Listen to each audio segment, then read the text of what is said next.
Thy name, thy kingdom come, thy will be done on earth as it is in heaven. Give us this day our daily bread, and forgive us our trespasses, as we forgive those who trespass against us. And lead us not into temptation, but deliver us from evil. For thine is the kingdom, the power, and the glory, forever and ever. Amen. Pray be seated.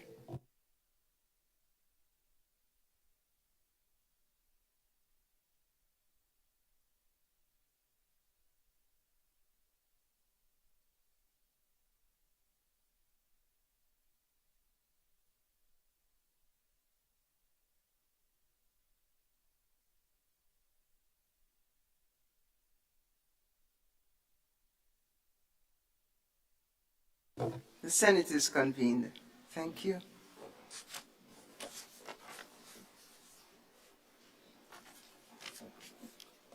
Item 3, oath of allegiance or affirmation of a new senator.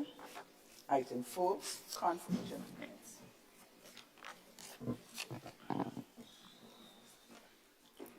Honorable members, I said good morning already. Leader of Government Business, good morning, and you have the floor, sir. Good morning, Madam President, and good morning to the staff of Parliament. Good morning to my colleagues, and good morning to my friends on the other side. Madam President, I beg and make the motion that the minutes of the proceedings of the sitting of the Senate held at the Parliament Building, Mount Weldale, St. George, on Friday, the 26th of April, 2024, be taken as read.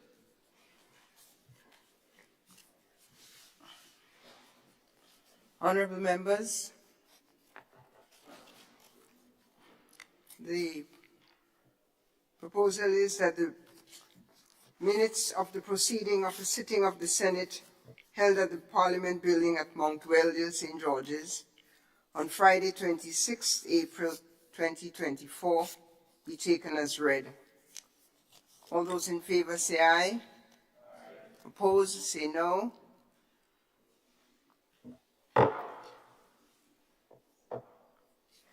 The ayes have it. Leader of Government Business. Madam President, I beg to move that the minutes of the proceedings of the sitting of the Senate held at the Parliament Building, Mount Weldale, St. George, on Friday, the 26th of April 2024, be confirmed. Thank you, Senator. Honorable members, the proposal is that the minutes of the proceedings of a sitting of the Senate held at the Parliament Building here in Mount Weldale, St. George's, on Friday, the 26th of April 2024, be confirmed. All those in favor say aye. Aye. Those opposed say no. The ayes have it. Minutes are confirmed.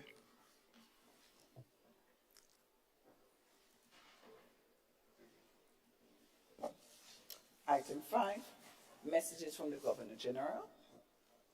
Item 6, announcements by Madam President.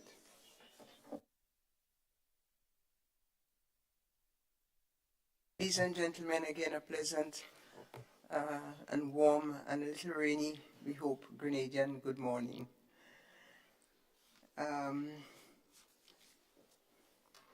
Since we last met a month ago, less than a month ago, I've attended the 4th International Conference on Small Island Developing States.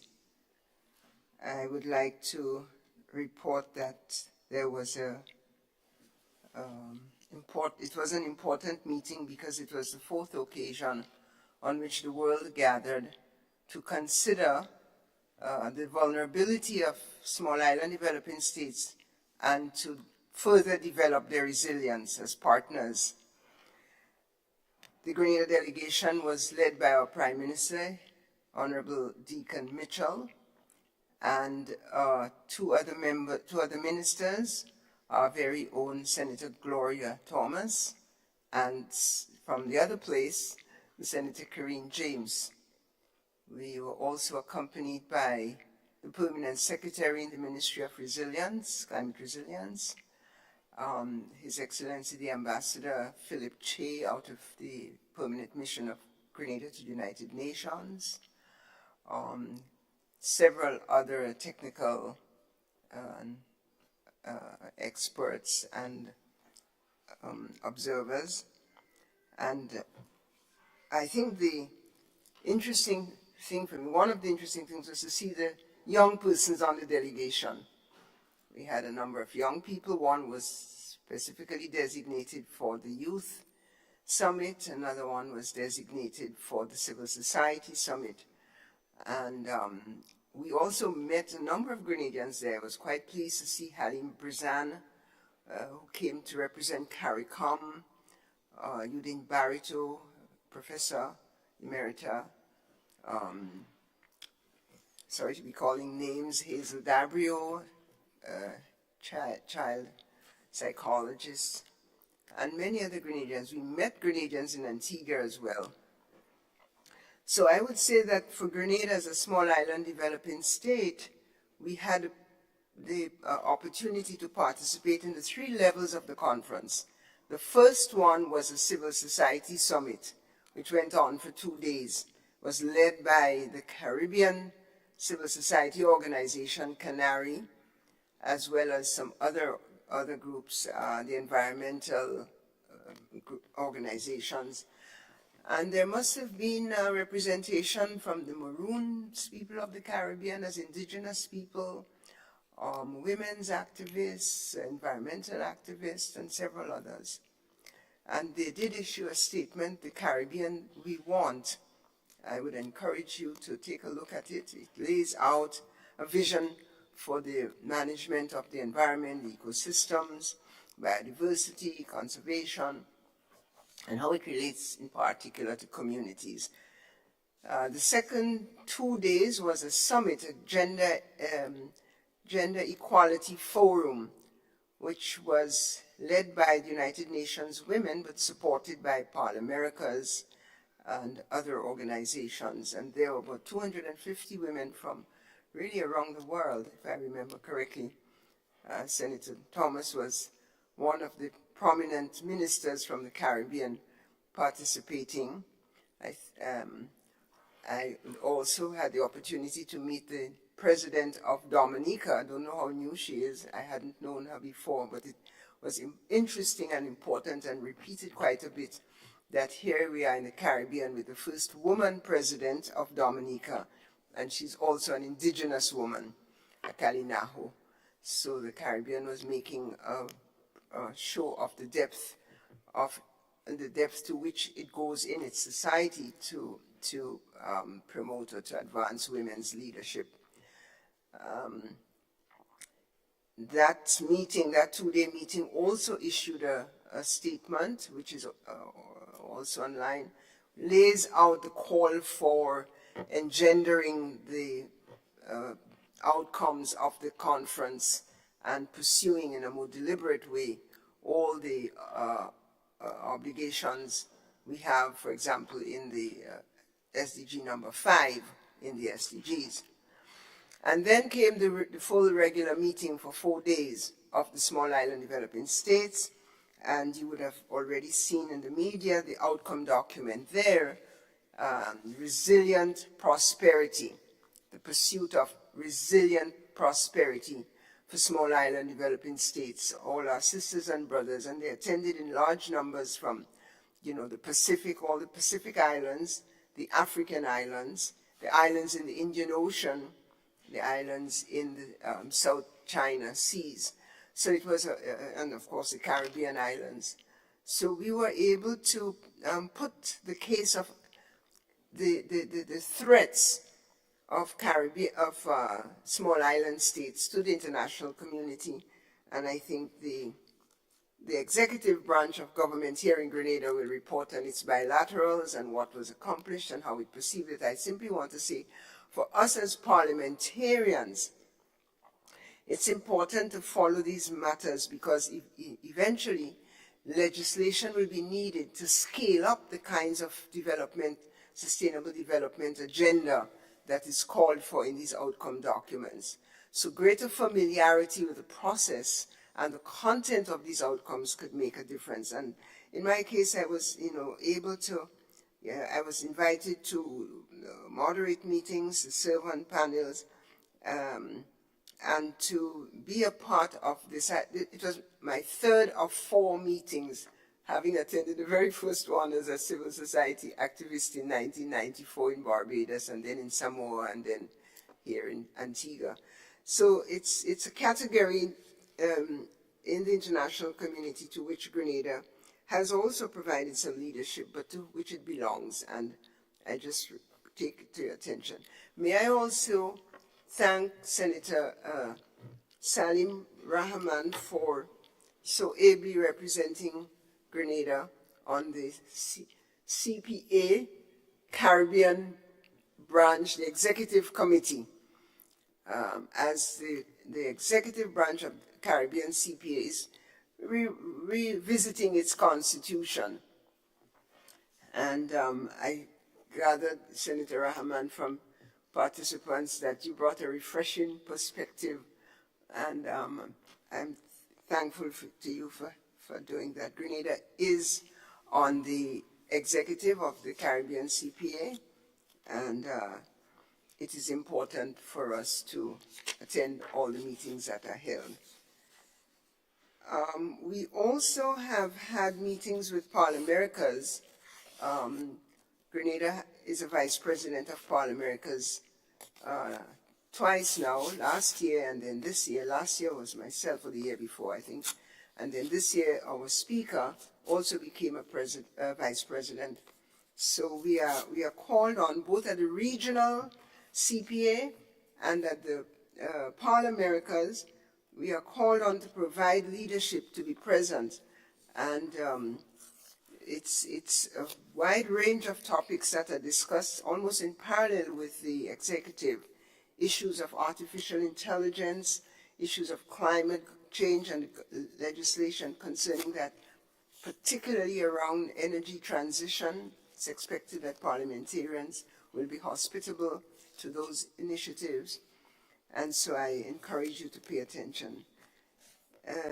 Lastly, I want to report that Senator Claudette Joseph is out of state on government business and has sent her apologies. Likewise, Senator Neelan Franklin also is out of state and has asked to be excused. Here ends my updates. Thank you. Item 7, ministerial statements.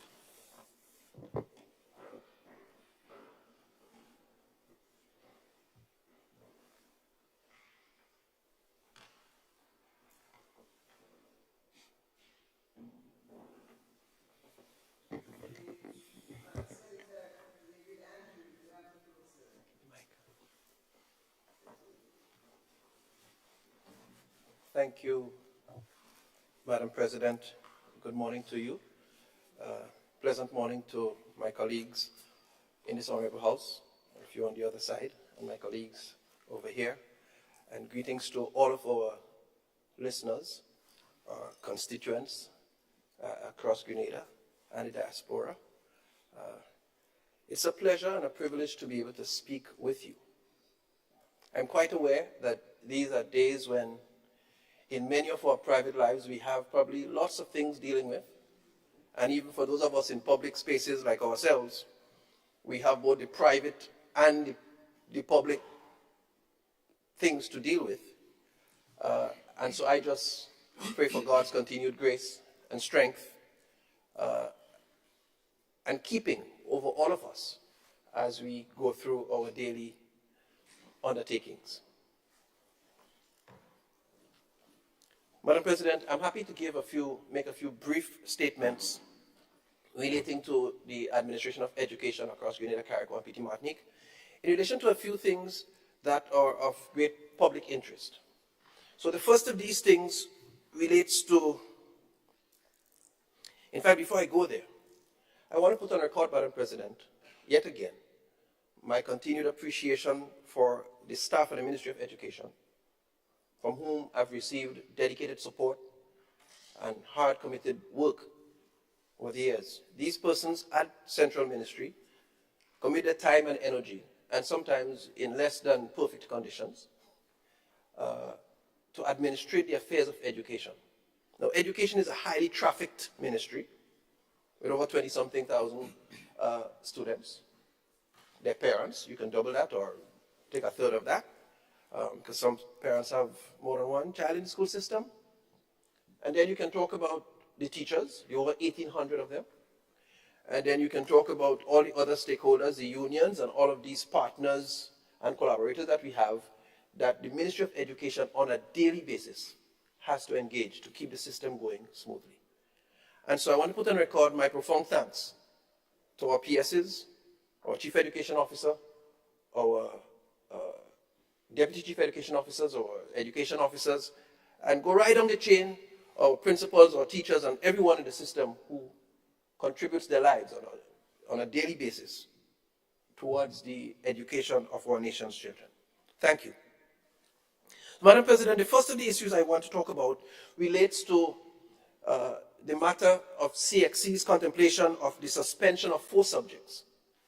On the 15th of May 2024, a correspondence from the Caribbean Examination Council was sent to our permanent secretaries, copied to our Chief Education Officer and the Registrar at the Ministry of Education. And it was entitled Syllabus Discontinuance. The content of that correspondence indicated that after a few years of deliberation, CXC had determined to discontinue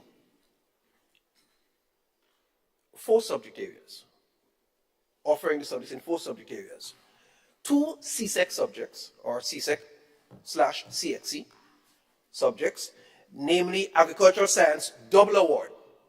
Now, let's get that clear. There's a double award proficiency, and there's a single award proficiency in agricultural science.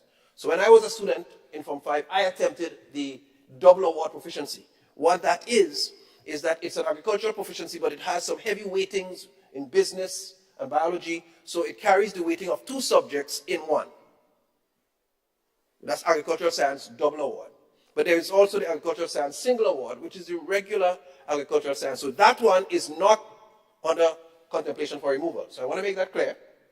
So what CXC was contemplating was the discontinuation of the Agricultural Science Double Award proficiency and Industrial Technology, which is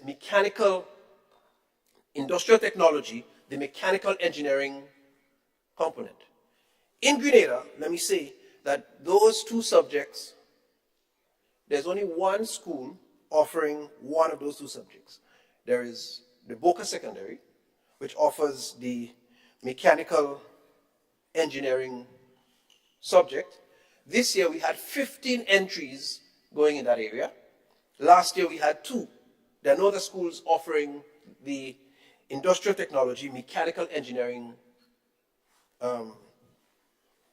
proficiency, right?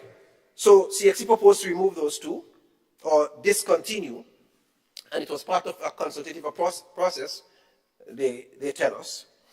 And at the CAPE level, which is the TAMCC level, the Caribbean Advanced Proficiency Exam, they were considering discontinuing electrical and electronic engineering and technology and green engineering. Now, we have not had any entries in those areas. So the only areas we've had entries in was the mechanical engineering component, industrial technology. Nonetheless, Madam President, this sparked quite a lot of concern across the region, and even here too. And as a result, the Ministers of Education, along with CXC, convened a meeting just on the 4th to discuss this very matter, because it's a very concerning matter to all ministers of education across the region. And because of the importance of technical and vocational education to the developmental trajectory of all of our territories. It was felt that CXC, being a creature of our governments across the region, ought to have worked a bit more in tandem with the developmental trajectories of our territories. For instance, in Grenada, we know for sure that we are putting a heavy emphasis on TVET and skills education. So if our education syndicate doesn't offer sustainably these programs, then it kind of stifles our potential to grow, develop, and expand in those areas. And therein lied some of the concerns raised by our ministers of education across the region. Some territories felt that they were making serious plans to expand the offerings in some of those areas. The issue of green engineering. I mean, this is forward thinking. Everywhere you go these days, green, climate smart, environmental, you have to have those terminologies there. So I thought it was prudent for CXC to have those offerings. And I see my comment laughing, and I'm just realizing why. But it was very forward thinking for CXC, Madam President, to have green engineering introduced on the syllabus. And it's unfortunate that probably we don't have the uptake as much as possible. But that is not a reason to withdraw it, because it's the way our world is going.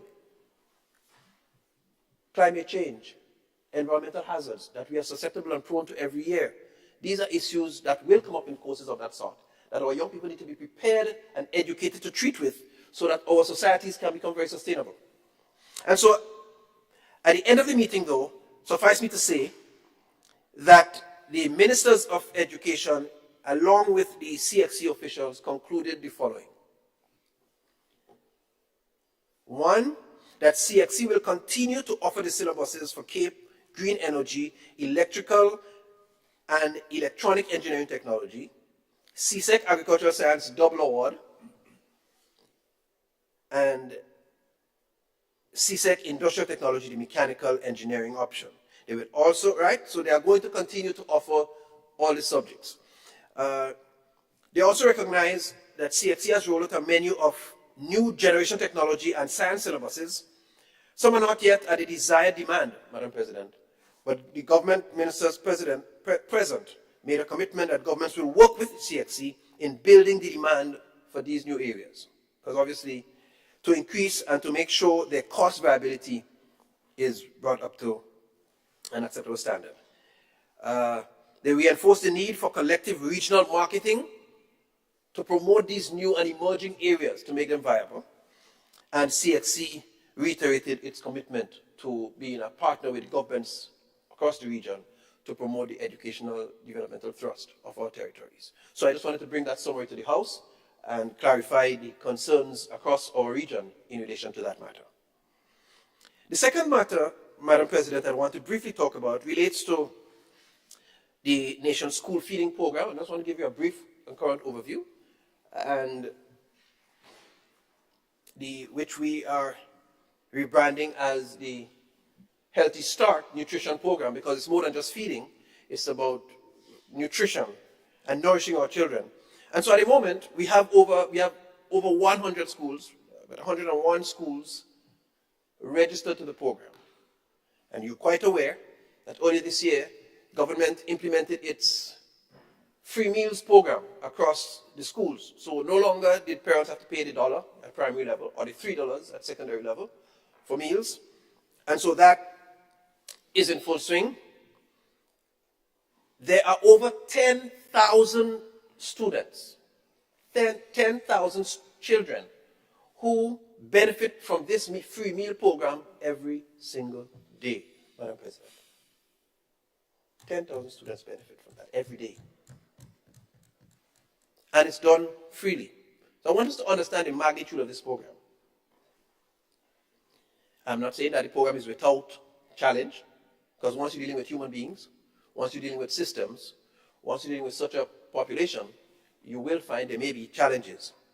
But what we have done, the government, the ministry, has been provided with portion sizes and menus from the Grenada Food and Nutrition Council to ensure that what is served to children match the proper portion sizes and that they are recommended diets by the Nutrition Council to ensure that we have proper nutrition served to our nation's children. So we're not doing things ad hocly, but we are consulting with the proper entities to ensure that we have adequately nourished children. Madam President, the supplies are coordinated by the ministry, but they are decentralized. So there are service providers, different entities in different school districts that provide the dry goods stuff to our schools based on the portion sizes and the reported number of persons being fed. The quantities are provided to schools through those businesses. Now, sometimes you might find a school going to the business, or the business delivers, but they don't have all the stuff. So you might find one or two cases, and sometimes it's not their fault. Sometimes it's shipping agencies' issues. Sometimes it's general shortage. So we can't fault anybody for periodic shortages, but the system is there. One of the things I can say to you, we have not had, of the 10,000 persons being fed, and of the 101 schools currently, we have only had 1 or 2 reports from any school on occasions when there was some challenge. And once they called, we were able to rectify it. So there is a mechanism, Madam President, that if, for some reason, on any given day, more students decide to feed, and it challenges the supply that's already there, there is a mechanism to deal with that. But if persons choose not to use the mechanism and put it out wherever else, we are not aware. But as we speak, as a Ministry of Education, we are not aware that there are significant challenges with food supplies. At least none has been reported apart from the 2 incidences on particular occasions which we remedied soon after or shortly after in collaboration with other suppliers. Right? So I wanted to put that on record and to thank the officers for their work there. So I want to talk quickly, Madam President, about statements being bantered around about teachers' frustration because of late salary payments. I think those statements quite irresponsible and unfortunate. So there are almost 1,800 teachers within our education sector. 1,800 almost. And when we talk, most of those teachers get pay on time.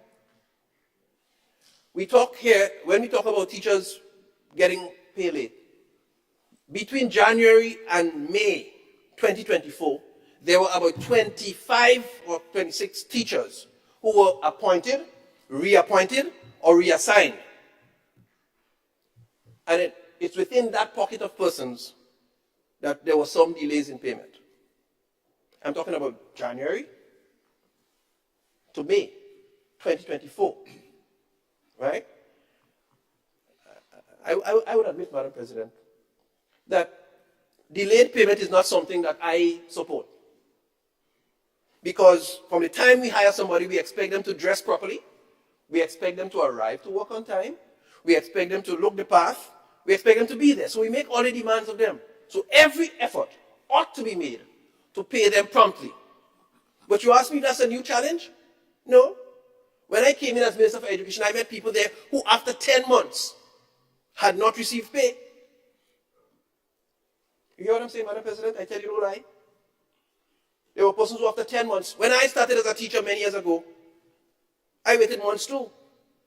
And I'm sure that's the experience of most of us. Now, I'm saying that not because it's something that I tolerate because it used to be that way. At this point in 2024, we need to be working to change this. And we are working to change it.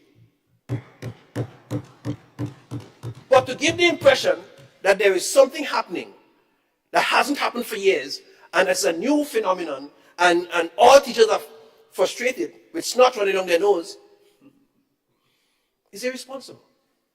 As we speak, Madam President, there are only 8 teachers who have not received their salary from that bunch. As we speak. 8. And some of them for very technical reasons that require special investigation.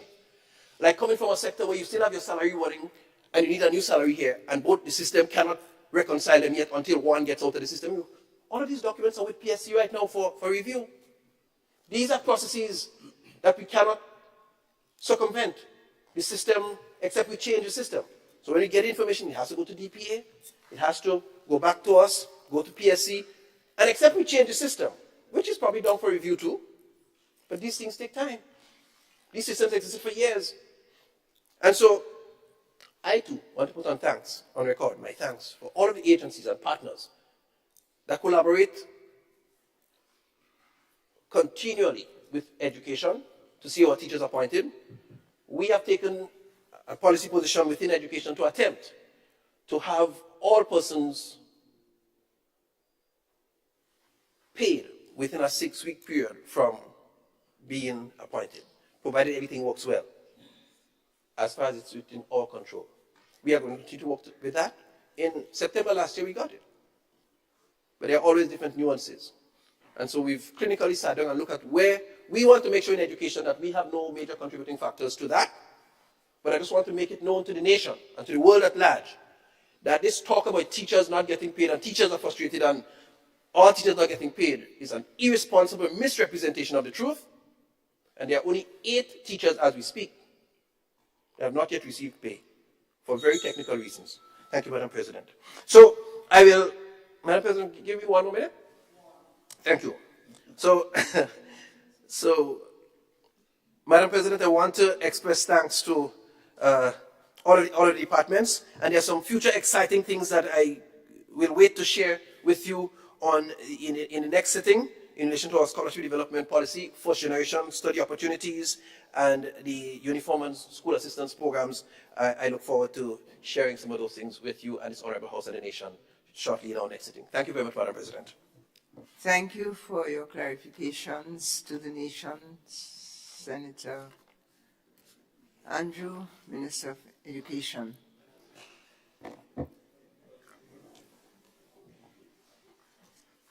Senator Sinclair, you have the floor, sir. Yeah, my colleagues yield to me. I was yielding to them, but it's okay. Good morning, Madam President. Good morning to all members of this honorable House, of course, staff and others, along with our listening public on the outside. I greet this morning. I welcome so much the comments by the Minister for Education, my dear friend, Senator Andrew, on three items, but 2 more substantively. As you're speaking about the payments, I remember, I had to wait 3 months. 3 months was the standard before, so you had to make sure you could borrow a little money to get a little clothes, a little pay a little bus to get to school and teach the students. 3 months was a standard thing. I'm happy to hear that you want to bring it to 6 weeks, so we look forward for that, for the new generation of our young teachers. Madam President, most substantively, I want to speak on 2 items. The school feeding program, I have some questions. We may not get answers right now, but the question is to feed 10,000 students. It means, therefore, that based on portions, we're talking about just about a half pound of food, right? Pretty much, you say a pound to half pound of food. I say about half pound to be safe. So we're talking about 5,000 to 6,000 pounds of food for eating. Meaning that if you have like provisions and those things, by the time you peel and you take out the excess, which might be about another 30–40%, we're talking about close to 10,000, 8,000 pounds of produce. I know the Food and Nutrition Council, I commend them for the work all the time and the whole healthy eating and so on. So my real question is, I would like to have an idea sometime as to how much of this food that we feed in our nation's students is coming from our local farmers, fisher folks in this country. The value of this amount, and is it really local? That is the question. And where is the role of the MNIB in all of this? Because I have some comments to make otherwise in another place about that, in terms of the whole role of our local farming community from this very lucrative market. Because you have 10,000 students dispersed throughout the country. How is that organized and so on? So I am interested in knowing how this brings back approximately, I will say, a pound of produce, $2, $2.50 a pound. We're speaking about almost $20,000 daily as an expenditure. We should see farmers getting almost maybe $10 million worth of goods benefiting from this. So I look forward to get this sort of reporting on that. The other one, Madam President, that strikes me much is that CXC matter. It's as a former teacher myself, teaching agriculture science, and the double award, which is the more for the robust students compared to the single award, it's appalling. I mean, without saying how much years ago I was engaged in this business of teaching agriculture science, and I've seen many students go on to farm professions in that. It's appalling, Madam President, because who really is CXC? We have to let the public understand who is CXC. CXC is not GC in England or some foreign agency. CXC is a instrument, is an organ of CARICOM. It's within that. So I ask myself, who has been sleeping in CARICOM and not realize what was really going on? In fact, Madam President, each country in CARICOM is represented at the CXC Council. I would like to know who in Grenada is representing us, who have been the representative for the last 4 or 5 years, and what have they reported back to our governments in terms of CXC taking this decision. This is not a decision that happened overnight. In a time when we're speaking about pillars of green economy, pillars of agriculture, I mean, we can't have persons from Grenada going and sitting down in those places and agreeing with those things. Where is the red flags? We shouldn't be having this horrid meeting to be discussing these things now. So I would like us to have some kind of report, more than what the minister provides in terms of, oh, we went to a meeting and CXC. In fact, CXC saying, according to Loop News, is that they asked the ministers to come to meet, right? And now they will do consultation. So they were doing things on their own. And the question begs, Madam President, why is this not a debate to respond to the ministerial statement? Somebody need to look at what's going on in CXC. Because today is agriculture science, today is this industrial engineer, and we need these things. This is the type of things we're talking about to transform and to get children to know new skills within the region. And if we are failing, I may as well go back to GC. I don't know when last GCA removed subjects. When? So I am begging, Madam President, that our minister, our dear minister, take this message back. We are very upset about that, and we need to do our work when we go out and represent our countries. We should have been aware of these things looming. We could turn around and say, well, that happened 5 years ago, it wasn't our government. The bottom line is that we have one country, one people, and so we need to have reports about these things. We can't discontinue those stuff. So I beg, Madam President, that notwithstanding what CXC said that they're recalling, how I read this news is that they're willing and come again in a different way and show statistics. And then they may ask the governments, look, if that's the case, you may have to subsidize certain interventions in those things. But who is CXC? CXC is the ministers, the governments of the region. So I'm calling on all our governments to do the right thing and let us put CXC on track now before it go off track. Thank you. Thank you, Senator Sinclair. Thank you. Minister of Education, you have the floor again, sir. Thank you, Madam President. So quickly, I'd probably like to respond.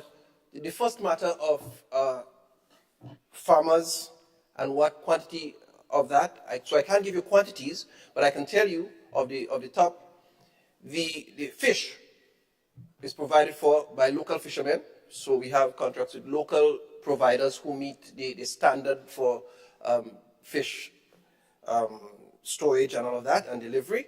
So that's done. We are working with the Poultry Association to have all of the local chicken, all of the chicken done locally. It's one of the reasons we have not fully launched the rebranding yet, because we feel this component of engaging the farmers and having steady and reliable supply of locally produced products being part of the food system in the schools. Once that gets reliable, then we can launch more of that. So we are working to have that happen. We're talking with some of the chicken farms that are currently under construction to ensure that that becomes part of it.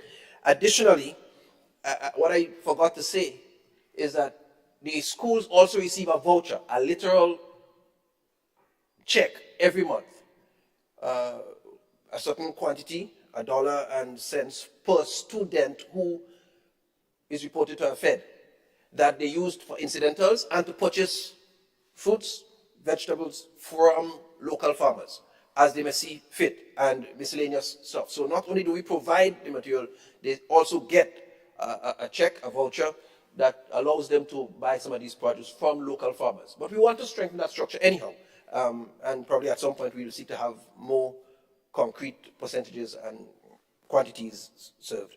Our Chief Education Officer represents Grenada on the council, as selected,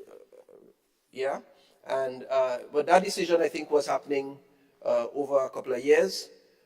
But I think part of they had intended to have ministers address that as part of it, but we think the communication was misplaced.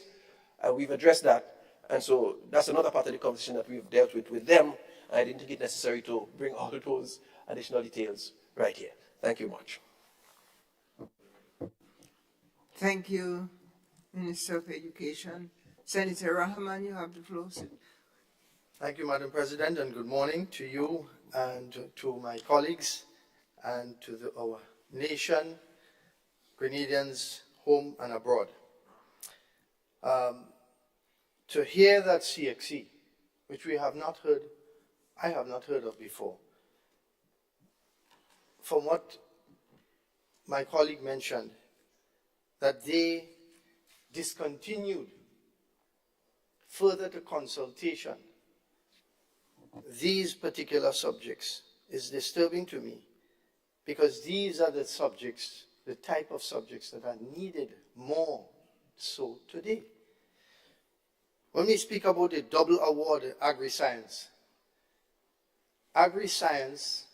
most students would take the agri-science component and not the agri and business component, which the Minister mentioned that that is a double award. But agriculture is business. And all farmers are business people. So to take that away is to only teach them the science and not teach them the business of promoting. And so that is to cripple them. I don't understand, as my colleague has just mentioned, I don't understand who is representing us and consulting with CXC on our behalf. That's one. Two, industrial technology, mechanical engineering and scope. We need more engineers in Grenada. If we have to build more bridges, and we see that many foreign companies have been brought in over the years to deal with projects and landslips and so on, because we simply don't have enough capacity. So this is where it starts. This is where they get the interest. This is where they then will go on to become engineers, when they do subjects like this, so it must be offered. Then when we look at electricity, electrical engineering, and then the next one, green engineering, they're all tying together. Because we're all speaking about electricity, electric cars, going green. The government has concessions on bringing in vehicles, 100% concessions. Isn't that the direction and the policy of the government? So then how can we have the opposite to that in terms of education? It really, really, really boggles my mind, Madam President, as to how these things will be discontinued. And if it is because it is not subscribed to enough, if it is that it is not, it is because it's a marketing problem. It is either not sold to the parents or the students, meaning what this can do for you, the importance of this to our future, to our economy, or perhaps we don't have the teachers. Perhaps we don't have the qualified teachers to teach these subjects adequately, which means that we have to work in that area. So this is a suggestion for my colleague responsible for education, that the next step would be to look in to make sure that our teachers have the necessary qualification to deliver on these subjects now that it is no longer suspended. And I congratulate you for your work in making sure that you arrested the situation to make sure that these subjects were so very important subjects were not suspended. Another thing I would like to say is that with regard to the school feeding program, I commend you and the rest of your team for this program, because a child cannot learn adequately if they're not properly fed.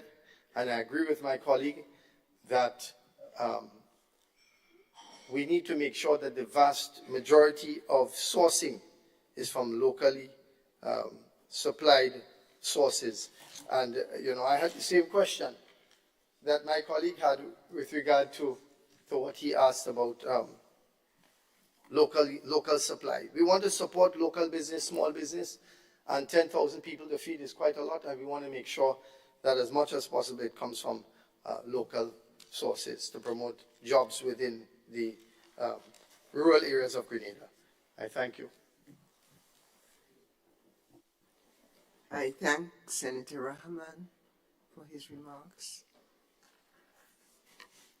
Senator Andrew Lewis, you have the floor. Thank you, Madam President. And I wish to endorse most of what has been advanced by my colleagues here in the interest of time.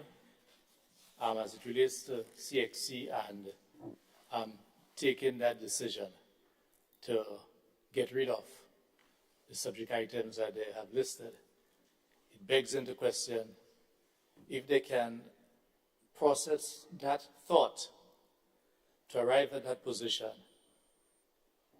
What is taking them so long to process the appeals that we have been making to teach more of our local history, our local culture, in terms of our curriculum? Yes, it boggles my mind. And therefore one has to wonder about the possible influence of the players beyond the region. Right? It's part of the cultural penetration, and that is why we need to be grounded. And our regional institutions, especially UE, etc., as well as leading tertiary institution, needs to ensure that we keep advancing those kind of thought processes that our leaders in the 60s and 70s did for us. Madam President, I am pleased to hear the pronouncement of the minister as it relates to the aspect of teachers and pay. I look forward to the day, as he had indicated, that once someone works, at the next payday, the payment will be available. But what is also important is that, and probably the minister may have done, and I may not have heard it, but it would have been useful to have heard that pronouncement made earlier in terms of some public announcement, because many people are of the view, including government officials I have heard, accuse some of the persons in the Ministry of Education of deliberately sabotaging. I don't sugarcoat those matters, deliberately sabotaging the process. And that's why I'm grateful. It may have come late, but better late than never.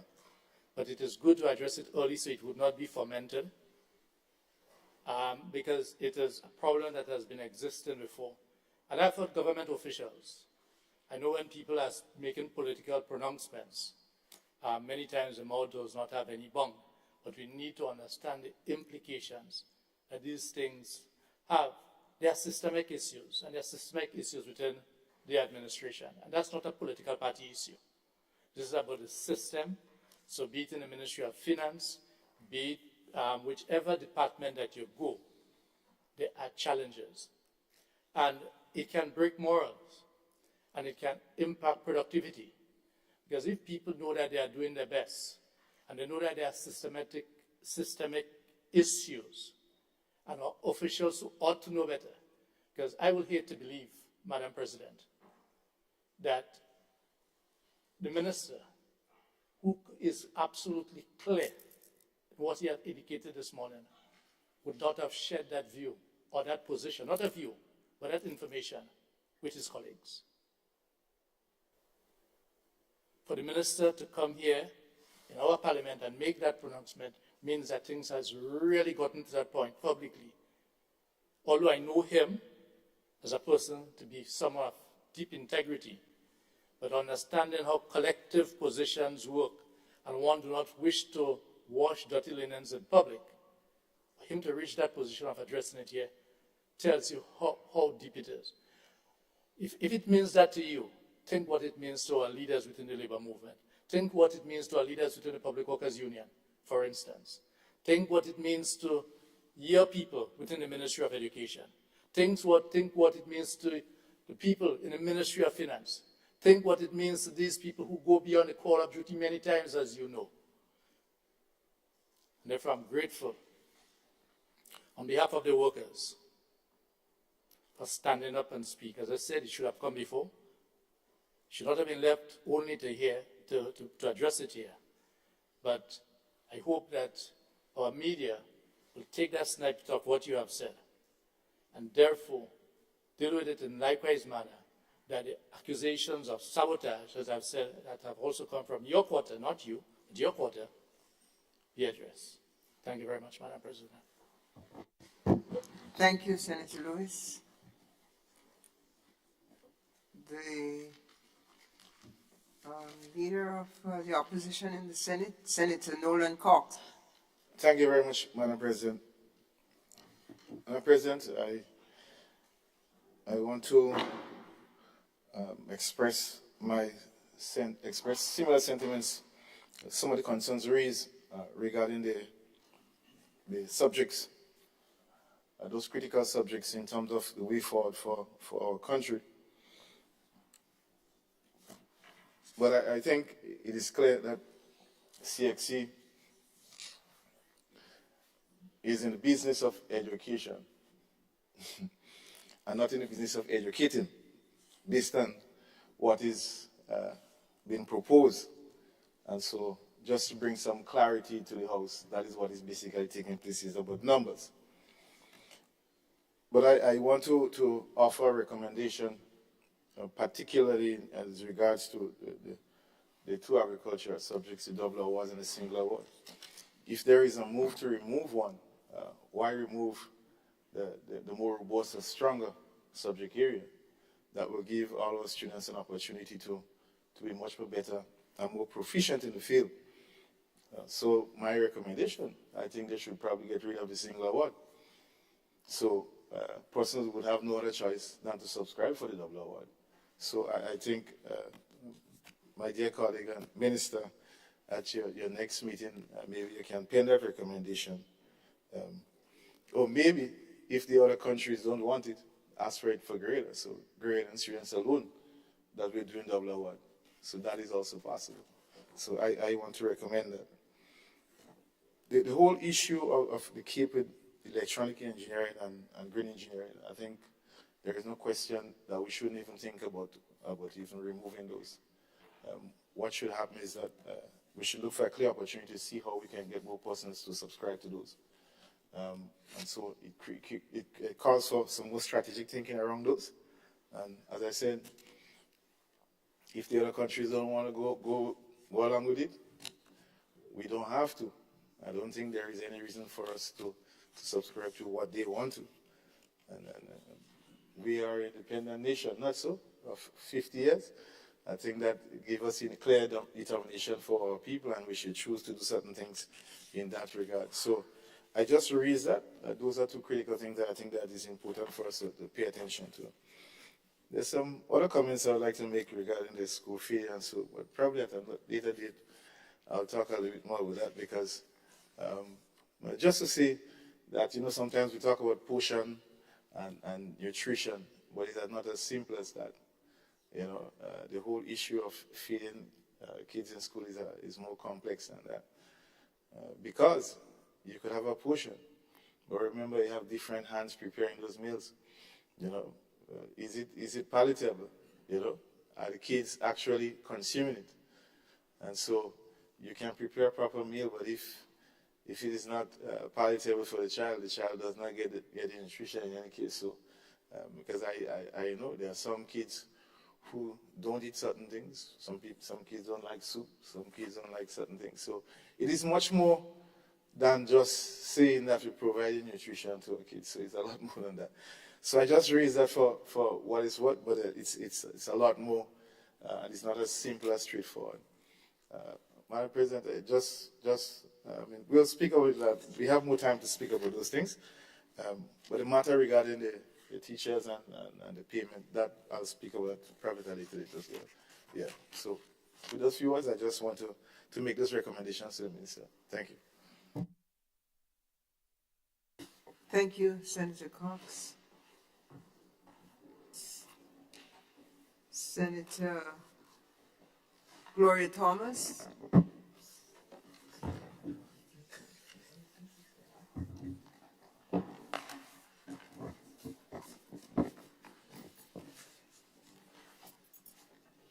Thank you, Madam President.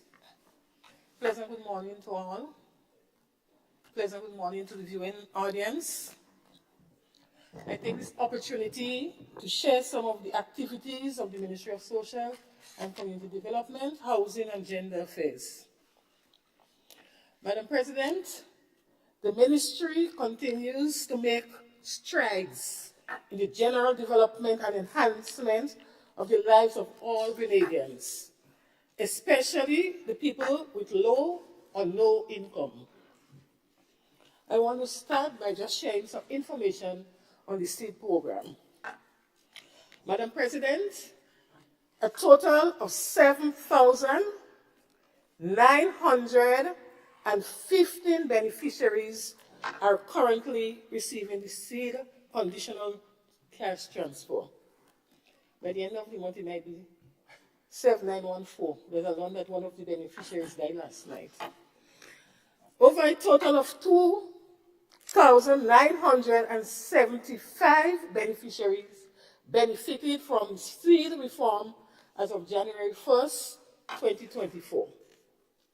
The reform targeted beneficiaries on the SEED program who receive an increase of $200 to a maximum of $700 per household who fell under the following criteria. Persons who are 65 years and over, the disabled, the mentally ill, who are in dire need of assistance. My ministry added 73 households for the year 2024 so far, and 234 beneficiaries exited the program for the year 2024. The Division of Social Services. Madam President, the Division of Social Services continues to respond and provide intervention as required, despite the many challenges faced by staff. During the last 6 weeks, the staff provided psychosocial support and intervention to clients who visited the ministry and the ministry's sub-office to seek assistance. The safety net assistance. There have been a noticeable increase in the number of applicants for assistance through the various safety net programs offered. Most noticeable was an increase in the number of people seeking rent assistance. Also to note is that many of these applicants are young, female, single parents households within the age range 25 to 40 years. The division plans to conduct a review of the criteria for the safety net program as soon as possible to make it more objective. The Social Services Division has seen an increase in the number of requests from the Magistrate Court island-wide for intervention of social workers and probation officers to facilitate maintenance report, social inquiry report, community service orders, family crisis, protection orders, visitation, case conferences, etc. This was on a weekly basis, so that this increased request is done on a weekly basis. On the childhood unit. The unit collaborated with the Ministry of Health to visit one daycare where there was reports of unsanitary condition. The daycare was subsequently issued an order to close until the issue was addressed. We are currently retrofitting a building in St. Patrick's to relocate another daycare center so that the necessary upgrade can be done to ensure the safety and healthy conditions at the center are preserved. Our thanks is extended to the Ministry of Infrastructure, who is currently working along with us to ensure that the project is completed within a stipulated time, Probation unit. The probation unit continues to serve both the magistrate and the High Court of Grenada. The unit will be strengthened in the coming months to ensure that it can adequately meet the demands of the court. Urgent attention will be given to addressing the human resource issues. Deaths of the elderly. The unit is actively planning activities to observe World Elder Abuse Day, which will be on June 15th. Social workers within the unit have indicated that older persons are experiencing an increase in neglect and financial abuse, which the ministry will address. Protecting our elder is a priority for the ministry, and so we encourage everyone to report any abuse that they observe or know of to the ministry or the police. We are encouraging family members, caregivers, churches, and public in general to inform the ministry when a relative or an elder person will be celebrating the 100th birthday and over. 101, 102, 103, and so on. We would like to celebrate with these persons, bringing them greetings, best wishes, and to thank them for their contribution to nation building. Some of the future activities under social development include World Elder Abuse Awareness Day, and we have 3 main activities for that observance. We have a forum for the elder persons. This activity is scheduled for June 11th at the Grenada Trade Center Annex. A sensitization match. This activity will be held in the parish of St. Patrick on June 13th. A forum for geriatric caregivers. This activity is scheduled for June 14th to be held at the Public Workers Building. It will cater for the geriatric caregivers from Grand Case, home care, those from the home care program, and caregivers from the geriatric home on the island. Assessment of geriatric homes scheduled tentatively for July to August. Madam President, the gender-based unit has actively engaged in various initiatives aimed at addressing that scourge, gender-based violence, and providing support services to individuals affected by the issue. Additionally, the team took a leading role in planning and implementing commemorative activities of the Division of Gender and Family Affairs. The following are some of the meetings, workshops, and training facilitated by the GBV unit. International Family Day, damage assessment and damage analysis and needs assessment training. Build Back Equal. Participation in this event facilitated network opportunities and collaboration with stakeholders, fostering partnership to combat gender-based violence effectively. CEDA staff development training. Team members benefited from professional development opportunities, enhancing the capacity to deliver quality service and support to survivors. The psychosocial unit. Training, ground strategies for clients. That is the name of the training, ground strategies for clients. This training focuses on effective techniques to support survivors in grounding themselves during the stressing situation, enhancing the team's ability to provide trauma-informed care. Integrated performance management training. Training in performance management system ensures efficient monitoring and evaluation of the gender-based violence unit, promoting accountability and effectiveness.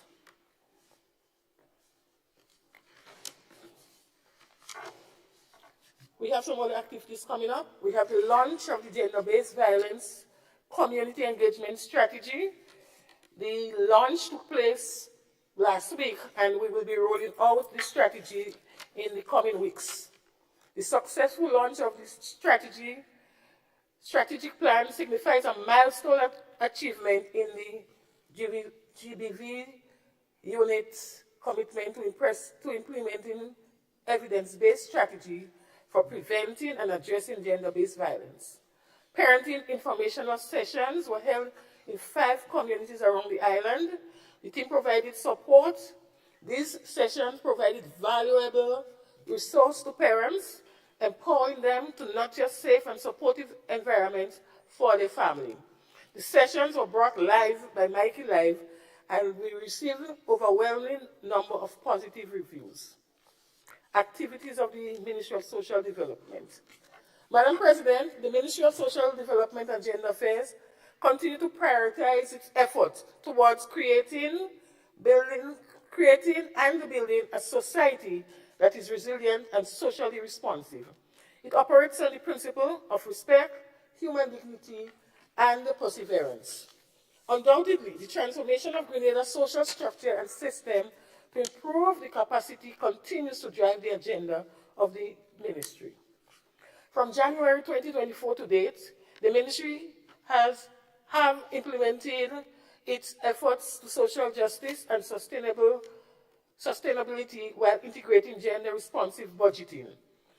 Medium-term action plan, the National Sustainable Plan, this National Sustainable Development Goals, indicators, and other conventions that the Government of Grenada has signed on to and ratified into its practice has been used as our guide in our planning and implementation work at the ministry. Social protection and resilience. Madam President, as the ministry continues to harmonize its social protection effort together with key stakeholders, duty bearers, and social practitioners, several training, community engagement, and public sensitization campaign was undertaken. Madam President, from May 21 to 24, a comprehensive 4-day training on emergency preparedness and response was conducted and facilitated by the United Nations World Food Programme and the United Nations Children Fund, UNICEF. 41 participants received training, and they are representatives from key stakeholder entities such as the Ministry of Social Development and Community Development, Housing and Gender Affairs, NADMA, Agriculture and Fisheries, Ministry of Economic Development, Ministry of Education, Ministry of Finance, and we had a very long list of participants. Harmonization of the social protection. The ministry explored efforts to build and develop a central beneficiary registry system for all social safety nets program. The objective of this centralized system is to modernize the delivery system, to have a unified information system, to improve the efficiency of services, to reduce inequalities, and to target efforts towards ending poverty. Juvenile justice. Madam President, over the past 6 weeks, significant progress has been made in the establishment and operationalization of the Division of Juvenile Justice. This report outlines the key activities and achievements during the period. Staffing and interviews.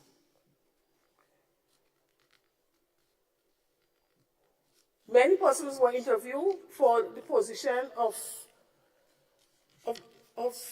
juvenile justice officers and probation officers, integration officers, and other personnel within the ministry that will be needed to roll out the juvenile justice agenda.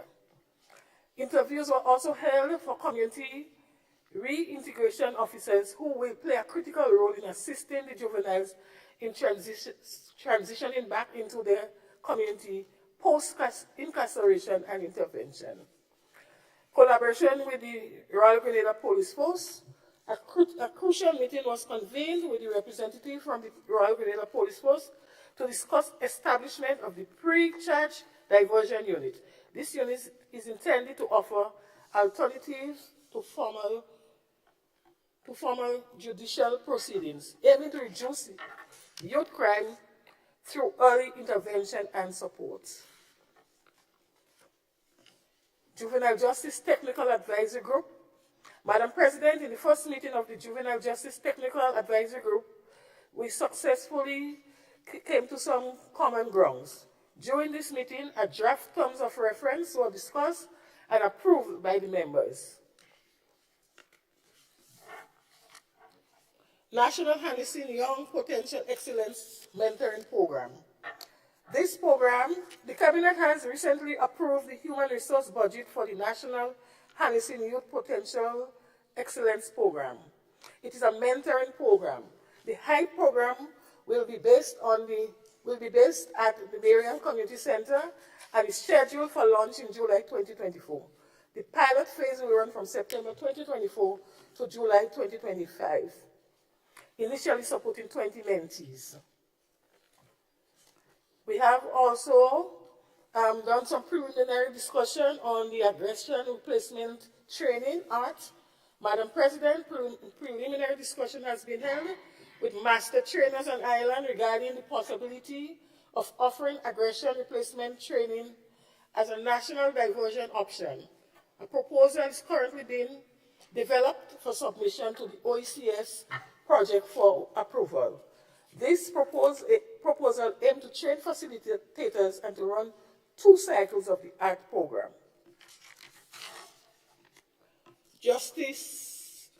Juvenile Justice Unit.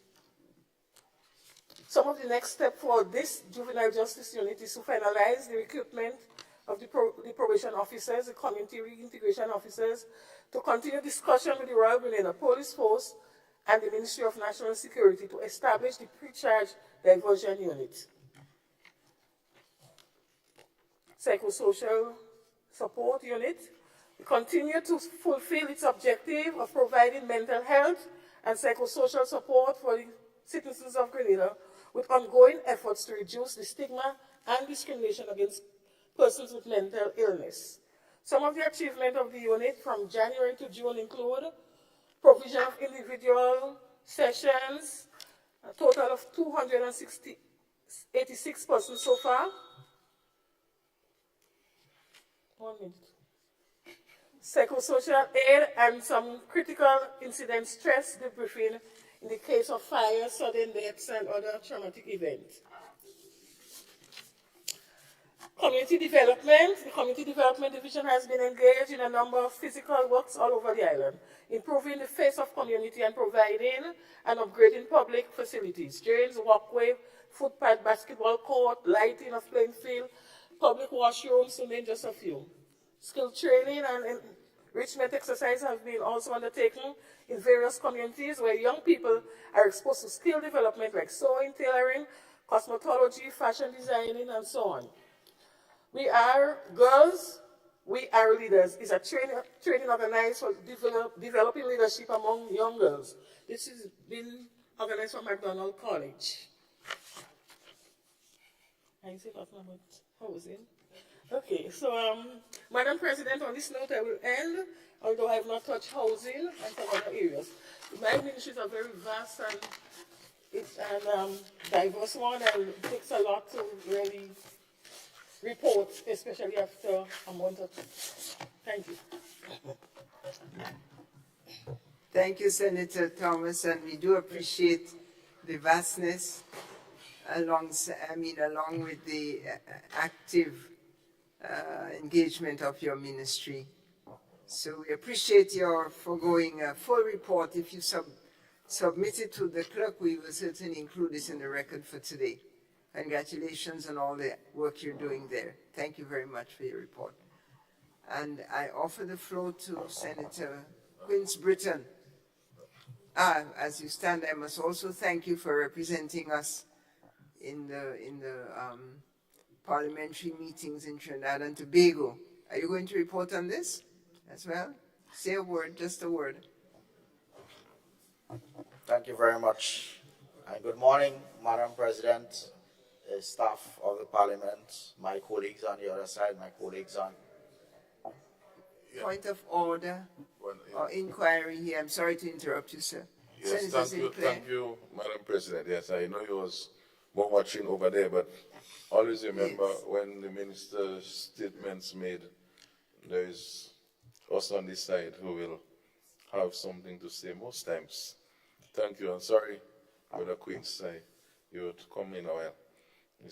You know, as a cultural man, sometimes they have to go testing 1, 2, 3. So at least he set up and he'll come in a while. Senator Thank you, Madam Sinclair. President. The 2 points I wanted to make is one, of course, that you mentioned lastly as a suggestion.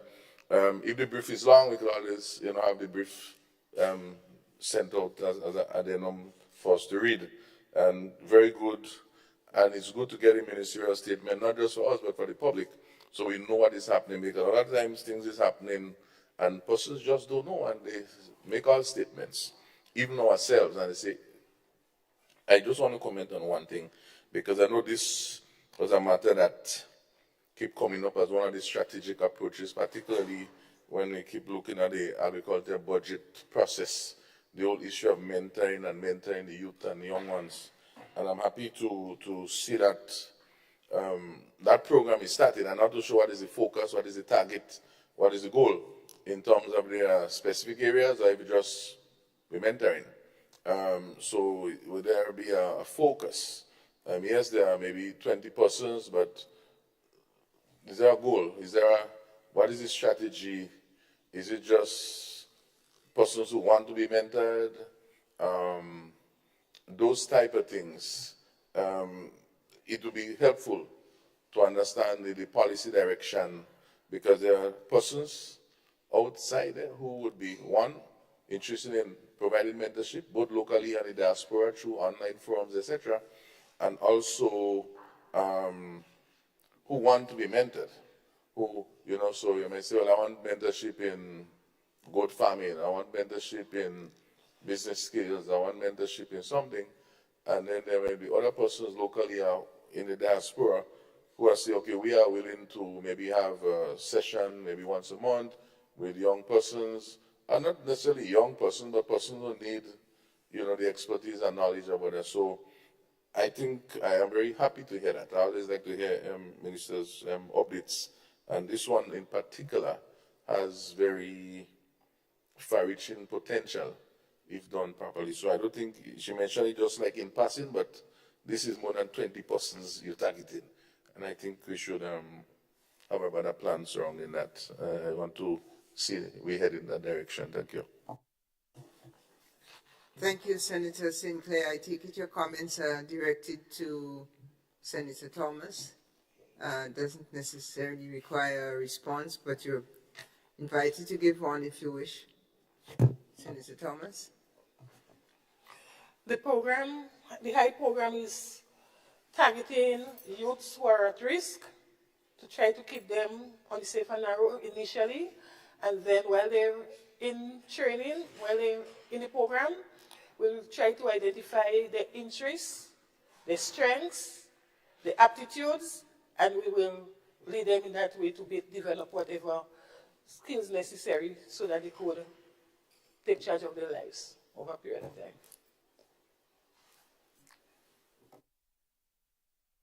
Thank you, Senator Thomas, and the compliment that Senator Sinclair has given to you might also indicate his willingness to become a mentor. So I pray that all those bilateral conversations will be held afterwards. And we return to Senator Queens Britton. Senator Britton, thank you for your patience. Back on the floor, please, sir. Good morning again, Madam President, and to the members, the staff, and members on the other side, my colleagues on this side as well. Thank you again for the opportunity. And in saying thanks, I also like to thank the Parliament of Grenada for giving me the opportunity to represent Grenada in it recently held a seminar, a regional seminar for parliamentarians, organized by the Parliament of Trinidad and Tobago and the Interparliamentary Union. The seminar was based on climate change. It was a continuation of seminars they had previously, one in Suriname back in 2018 and another in Trinidad 2019. And because of COVID and so on, so it was basically a follow-up for, as it relates to climate change and sustainable development goals and so on, as small island countries or small island developing states, and with the effects of climate change and how we're going to treat with climate change, including the role of artificial intelligence in climate change, migration, and the mitigating factors of climate change. The workshop or the seminar was over a 3-day period. I really enjoyed it. You learned a lot. And coming out of that seminar, we all agreed collectively it's time for us to change our approach, as climate change is something very serious, and we have to do our part to mitigate against the fact that to mitigate against those factors that is presented or climate change presents, because we do see we're getting more warm weather or warmer weathers. We're seeing some intense storms and so on. In fact, the meteorological office together in NADMA has already give a prediction that we will have an overactive season this year. I pray God that it doesn't come and affect us in no negative way, that we are safe from all those disasters and so on. Nevertheless, we still have to prepare, and that's what I would encourage. As we prepare, we do whatever that we can and strengthen our legislation and so on to do so. So thanks again for the opportunity, Madam President. And just from our ministry, when I say our ministry, my minister is right here, from the Ministry of Tourism, Creative Economy and Culture. So I'm just going to, last time we met, I reported on the Festival of the Arts, which were ongoing. We just completed a round of solo singing. That went well. We just completed that. We recently completed the launch of Spice Mass, because the last time I was here, I was inviting persons to come to the launch. We completed the launch of Spice Mass both in Grenada and in the diaspora. New York, I went to that, and it was the overall, the acceptance and so on from the people in the diaspora, the excitement, the quality of music that some of the artists and performances that they give, and just to encourage persons to come. Already, we've seen an increase of about 70% in bookings for persons who have interest of coming to Spice Mass. And on that note, we really would like to encourage a safe and peaceful Spice Mass season. We have the gun amnesty that we overly emphasize, that persons to do the necessary, the right thing and turn in any illegal firearms that is out there. Any illegal firearms that is out there.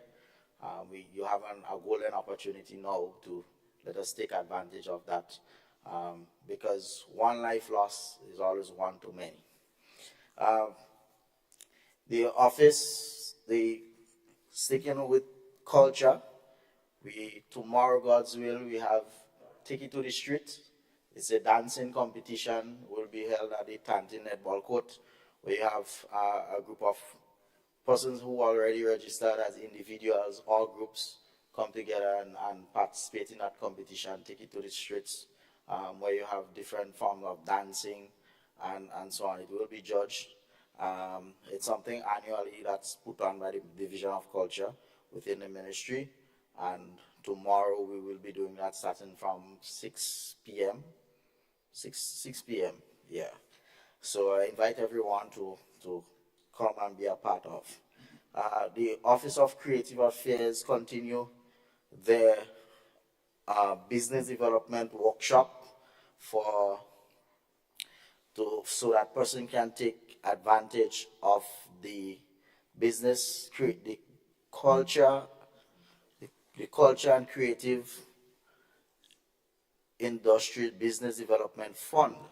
So we've seen persons applying for the fund, and after that you don't see anything else, any movement. So the Office of Creative Affairs decided, that they are going to reach out to those persons to help them to complete the process.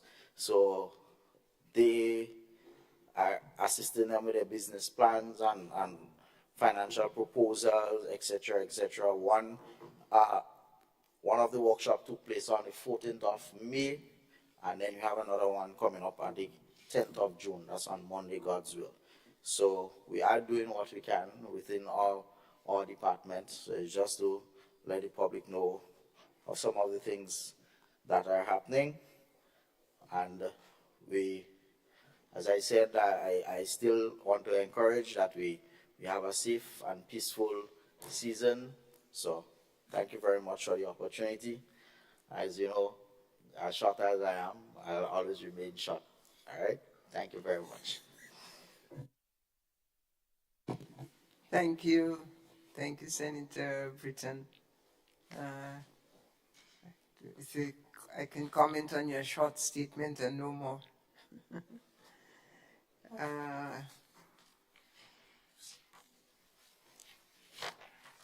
Senator Andre Lewis, please take the floor. Thank you very much, Madam President. I'm just making a request to the other side, and it would be useful if that can also be done today, if there is merit in what I'm saying, and I do believe that on the question of the gun amnesty, it is important to keep making the point as to what will be involved, meaning that once you come in within the period, there will be no penalties. In other words, because government officials, that's the point I'm making again, colleagues, through you, Madam President, you all need to speak with one voice.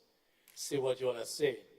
You can't have government officials, especially in this house, making comments that says differently, because on the streets outside there, people are asking these questions. So it is important that we need to keep repeating, not only from our side here, because we are not the government, need to keep repeating. Our colleague, Senator Britton, and thanks for what you continue to do as a youth man. Yes, if I may use that term. But it is important to repeat that when you turn in your firearm, that you do not need to worry about the police tracing it, and if there's any issue, they're calling you in, etc. It's important to keep hammering those issues. I will develop on some of the matters as we go later on, because there's an initiative from the Greater Bar Association that the labor movement is part of, and others, yes, calling for peace. But on that matter, Senator Britton, through you, Madam President, if what I'm saying is correct, and that's the position of the authority, that the amnesty is what it is, meaning that you bring in your illegal firearm, and that's the beginning and end. Right? This is a position, as I do believe, this is what I've heard. I'm asking if you can clarify this in this house, so the listener population can hear it. Thank you very much. Thank you, Senator Lewis. I believe I'm correct when I say that this legislation was passed here as well, and therefore we can all be advocates, government officials, of course, but I think all parliamentarians are involved in the governance of this country, and this was a piece of legislation that came through here. So, and you said it well yourself, the formulation that you were looking for from the other side, I hear you utter it. So I think you could also, and all of us are called upon to be advocates for this, notwithstanding, of course, your central point, which is there should be one message and the government should be key advocates of that. You have the floor again, sir. Permit me, please, just for clarity. We all have to be advocates. What I'm addressing is that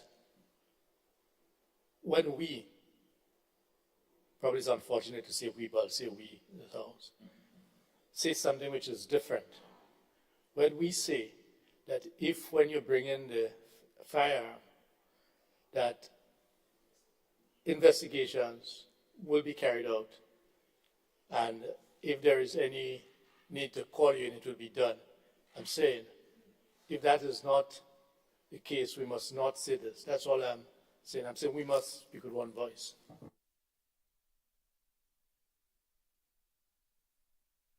Thank you, Senator. I believe you have been heard. Any other minister wishing to take the floor? I see a request from the Senator Jonathan Lacrette, one of our favorite sons. You have the floor, sir. I don't know about favorite, Madam President, but anyway, I will oblige to your kind statement. Thank you very much, senatorial colleagues, clerk and deputy clerk, good morning, and the viewing public this morning, Grenada, Carriacou, and Petite Martinique.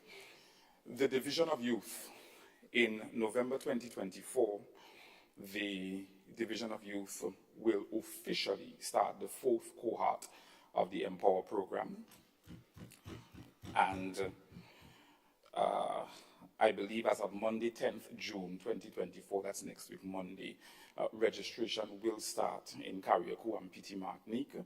I want to appeal to all parliamentarians, the young men that you know in your constituency, parish, community, village, that you feel will be able to benefit tremendously from this program. Please encourage them to go to the center where the registration is going to be taking place so that they can register and participate in the program. We have done some remodeling of the program, Madam President.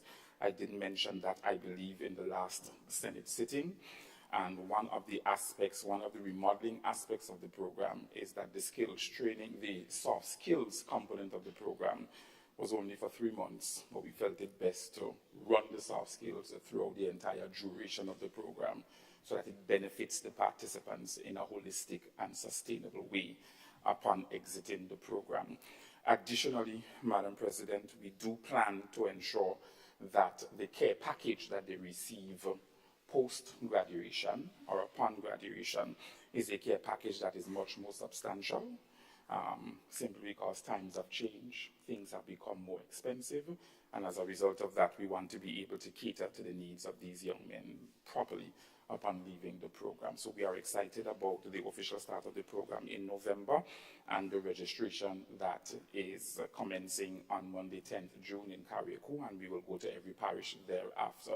The schedule for registration is on our Facebook page as well as our Instagram page, and we are also going to ask various media houses to carry the schedule so that persons can be made aware as to when and where the registration is going to take place. The Grenada Invitational. On Monday, April 22nd, the ministry that I have been given the responsibility to supervise, the Ministry of Youth and Sports, tabled a submission before the Cabinet of Grenada requesting a financial support for the Grenada Invitational. The Cabinet, in its prudence and kind wisdom, approved the submission for the financial request that was being made by the Grenada Invitational body. And we, as a collective body, we wanted to ensure that we are participators in the development of our youth sports here in Grenada, as well as it was going to be lovely to see our Olympians back home, yes, for a short period of time, and for us to be able to give them a send-off as they prepare for the Paris Olympics 2024. Regrettably, the invitation event was cancelled, Madam President, and all efforts made thereafter to reach Mr. Mitchell to ascertain from him as to why the cancellation of the event, because as far as I know from my ministry and as far as government knows, we were all on board in supporting the event financially. All efforts have been futile until yesterday, when I was able to get in contact with Mr. Mitchell, myself and the PS and the Director of Sports at the Ministry of Youth and Sports. And he has been under the weather, as he has reported, for a number of days. Actually, to me, Madam President, he sounded really terrible. But nevertheless, he said that he wanted to take some time to recover. And once he does, he is going to pay the ministry a visit, sit down with the team and explain to us why the cancellation. So as it stands, Madam President, I cannot report to the nation as to why the cancellation until I am briefed by the director of the event. Yes? Additionally, Madam President, on Friday the 7th of June, that is this Friday, the government of Grenada, through the Ministry of Youth and Sports, will mount and launch a further education and training objective. A further education and training Google survey. And that survey, the objective of the survey is to better understand the needs and aspirations of our youth. So we're going to ask all media houses to ensure that they carry on their live events that survey. And that survey will also be posted on our social media page as well, and some of government's social media pages as well, so that young persons within the ages of 18 to 30 can participate in the survey, so that we can have a better needs assessment of what these young people desire to have. As a result, our programmatic agenda will be more sustainable in terms of its structure and in terms of its offering, so young persons can benefit from it moving forward. The Division of Sports, we continue, Madam President, with the upgrades of our major playing fields, because we understand the importance of recreation, we understand the importance of sports, so we continue the upgrade of our major playing fields, be it lighting, rehabilitation, reconstruction, etc.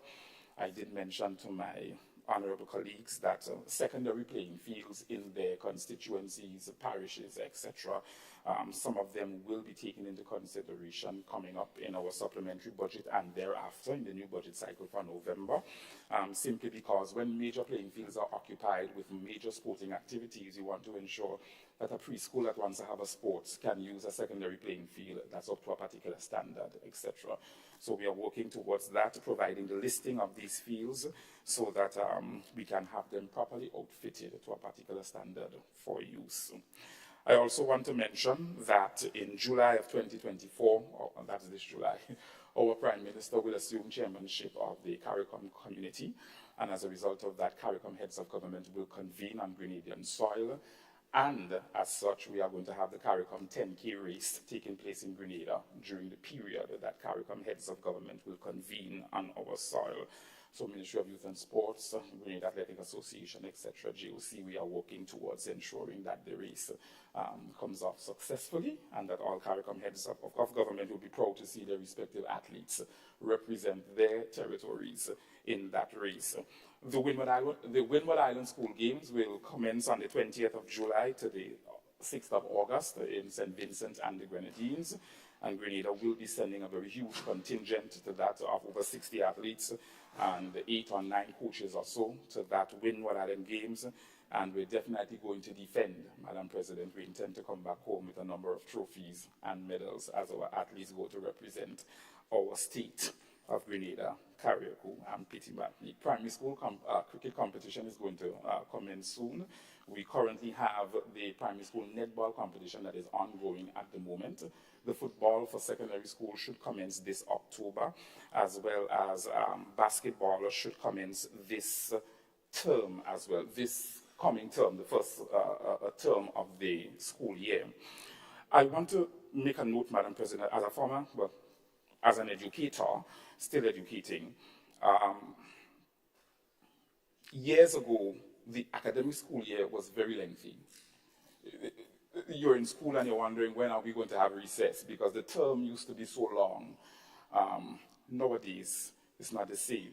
The days seem shorter. The term seems shorter. schools have added more subjects to their curriculum, be it extracurricular activities or mainstream academic subjects, etc. And a lot is going on in the education system, re-education at the primary and secondary level. With that, it takes a lot to incorporate sports into the mainstream curriculum and to have students who are academically inclined as well as sporting inclined to be here, there, and everywhere as such. Because some educators, even though you have a student that is excellent at sports, you want him or her to pass your subject at the same time when CXC comes. So you have that kind of dichotomy existing, especially at the secondary school level. But nevertheless, one of the things that we are embarking on now, together with stakeholders at the Ministry of Youth and Sports, and I'm really driving this with my National Sports Coordinator, because I understand it from a personal place being there. We must be able to manage all these sporting activities, especially within the first term. Yeah, so you have football taking place in the first term. You have netball taking place in the first term. You have basketball starting in November and ending in February. And then the list goes on. Now you want to introduce cricket. Well, cricket was always there, kind of dissipated a bit somewhat, but we want to bring back the cricket competitions at the secondary level. So with all that taking place simultaneously at the same time somewhat, sometimes based on weather conditions, some sporting activities overlap into the other month or into the scheduled space of the next sporting activity, and sometimes it creates a bit of a problem. So what we're trying to do is to see how best we can spread these sporting activities throughout the entire academic school year without interfering with the academic schedules of secondary institutions. With primary, it's a little bit more different, so we're grateful about that. But we will have a roundtable discussion with the Ministry of Education, principals, associations, etc., to see how best we can manage those sporting activities so that principals, teachers, students, parents, the communities who come out to patronize these secondary schools that are within the community space can have the best of both worlds at the end of the day, because this is not for us, Madam President, it's for the children, so that they can be holistic upon their exit from secondary school. Yeah? Thank you very much. Thank you for another very a report of great activity in your domain, Minister. I wanted to find out a little bit more about the Empower program, how long it is, and so on. We will get some further details later on, but congratulations on all that you are doing. I think this may have brought us to the end of ministerial statements. There is a light on and it belongs to Senator Cox. You have the floor, Senator. Thank you very much, Madam President. I want to take this opportunity to commend the government for continuing the Empower program, which is a very important program for young men, given the challenges that they have to face and the construct of how our society operates in terms of opportunities that are available for men, as young men, as against young women. So I think it's very important for us to recognize that and continue to invest in them. However, Madam President, I just wanted to maybe ask two questions on the invitation. I think it's appropriate because the Greater Invitation is a very important sporting event for our country, both from a sporting development standpoint, both from a financial standpoint, economic standpoint. Being former Minister for Sports, I had an opportunity to oversee the Invitational on two occasions, 2018 and 2019. So I do have some knowledge as to how it operates. But I want to ask, Madam President, because I just find it strange that the minister just doesn't have information as to the reasons why cancellation was tendered. Because from my understanding, I want to ask whether or not that the government or ministry had a representation as part of the planning committee on the Invitational, because that is standard. An event of that nature would certainly have somebody representing government and the planning of the Ministry of Sports. So my view is if there was such a person, reports should have been tendered to the ministry, to the minister, to the PS as to what is taking place, how plans are going. And if there are any issues leading up to the cancellation, I mean, those would have been brought to the fore. So I wanted to find out if there was a representation, and if so, was reports being tendered? I don't want to go into a debate on this, but I just wanted to raise that because I think that for something so significant, for it to be cancelled without information, I think there just needs to be some more clarity on that. So I just wanted to tell that. Yeah. Thank you. Thank you, Senator Cox. And Senator Minister of Sports, the floor is yours. Thank you, Madam President, and thank you, Senator Cox, as well. Madam President, we do have a representative that is on the committee, and the representative in his prudence, that's our National Coordinator for Sports, did and consistently reported to the Permanent Secretary and I as it relates to updates to the Grenada Invitational. However, Madam President, I cannot speak to what happened in the late rounds in the last 2 weeks or a week or so leading up to, I think it's supposed to start today. Today's supposed to be the Invitational leading up to the 6th of June. And as a result of that, I am waiting any information that Mr. Mitchell has that he can provide me and provide the Coordinator for Sports as well, as it relates to why the cancellation. Yes, I know that Mr. Mitchell went into a meeting last week, Monday, with his board of directors, the invitational event, and thereafter I have not been able to have a meeting with Mr. Mitchell until yesterday via phone call when he said that he is gravely ill, and as a result he would like the time to recover. And as I said, until such time, I cannot say to the nation why the event was cancelled until I sit with the director and he says to me and gives myself and the team at the Ministry of Youth and Sports the courtesy of saying why it was cancelled, knowing that the government committed to supporting 150% financially the event.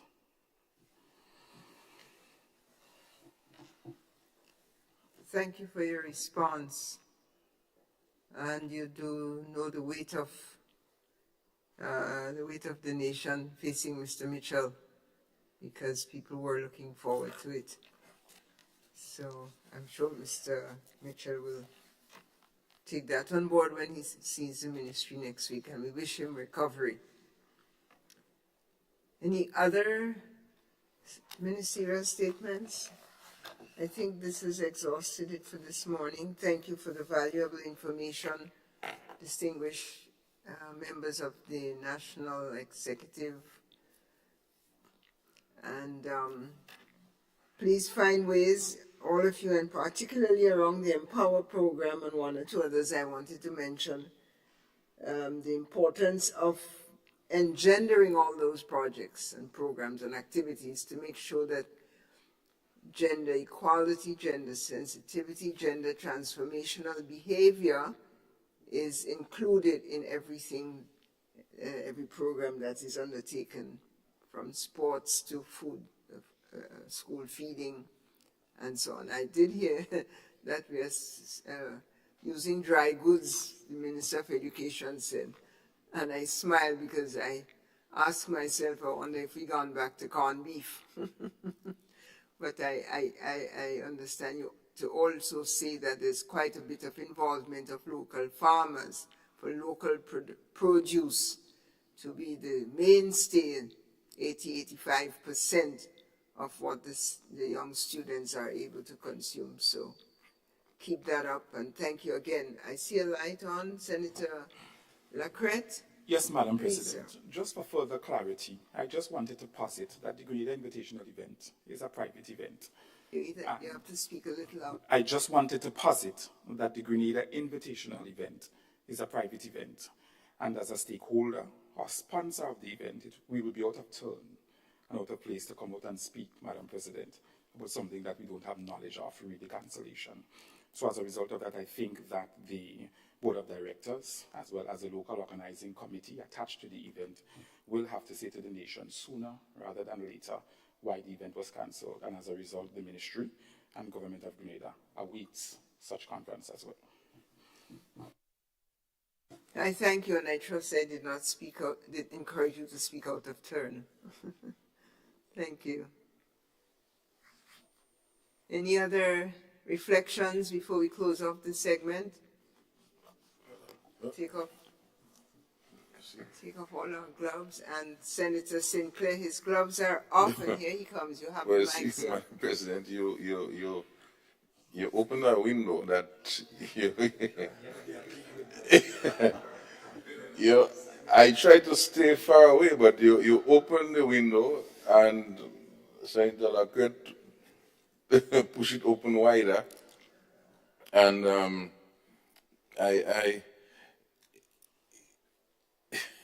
you see, the emphasis of is a private event worries me, Madam President, because a lot of events, and not just sporting, different events, takes place in this country are private. And of course, government would partner in various ways. And so I'm kind of getting curious as to the terms of engagement of government with these private operators, and government basically assessing its risk in terms of getting involved, because at the end of the day, government's reputation becomes at stake.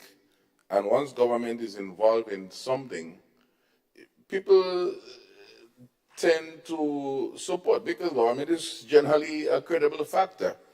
And so I think that government need to start evaluating the sort of risk and context of some of these engagements, so we don't end up having these sort of unfortunate circumstances. Of course, there are persons who might have booked tickets and all these different things, would have imported different stocks and so on to cater for this event. I mean, I know the gentleman very well involved, but that is not my business. Like government, I'm worried about getting involved in those things and committing resources, taxpayers' money, other tax money. Maybe we have a lot of money, so we don't have a problem. And I mean, I failed to even ask the senator the question, which I know he may not want to disclose. What is this full support that your government intended to give that you're not giving again? And the fact that the event is closed down, what do you intend to do with this committal? Do you do it and assign it to some other important thing for the nation's benefit? Or would we just put it back into the coffers and say, well, oh, it's okay? So I think these are some views that is coming out of that window, Madam President. No, this is the question. Do you have an intention to go after those funds, Senator Sinclair? No. Peter Lassini, we police need resources. You see, and this is the problem, you know. Supporting things that ain't even happening, when we really have things that need happening, our own people, our resources, our Peter Lassini, could have done with maybe half of that, quarter of that, to get some officers back, I'll get some vehicles going. Government, be careful. I would like to know how much money was assigned, seriously, Madam President. I thank you, and if there is a response from the other side, Senator Lacquette, you wish to take the floor. Senator Cox, we can have a sidebar, there's nothing difficult about that. Madam President, government committed $350,000 EC. Which is now freed up for consideration of others. Thank you very much. This brings our discussions and reflections to a close. Great, thank you very much. We move to the next agenda item. Item 8, presentation of papers and reports from select committees. Item 9, petitions. Item 10, government notices. Item 11, unofficial notices. Item 12, questions. Okay. Item 13, personal explanations. Item 14, motions. Item 15, bills.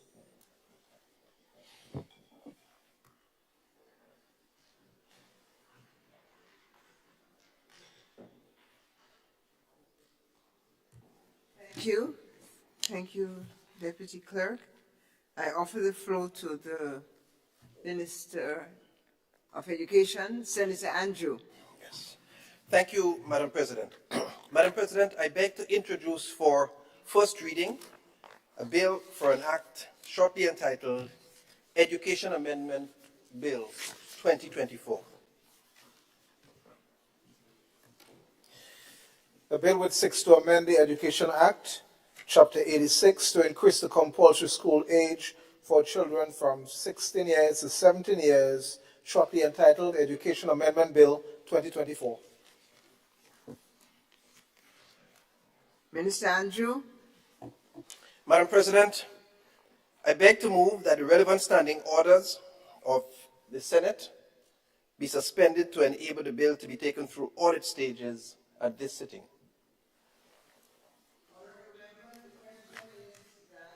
Honorable members, the question is that the relevant standing orders of the Senate be suspended to enable the bill to be taken through all its stages at this sitting. All those who are in favor, aye. Those opposed say no. The ayes have it. I think the ayes have it. Minister. Madam President, I beg to move the second reading of the bill.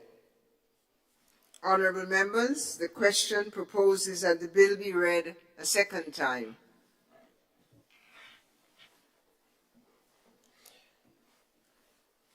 Madam President, the Education Amendment Bill 2024 is a bill that seeks to amend the Education Act, Chapter 86 of the Principal Act, to increase the compulsory school age from 16 inclusive to 17 years inclusive. Now, what this really means, it's to have it adjusted from 16 years inclusive to 18 years. In fact, this is the legal language to say 18 years. So, in principle, we are moving the upper limit of the compulsory school age to 18. That's what this means. But of course, it has to be put in legal jargon and consistent with the writing of the Education Act. Because the Education Act says the compulsory school age is from 5 to 16. And we keep the inclusives. If you say to 18, it will imply beyond 18, which takes you into your 19th birthday, which is not a legal position to take. So when we say 17 inclusive, I want everybody around listening to understand that this actually means all of 17 up to the last day before you attain your 18th birthday. So it's, in layman terms, it's to 18 we're talking about here. This bill, Madam President, contains two clauses. Clause 1 seeks to provide for the short title for the act, for which this is the bill, and clause 2, part 2, seeks to provide for the act to come into force on the first day of September 2024. Clause 2 seeks to amend the definition of the term compulsory school age under section 2, part 1 of the Principal Act to increase the compulsory school age from 16 to 17 inclusive, which, as I explained, is up to 18. Madam President, I want to give some background as to why this amendment is an important one. With the current Education Act, a student can legally exit the education system at age 16. In fact, having been in education all my life, we've had truancy officers, we've had school attendance officers, And sometimes you try to keep students in school, but from the time a child gets to the age of 16, they could walk out and not even a parent could tell them, and that's been the application, even though the law has said 16 inclusive. For the time a child got to 16, we no longer had legal jurisdiction to keep them in school. And so you find 16-year-olds who can say, I no longer want to remain in school. And we have no legal course of redress to deal with it. Further, we find that there are several students who leave school duly after completing secondary school at age 16, and they can easily say, well, I'm through with education, I'm through with learning, I'm going to find a work, I'm going to find a job. But the reality is that these young persons are inadequately prepared for the world of work. Our business senator on the other side will tell us that the experiences come from a lot of employers, that there's a lack of work readiness on the part of our young persons coming out of the school system. The education sector has an obligation and a responsibility to bridge that gap. And so this results in frustration for many of the young, for the employers. Let me put it that way first. And so many of the employers apply to the Ministry of Labor for work permits for foreigners to come, to do jobs that ordinarily Grenadian young people could have been doing if they had the proper skill sets. While we have a system that tells people at 16 you could say I'm no longer interested. And we can walk around several communities and you'll find many young persons between 16 and 18 per se, 16, 19, who have nothing doing. They're waiting for some program somewhere. They're waiting for what you have, they'll ask you, but they're not properly skilled. And so we have the work permit issue. And then we have several of those young people feeling frustrated and resorting to idleness, resulting in lifestyles of drugs, crime, and violence. And there's a gap that needs to be fixed. We note, Madam President, that several of these young persons could barely work legally. Why do I say that? They could barely work legally because in several sectors, they can't open a bank account at 16. They can't have a driver's license to facilitate meaningful engagement in the world of work.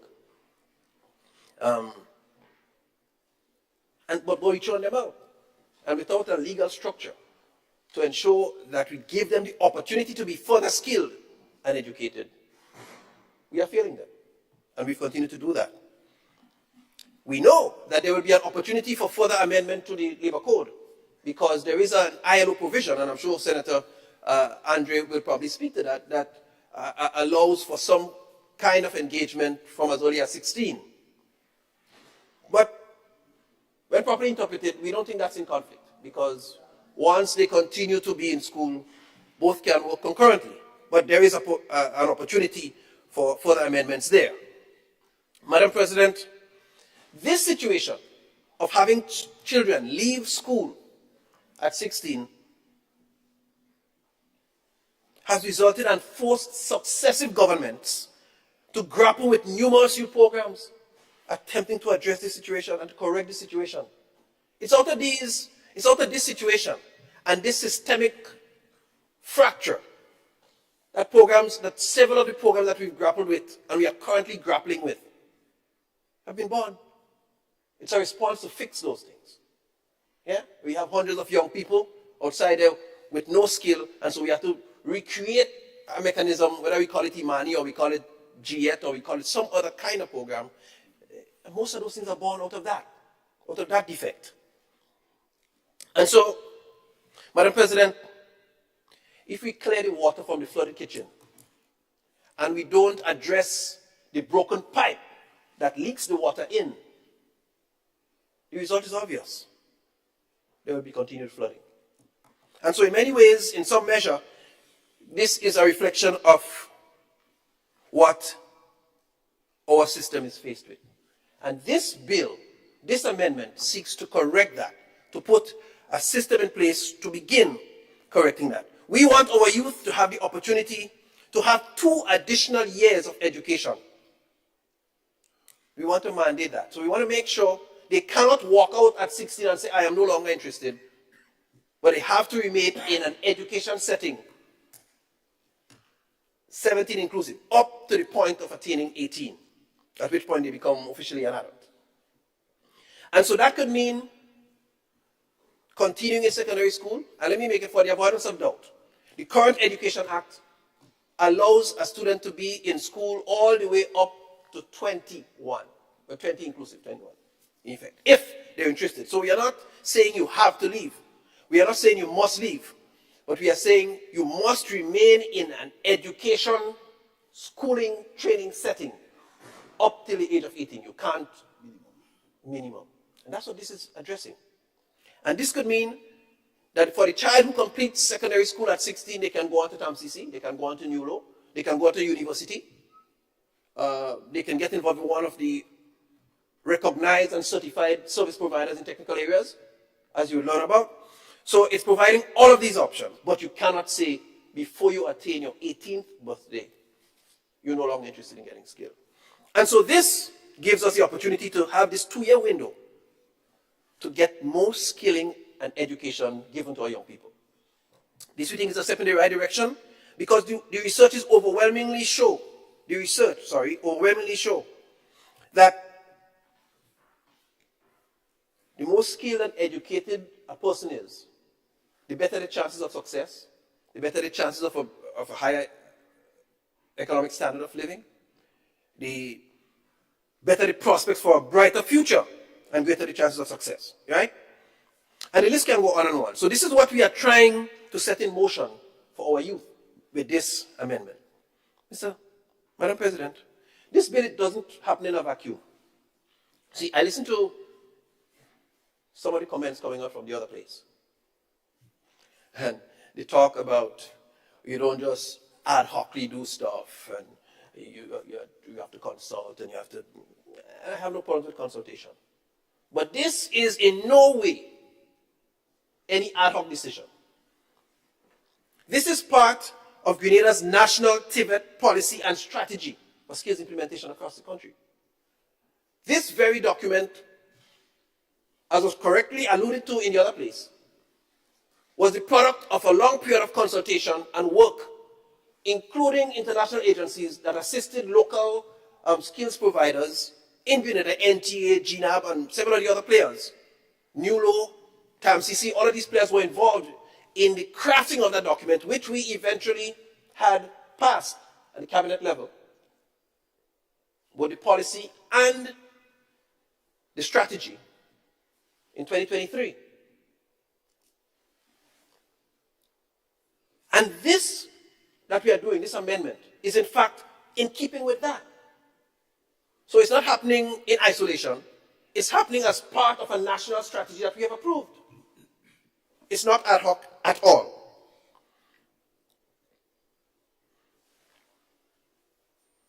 There are several other steps that have been implemented in that same strategy, and I'll just recall a few. So one, since that policy's approval, we have continued to expand the TVET offering to primary schools. So it's been there, but a limited number of schools traditionally were exposed. Since the implementation of the strategy, we have expanded the offerings to make sure almost all of our primary schools are now exposed to TVET education, based on regrouping and ensuring that centers are within proximity to all of our primary schools.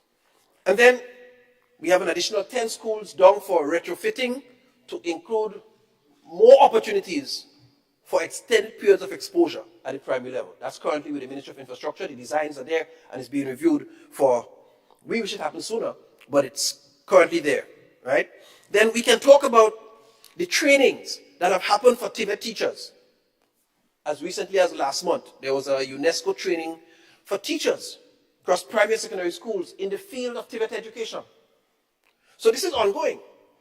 Further, the very decisions to remove the tuition for TAMCC and NULO students was in fact part of that strategy, to incentivize persons and to make it easier to increase the access to continued education. So nobody could say, well, I can't continue because I can't find the 810.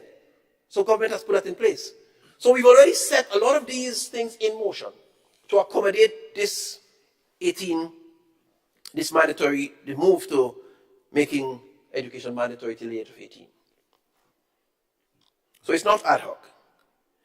Further, Madam President, I can say to you that our ministry has gone forward, and in anticipation of having everybody continue education after secondary school. And I say after secondary school because the Education Act, a child starts schooling at 5. The earliest a child can start school is 4 years plus at the primary level by the Education Act. So the child can be 4, but it must be turning 5 in that same first semester ending December. So the earliest a child can enter is 4, turning 5. Which means 7 years later, the duration for primary education, they'll be 11 plus at youngest. They can be older, they can be 12, heading for 13, depending on when they were born. You add 5 years to that, which is the duration of a secondary school journey, they'll be 16 plus. So the natural progression takes you at 16 plus at your earliest to leave secondary school. So understand the strategic placement of this amendment, when it provides for an additional 2 years to ensure that between 16 plus and 18 plus, we have the opportunity to, well, yes, between 16 plus and 17 plus, yes, we have the opportunity. No, I meant 18 plus, because some people will actually leave at 18 plus. Yeah, I wasn't referring to the law itself. I'm referring to the actual reality that persons leave at 16 and in 2 years after, they'll be 18 plus, 16 plus, 18 plus, yeah. So that period between 16 plus, 18 plus will give us the opportunity to expose them to more skills. And so in preparation for that, apart from the fact that TAMCC and NULO are continuing to register students, and I can tell you NULO has doubled its intake, right, since the free tuition policy. Additionally, we have started engaging a number of the service providers in technical education in preparation for this. So we are engaging, we have some Grace Typing School, we have SIDAT, we have the Spicile School of Music that we are engaging, Adult and Teen Challenge, we are working with Labukan Creative Center. So all of these are agencies that are MTA certified, Madam President, that we have begun engaging and having discussions with in preparation and in anticipation that we are going to have to find spaces to continue students who may not necessarily want to go to MCC or NULO, but who might have other interests that we might want to put them into. We understand, Madam President, that there are several nuances that we will have to work with, fix, amend, make adjustments to as we go along. But we are confident from where we sit, from where we stand, that this is a correct step, a bold step in the right direction in addressing the work-related gaps coming out of the education system and the needs of the world of work. And so, Madam President, I commend this bill to this Honorable House wholeheartedly and without reservation for their support, their debate, and I invite all of those from you. Thank you very much, Madam President. Thank you, Minister of Education. Senator Andrew Lewis, speak. Thank you very much, Madam President, and thank you to the Minister of Education for presenting the bill, which must be of noble intention. And my contribution is not based on whether this, I can't say it is good or bad, because I am seeking information in terms of data, what is driving this. So for instance, I've heard the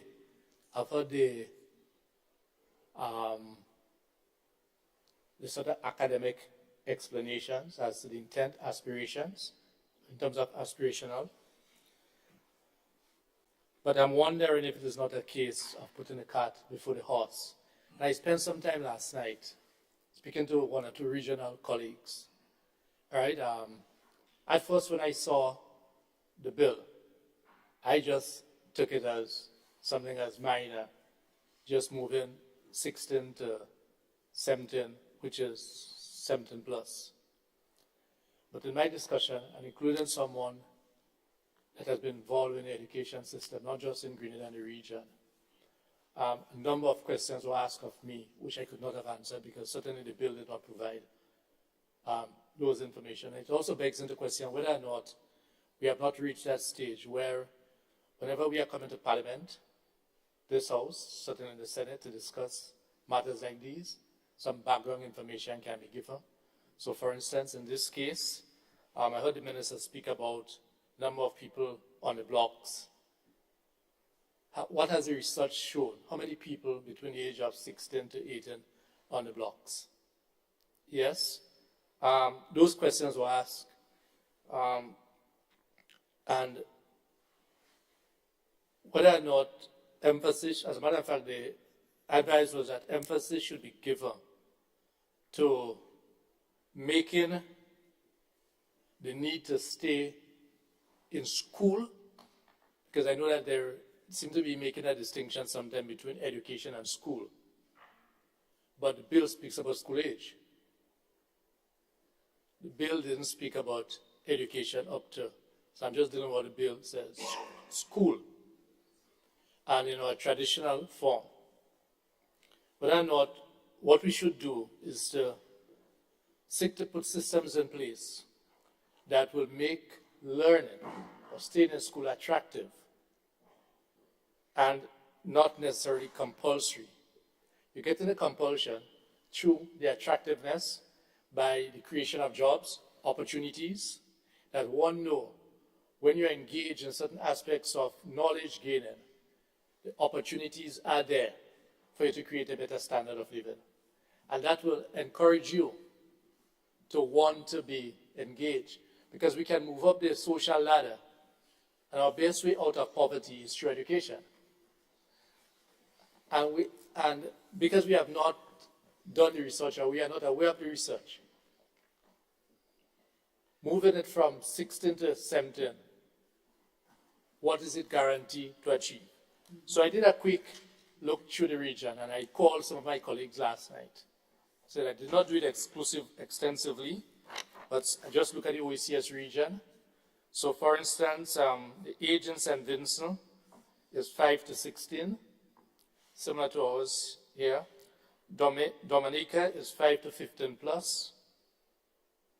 When I look at Barbados, and I find it instructive, because I think we all understand and appreciate that Barbados has been a leading country in terms of literacy rates and academic and such achievement. And we see here, for instance, that Barbados has a compulsory school leaving age of 16 and has a literacy rate of 99.7%. Trinidad and Tobago is also mandatory, compulsory age of 16, and also boasts a literacy rate of 99%.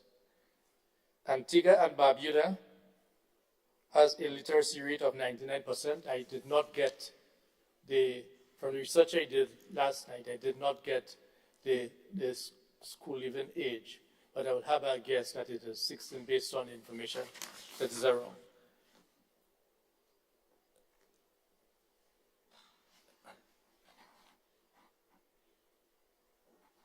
There are a number of challenges that can go with this. As I said, it is not a case of whether it is good or bad. It is a matter of wanting the information. The aspect of consultation. And earlier, the minister, life is really ironic sometimes, The minister said that CXC said that there's some consultation. He said they say. Yes? Which is clearly an indication that our local ministry, most likely, although we had representation there, our ministers were not directly involved. I can tell you that up to last night, my information from the Grenada Union of Teachers is that the Grenada Union of Teachers as a body have not been consulted. These are the people I expected to be implemented and living with those implications, because people are expected to stay in school longer. The implication for resources, the implication for classroom sizes or more spaces, physical spaces, accommodation. The engagement with teachers are expected now to be longer. I'm addressing teachers because they are moving from 16. You're dealing with students who would be advanced in age, and there will be certain behavioral patterns that may change, right? So there needs to be those forms of consultation. The increased costs, and this is from an insight from the OECD analysis.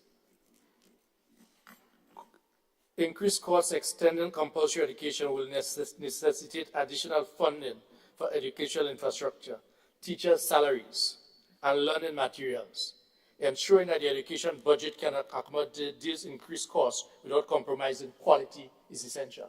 So it is not just a case, and I'm not saying that this is what the government is saying, but it is not just a case of having people stay in school longer, having exposure to additional training, because one can find ways, as Barbados have done and Trinidad has done, to have technical or skilled training as part of your curriculum. One can find ways and means of doing that. As a matter of fact, one would recall the days of the wing, I'm just using that terminology, the wing, etc. I know we are now in a more modern age in terms of technology, but the technology allows for these things to be incorporated, to even be done from within the spaces that we have at the moment in terms of computers. Right? So the means of delivering, does not require that physical engagement. Yes? The question of transportation, because one can possibly foresee that with the training that the minister and others may be speaking of, sometimes it may require an extended period. I'm talking about beyond the normal day. We already have a challenge with transport, and I'm therefore using this opportunity to plug in the need for the state to urgently address the issue of transportation, even if it means for school, and do not wait for too long to address that. The resource allocation, infrastructure improvement, particularly in rural areas, to ensure equitable access to quality education for all students. These are all factors that has to be taken into account.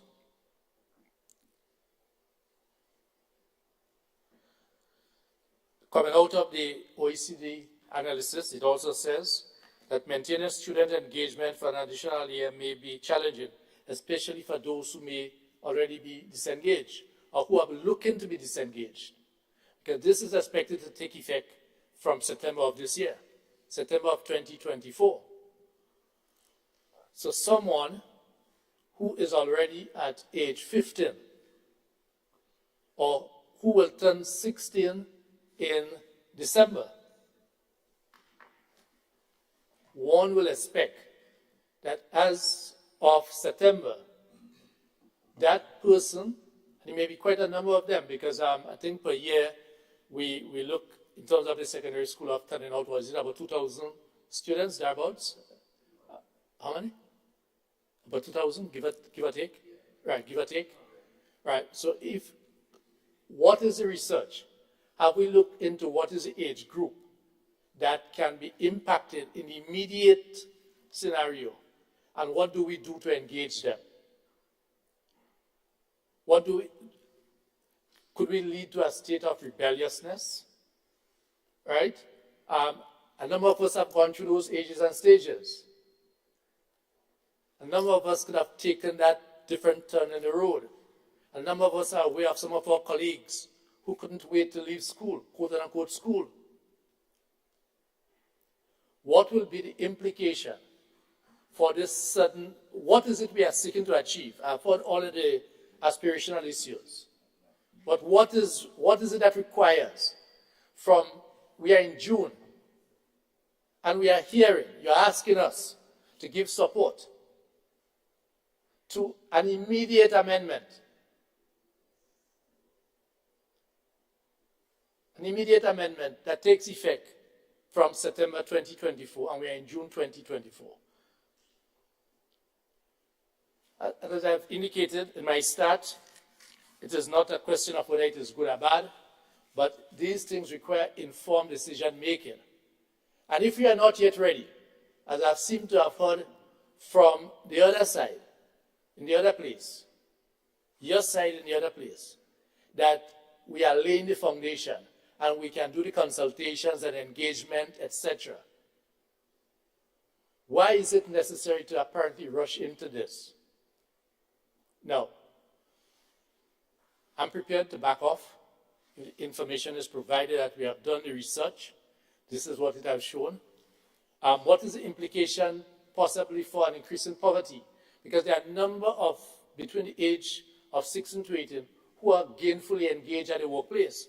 The Labor Code makes provision for employment under age 18.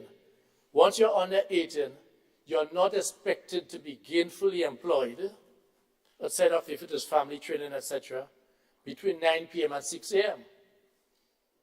The Labor Code is clear on this. As a matter of fact, the ILO Convention, I think is 143 thereabouts, I stand corrected, that came out of in 1973, because the aspect of compulsory school age was designed to address the aspect of child labor.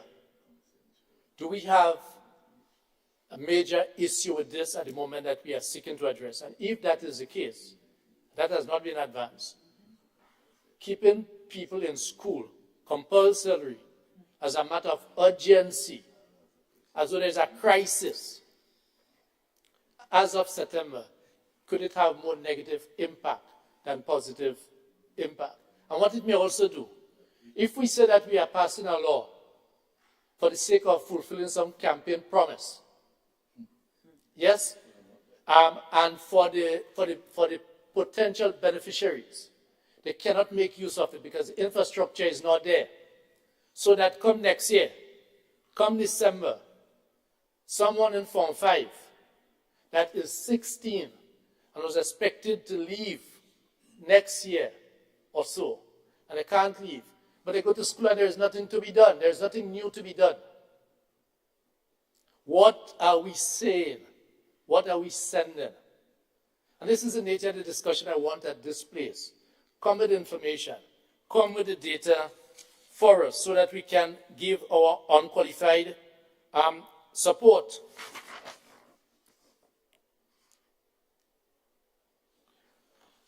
It also seeks to probably address the issue of unemployment because, and that's why I'm asking for the numbers. A link was made with people sitting on the blocks, well, unemployed. But would that be truly addressing the issue of unemployment? Because if someone is not on the blocks, as they may be tempted to do, and they may rebel to do, but they are in a building or an environment in which they have nothing to do, nothing constructive to learn, because the resources are not there. Is this a true reflection of reducing unemployment? And especially, even with the economic impact, someone has to pay for this. Someone has to pay for this engagement. And whereas those students, because school age, who will now no longer be able to seek employment, because the point has been made that employers are not taking these school leavers because they are not ready for the world of work. Well, even if you bring it to 18 and you haven't prepared them for the world of work, that wouldn't change anything. You know? So for the next 4, 5 years or 6 years, that it may take us to put systems in place, what you are now doing is making it worse. You are now putting 18-year-olds or 18 plus in a work environment in which an employer will not take them according to the information from the Minister of Education. I find it difficult to accept that the increased applications that we are getting for work permits is impacted by the 16 to 18-year-old in any significant way. In other words, what work that is required, right, that focuses on the aspect of between 16 to 18, that they are not prepared for the world of work, right, so that they are sitting on the block when, for instance, we have to bring in foreign workers. The question that must be asked, are we saying that between the age of from 18 upwards, we don't have people sitting on the blocks? And therefore, there's a shortage only between 16 to 18? Because the question of preparation will still come into play. When you move to 18, the question, what it also speaks about, and probably that's what CXC probably may not recognize they are doing, there's a mismatch in our education system. There's a mismatch. There is a mismatch, and the private sector can tell you that. And that is where collaboration comes in. So we need to speak to our teachers, we need to speak to our private sector, we need to speak to the labor movement. I'm hearing of this for the first time. The TUC is hearing of this when I get this bill. We represent working class people that have their children who may have already have preparation or looking to look, okay, as you turn 16, you finish your school because you do Form 5, you get your 4, 5, 6, 16 CXCs or whatever it is, that you'll now get some form of employment to help the household. And that's the reality. What I'm addressing here is not ideological, It's not aspirational. I'm addressing there's a reality outside it. I'm agreeing. So I'm not faulting the aspirations. I'm asking whether or not we took into consideration those realities, and it is research, data-driven, that will guide us. I was asked that question, what does it mean? Because there are people on the blocks, yes, in that age group, but there are people on the blocks 20, 25, 30. Right? Yes. So I'm asking for whatever assistance that can be given to us in terms of that data. And we can't stop it from passing. Let me make the point. The numbers is clear. Let's be frank about this. And I'm not here to say don't pass it. I'm here to say that I'm not saying it is good or bad. These are the concerns that we have. Anything that will increase the learning capacity of our people, give them additional tools. As a matter of fact, from our end, we have always encouraged our people and to give our children education. And that is why we fight every day on Marjorie Street to get a better wage for our members so that they can have some savings, they can have some income that can go towards education. Because many times they have to make that choice between putting food on the table and education. So we are not opposed to that. I don't think any one of us inside here could be opposed to that. I don't think any one of us on your side would be opposed to this.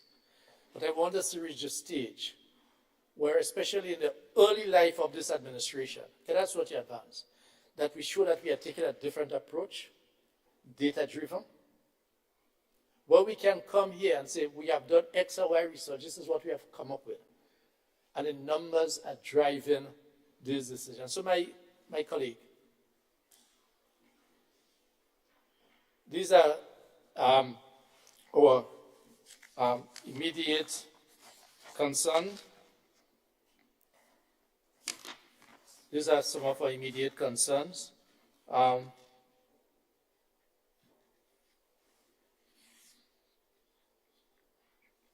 Because we recognize that during unfavorable labor market conditions, young people tend to remain in education longer. Yes? These are, it's the OECD. So these are there to help guide us. Higher employment rates reduce the opportunity cost of staying in school, allowing students to develop their skills for when the economy improves. So we have to put systems in place. It is not just a legislation, right? Because these things, if it is not properly done, or if the structures are not put in place, the youth will lose further confidence in us. Because when we sit here and we advance the reasons as to what we hope to achieve, but the structures are not there, it can lead to further concern. So, Madam President, through you, and understanding your background in education and broader societal issues, where your engagement internationally is data-driven, and given the importance of education that you yourself have demonstrated, Dr. Williams, it is earned, it was not given. It was not, yes. And we encourage our people to keep developing themselves. Even in work, we encourage our people to continue upgrading themselves. That is why in most of our collective agreements, sometimes my colleague here in the private sector, I can tell you, many employers don't agree, but we try to get education assistance, even to be bonded, even in the private sector, so people can go to the extension classes. The importance of education, recognizing our culture, where many times we had to go to find work early to help take care, right? Because even if our parents worked for 30-something years straight, the biggest salary that they got wasn't enough. Yes? Wasn't enough to improve our standard of living. So the investment went into our schooling. And that is why probably agriculture has been impacted so, because we use the agricultural resources to give education without it being directed to come back to assist in developing our local economy. So, Madam President, I end by making the point that we are not opposed to further learnings, but we are not sure, because we do not have the information, and we have not seen information from the other side, that this, from September, will address in a real way the ideas and issues raised by the presenter of the bill on the government side. Thank you very much, Madam President. I thank you, Senator Lewis, for your input.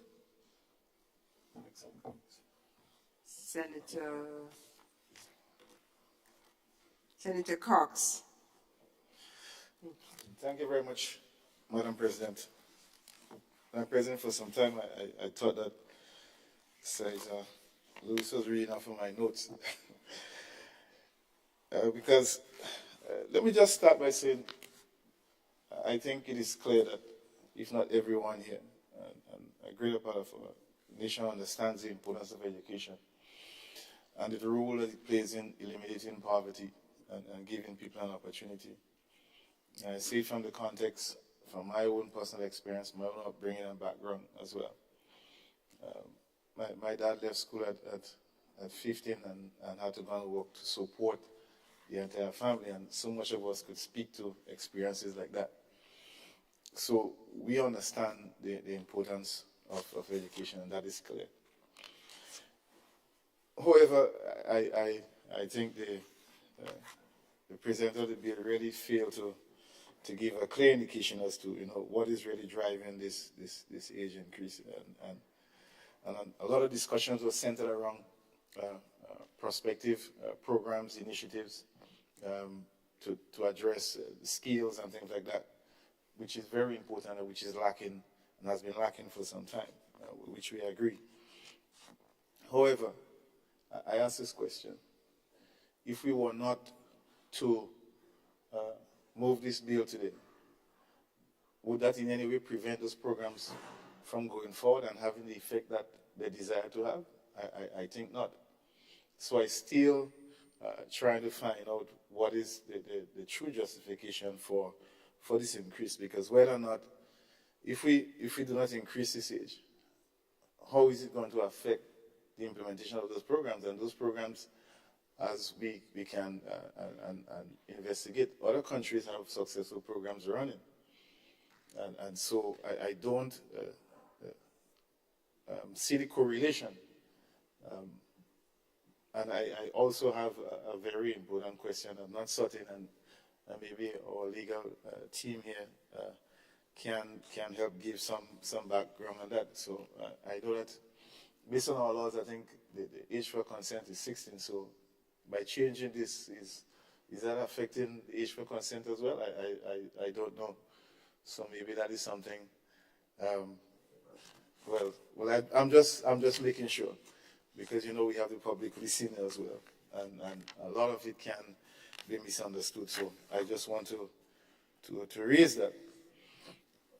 But I beg, Madam President, that we do get a little more clarity on why the increase and in the school age. And I don't see whatever programs that are currently being implemented is only there to complement and to help support youths between that age, between the 16 and 18 period. So I don't know. I'm still lost and a bit puzzled. I just don't see the correlation. And I think there is a clear opportunity for more explanation as to what is the true reason. I don't want to say it is a campaign promise, but I don't think that the minister would.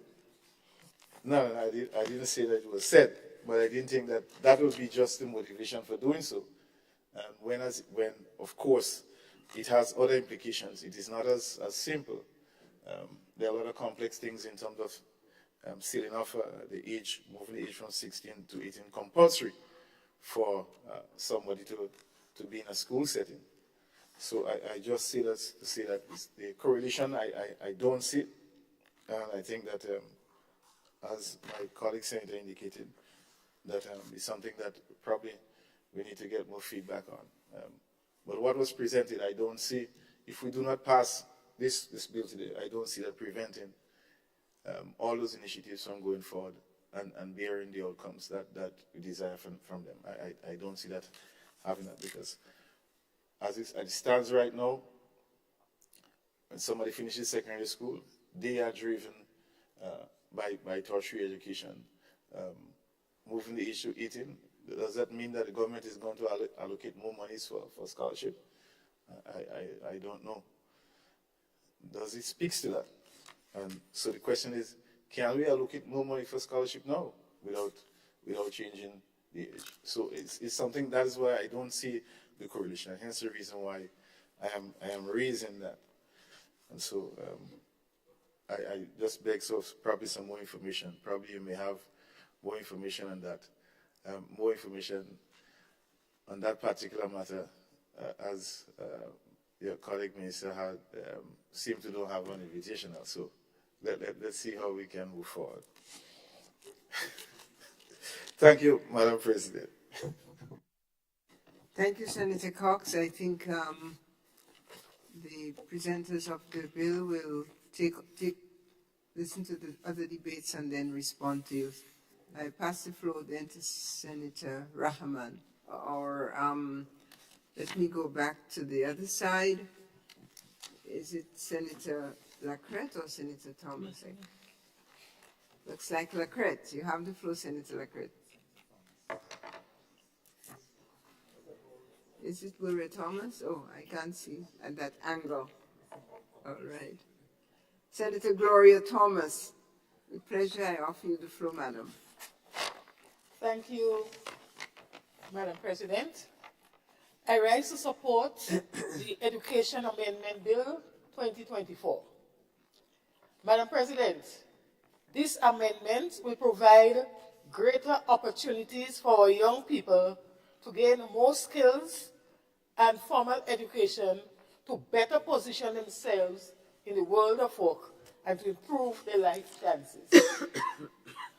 As Social Development Minister, I am interested in seeing the reliance on safety net reduced.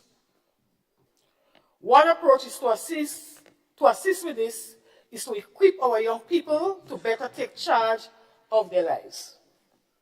This amendment is a progressive one, which I think will reduce the dependency of our young people. Principals of many of our secondary schools will tell you that over 50% of the students who wrote CXC and did not do as well as they was expecting return and request a second year.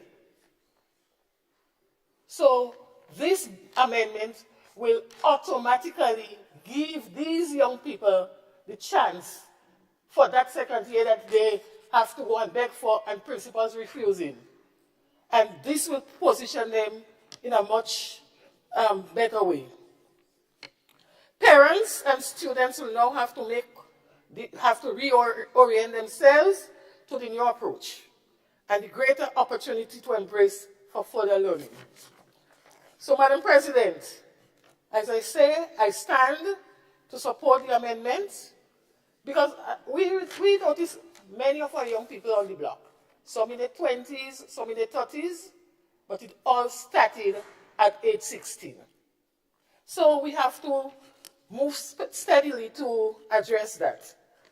And at that stage, it becomes a way of life for them. Because once they start to hang out on the blocks, to pull them out from there is a real task. So this amendment is trying to reduce all those incidents of people on the blocks losing their sense of direction, being not motivated to go back to school and embrace higher education. And so, Madam President, they refuse or they lose their chance of improving themselves. With this age increase, it will ensure that our young people will be given the opportunity to benefit from additional learning in a structured way. And with these few points, Madam President, I pledge my support to the bill. Thank you. Thank you, Senator Thomas.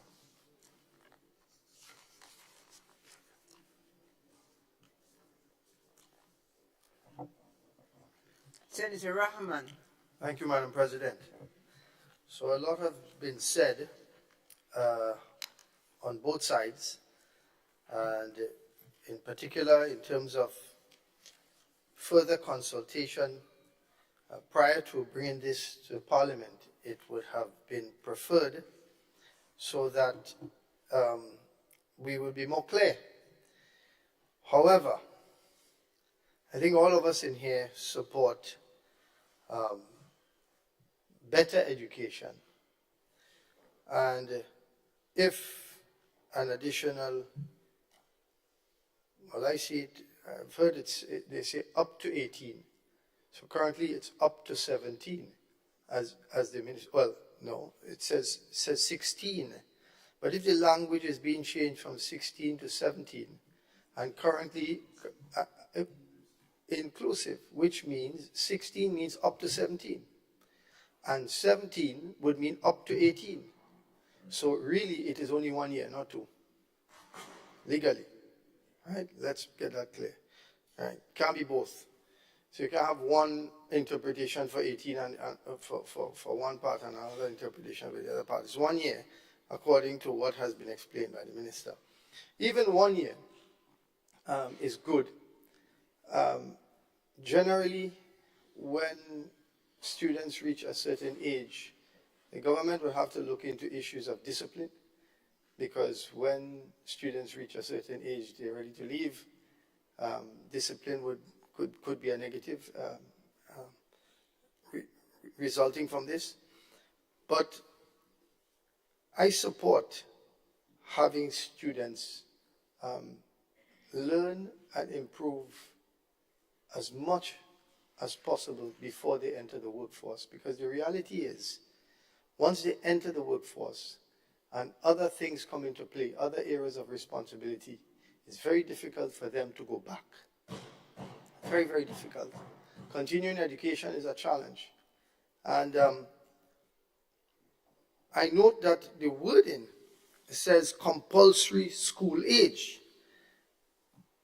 We know that school has different phases. We have our primary, we have our kindergarten, primary, secondary, so it's different phases. So I assume by this compulsory school age, many of my colleagues here spoke about secondary school, but I'm looking at it that it does not limit to secondary school.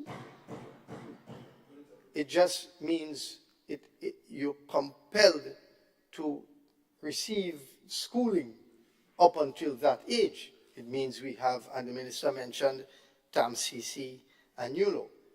If it were just referring to secondary school, there would be no need for him to mention TAMCC and ULO.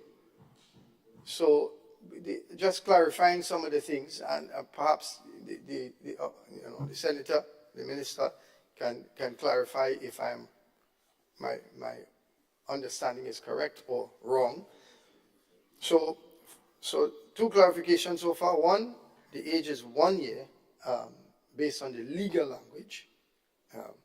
And two, that when we are saying that it is mandatory up to now 17 plus or up to 18, that it means all types of schooling, but you must stay in some sort of schooling system up until that age. If that is the case, then this is wonderful news, because as was said by my colleague for Labour, the business community does and needs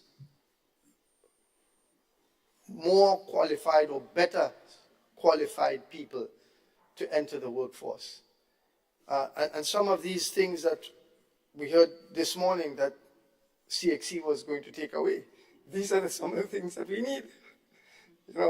So perhaps, the students can come back, and if they get their agricultural science 1, then perhaps they can do the second in that extra year. I think it is important, but I also believe, so I understand the reason for it and I support it, but I believe that more should have been done to clarify some of the things so that we would not have so many questions here today. I thank you. Thank you, Senator Rahman. Senator Adrian Thomas, you have the floor, sir. Thank you very much, Madam President. I've been very quiet today. But, Madam President, I have to stand to support the Education Amendment Bill as presented by my good friend and my good colleague, Senator the Honorable Andrew. Madam President, I would not regurgitate what was said by my colleagues in their presentations, but I think I want to raise some very important issues. But before I start, I want to commend Senator Salim Rahman for his presentation, because I think he really and truly expounded in a way which indicates that he took some time off to really interpret the bill. And I think I must commend you for having the right interpretation. It seems as though you have been reading our minds also. Madam President, the real issue, the real objective of this bill is to improve the education system in our country. We also are quite cognizant of the fact that our people, our young people in particular, are leaving secondary schools, 11, 12, 15 O-levels. Our employers are complaining that they are not delivering as they should. We are cognizant of that.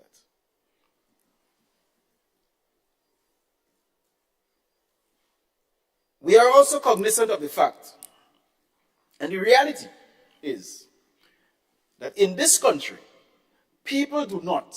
How many people leave secondary school before 16 years?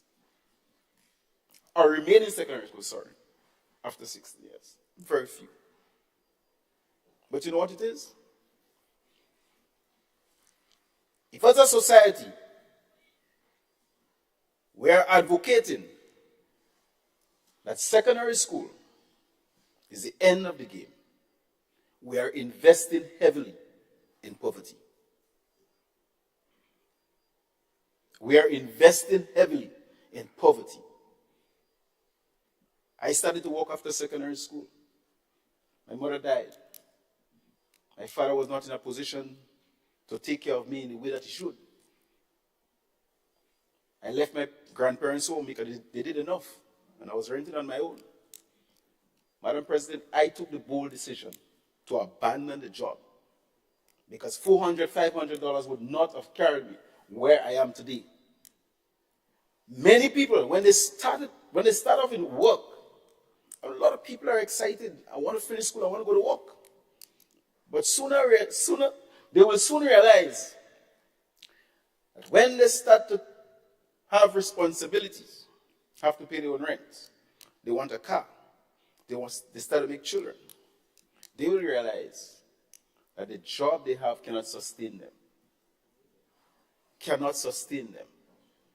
And therefore, it is important that we improve our education at the preliminary stage of our development. Preliminary, the foundation. Otherwise, we'll find ourselves and our society dabbling in poverty. And if we believe that extending it, encouraging our people to extend it, going to come with a cost because we have to get more infrastructure. If we believe that this is expensive, let us continue to try ignorance. Madam President, our education system, sad to say, is still based on academics. Still based on academics. And therefore, the skills that our society demands today are in the Ministry of Tourism. Tourism, we boast about being one of the main pillars of our economy. But yet for all, the employers in the hotel industry, they need people with the necessary training so that we will stop importing labor into Grenada. Our secondary schools have to be reviewed and designed to accommodate what our society is demanding. So our task is great. This is the starting point. This is the starting point. And therefore, there are so many areas in tourism that we can invest in terms of equipping our people. In the yachting industry, there's a big avenue there, great opportunities. The creative economy calls for a lot of training, and therefore we are encouraging people that if you are young, use that time to go to school. The world of work will be more receptive to you when you are more equipped. And Madam President, we must appreciate the fact that education must become part of our culture if we want to advance our society. If only we had the vision, like men like Burroughs in Barbados, Bonham in Guyana, Eric Williams in Trinidad. I remember these guys in the 50s and 60s advocating free education up to university. They understood it. They understood what it means to educate, to have an educated society. There are countries in this world that may not have much mineral resources and natural resources, but if they have an educated people, the progress they will make in life, it's amazing. And I'm not talking about education with pen and paper. I'm not talking about academics. Madam President, education is broader than that. If we are such exploring for oil in Grenada, the time will come when we will need to review our education system and equip our people to process, to explore and exploit oil. And education does not end. Education does not end at 16 and 18 at secondary school. Education is continuous. It's a life-standing thing. The medical doctor will tell you, if they don't refresh themselves, they cannot practice. The lawyers will tell you, if they don't refresh themselves, they might be kicked out of the bar. So let us don't play naive, Madam President, in regards to what is happening in Grenada, in regards to education, and what is needed for our society to develop and move forward.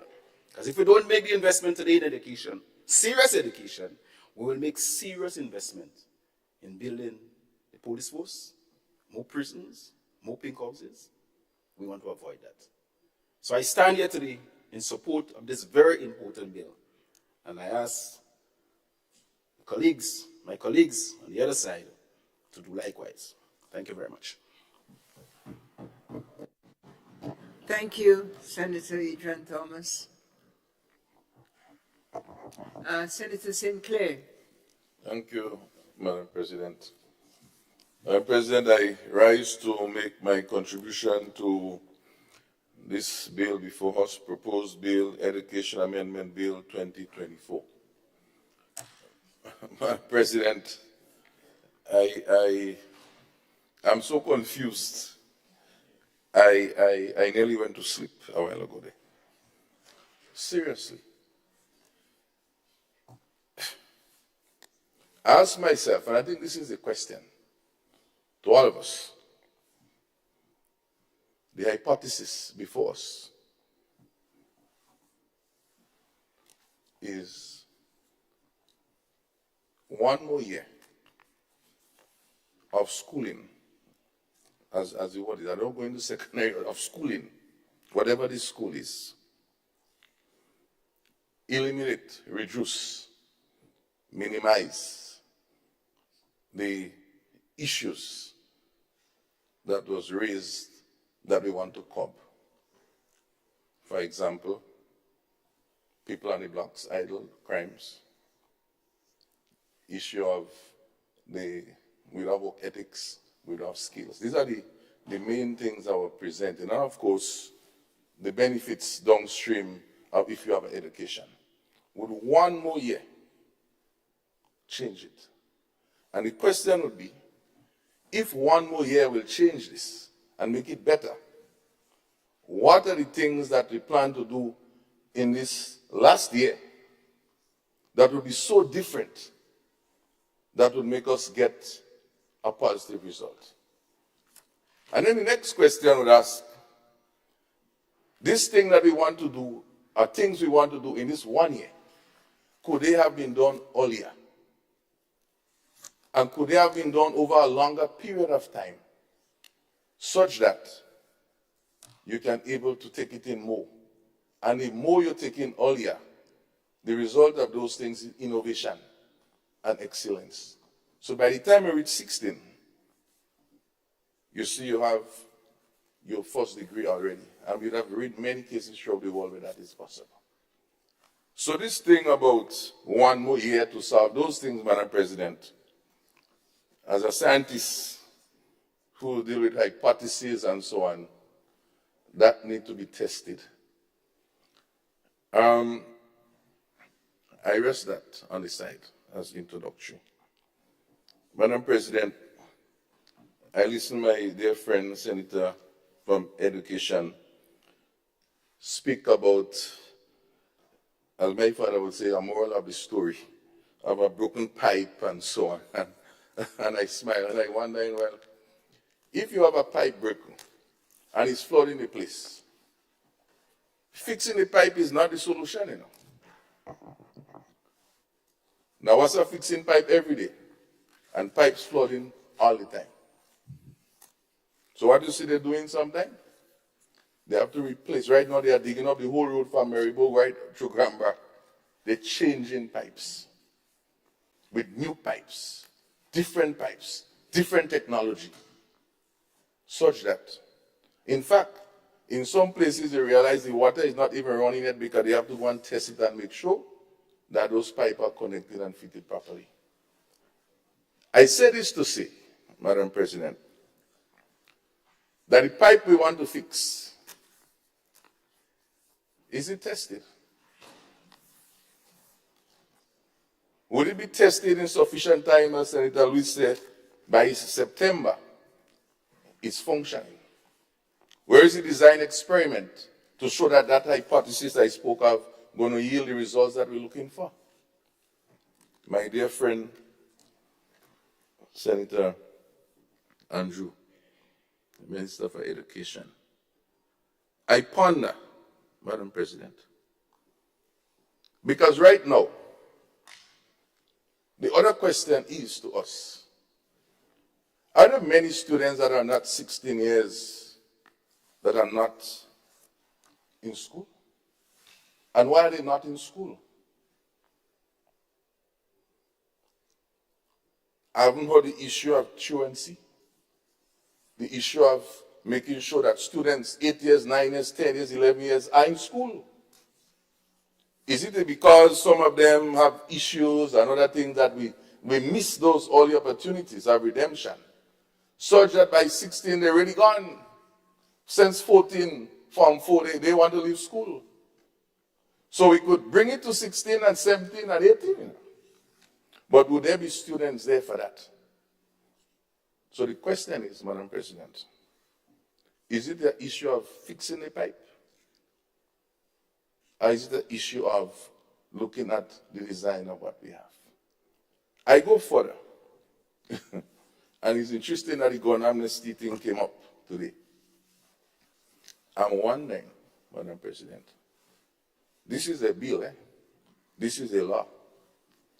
So someone out on the blocks right now, come in September, they might have left school last year, and they will be 18, 16, 17 maybe. What will the law do to these people? The 17-year-old on the block right now, the 16-year-old on the block right now, how do we treat that? Do we bring them back in school? Yes. Would their parents, as the Education Act Section 48 speaks, they will be charged about $1,000, the parents, for not having the children in school. This is the penalty, for not having the children in school.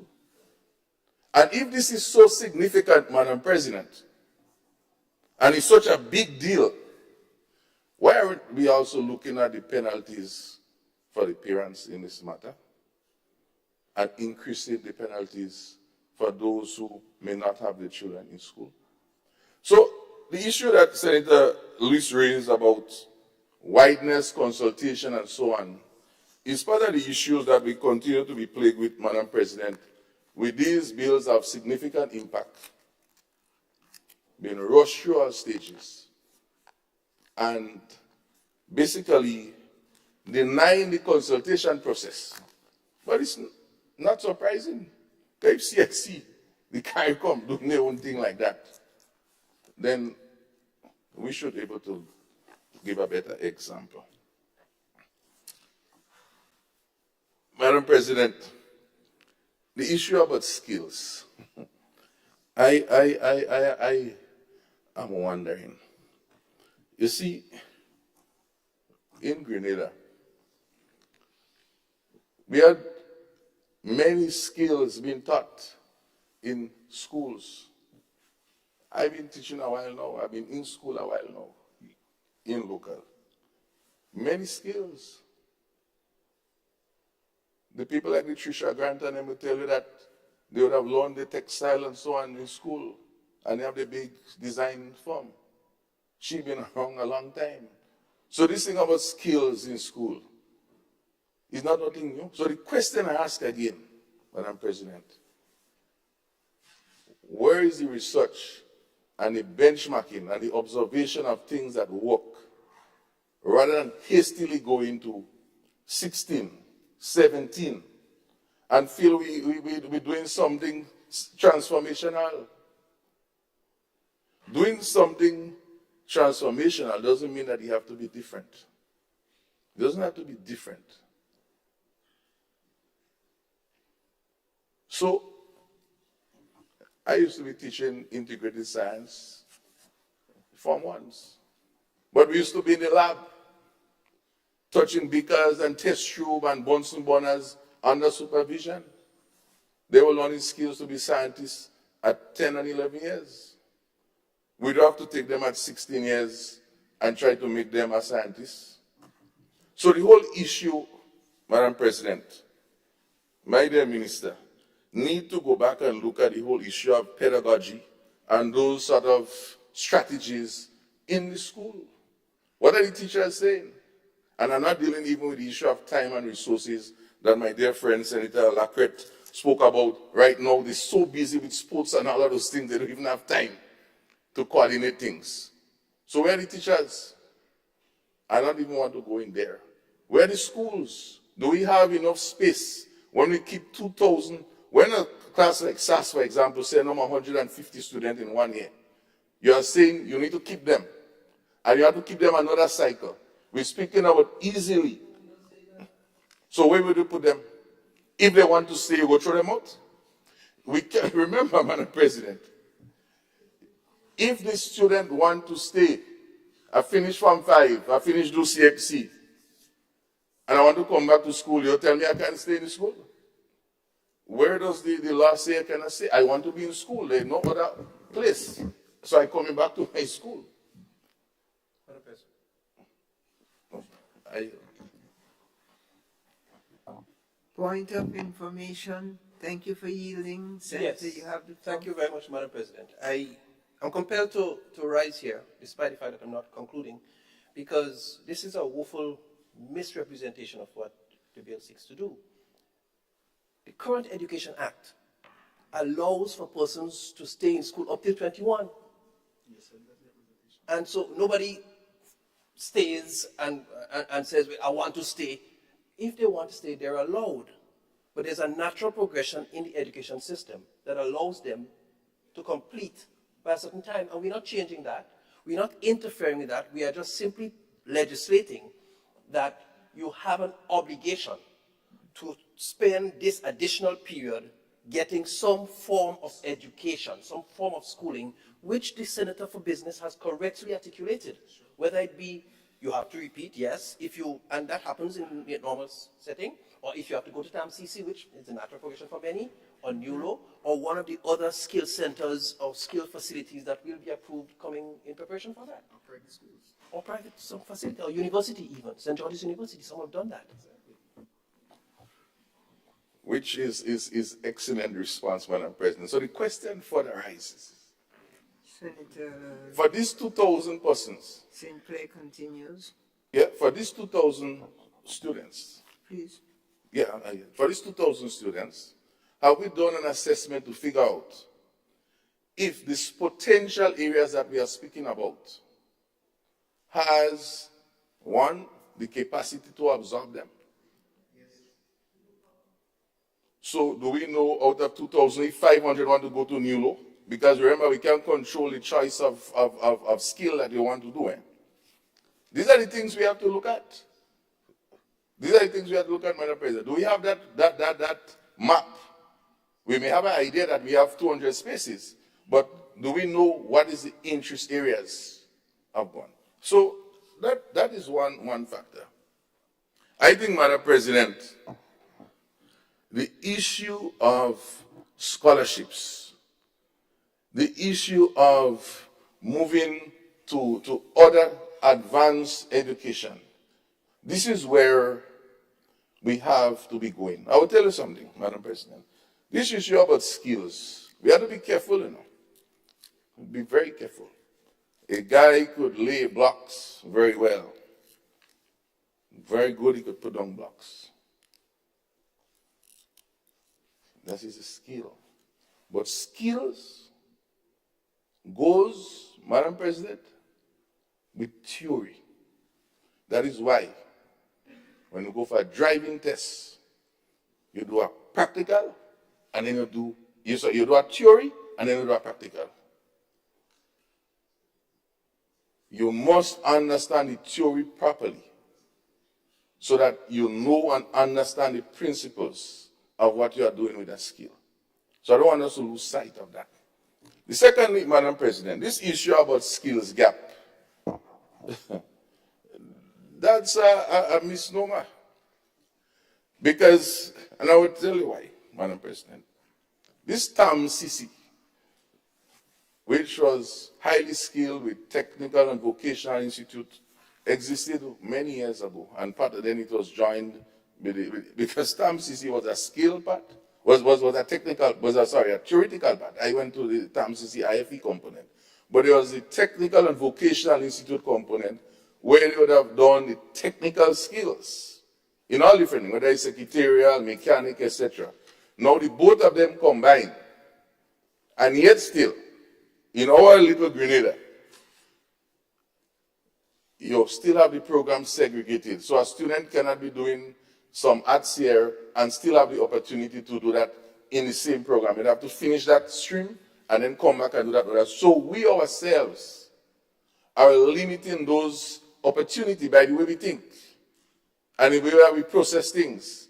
So when Senator Ram wants somebody who might be able to know how to fix mechanical things, the guy might have studied physics, but he doesn't understand the mechanical things. So what he may have to go back to TAMCC to understand the mechanical things. So what I'm saying, Madam President, is that the Ministry of Education need to look at these strategies, because changing the age by 1 year additional is not going to solve this problem. It's not. It's Let us look at another situation. We speak about the issue about free schooling and so on. I went to IFE when it was free. They had in fact, there were less buses. You had to hop ride and hike a ride to go to school. Or you find a place to stay within town for a little while during those time. Now you have much more transportation. You have the free program by the government and all of those things. But ask, my dear Minister, Madam President, how ready our students, when they have finished that secondary component, to ready to go to the next stage? How ready? And then the other thing that we need to look at is where does online schooling comes into that? And how do you monitor online schooling? Because there are other persons right now in Grenada. They go to classes 4 o'clock in the evening online in all parts of the world. But they could be in the blocks on the beach during the day relaxing. It doesn't mean that they are not in school. So how do you intend to monitor and keep a record of that matter? So all of these things, Madam President, and there might be much more that could be raised in this debate, I think is not clear. And yes, that goal of this 16 extra year might be a trigger, but I don't think that 1 more year will change the goal that needs to be solved. I don't see that. There's much more things that need to be done that the Ministry of Education has not done. Because you need more teachers. And you know what they will tell us? You don't have qualified teachers. So we have to import teachers. That's why it will be. Or they will say, well, the program can't start, because we don't have teachers. Good excuse. Madam President, this thing has far-reaching effect. And I don't think that the proposal before us can prove the hypothesis of 1 year would help to reduce persons on the block, increase participation in skills, and also increase the opportunities for persons to be in school. And that increased opportunity to be in school, Madam President, as the Minister said clearly, you could be in school up to 21. So then what is the mischief that is 1 year is to solve? I'm still confused. I wait for his rebuttal. Thank you. Thank you, Senator Roderick Sinclair. Senator David Andrew. Thank you, Madam President. I rise to summarize and to bring closure to this bill presentation, let me express sincerest thanks to all of my colleagues, both on this side and on the other side, for your valuable input into these debates. So many things were said, I probably cannot and will not attempt to rebut or give an explanation for all of them. But allow me to say, Madam President, that the journey of 1,000 miles begins with one step. And we see this legislation as one step in a series of many to reform a system that needs the whole set of piping replaced. Further, Senator Sinclair talked about not just fixing the broken pipe, but changing the piping. And I think in many ways this is in fact changing the piping, setting the legislation. I want to put in place as well that we are not asking teachers to do anything different. So I hear all the talk about consulting with teachers. We are not asking teachers to go out of what is regularly required. We are simply putting the onus on the parents of students to now ensure that the students stay in school for an additional period. And all the obligations and legal responsibilities that obtained while they were supposed to stay there till 16 inclusive, it now falls on them to 17 inclusive. And we are clear that that gives us, as a legislating body, the opportunity by law to further input educational opportunity and access to them. And we know that there are things that we have to put in place, and we are confident that we are on the right road. I want to point out too, Madam President, that there is a difference between legislating and legislation on operationalizing things. While we can pass the legislation, it is the reason why we have in various ministries technocrats. My senator colleague on the other side, Madam President, always talks about Priya Lasni. And we could spend a lot of time getting technical about how many officers you're going to put on the west side, and what if a man has a piece of land close to the sea. And we can talk about all sorts of stuff in regards to the implementation of programs relating to Priya Lasni. But I don't think this is what this place is exactly for. Because once we put the legislative framework in place, we anticipate that under his auspices and with the officers concerned, they will work to see the objectives set out achieved.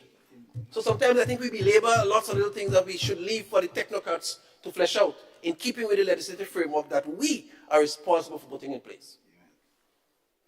Madam President, I want to just point out to us that where Grenada is heading is a desirable place. We are moving in a direction we want to see our education system move towards first world status, towards the advanced societies.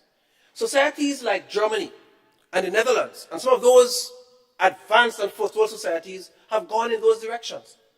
They will tell you that the successes of their economies and their countries reside around the education system being responsive to the work-related needs. And so, I want to say to you, in Germany, the mandatory school age is 18, the upper limit. So to the Netherlands. In England, you can leave school at the age, on the last Friday in June of the year in which you turn 16, but you must continue, you must do one of the following until you are 18. Stay in full-time education, example, a college, or start an apprenticeship or training program. In other words, it's the same concept here. We can go on, and we can talk about Australia. You can legally leave school at the end of the year in which you reach 17 years and 6 months. We can go on, right? Or when you reach 18. The Bahamas is 18, 5 to 18. So we're in good company. And this legislation is pointing us in a good direction, in a positive direction. And so, while I take all of the comments raised by colleagues on both sides of the House, I feel very confident, Madam President, to continue in commending this bill to this honorable House and to the people of Grenada, Carriacou and Petite Martinique for their acceptance, knowing full well that while it will not fix all of the challenges, it gives us as an administration, as a people, as a government, the opportunity for a prolonged period of time to invest more time, energy, resources, and training into our young people. This we want to continue to have an opportunity to do and to be supported by a legal framework to so do. Thank you very much, Madam President. I thank the proponent of the bill, Senator David Andrews, Minister of Education. Honorable members, the question is that the bill be read a second time. All those who are of that opinion say aye. Aye. Of the contrary opinion say no. All those who are of that opinion say aye. Of the contrary opinion say no. I think the ayes have it. The ayes have it.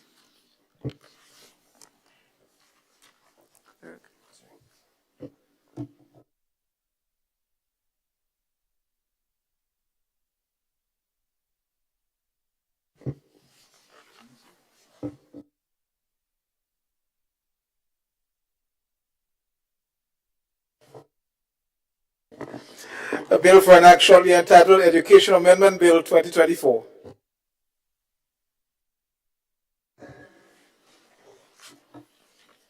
Madam President, I beg to move that the Senate resolves itself into a committee of the whole Senate to consider the bill clause by clause in accordance with the Standing Order number 62. Honorable members, the question is that this Honorable House resolves itself into a committee of the whole Senate to consider the bill clause by clause. All those who are of that opinion say aye. Of the contrary opinion say no. The ayes have it. I think the ayes have it.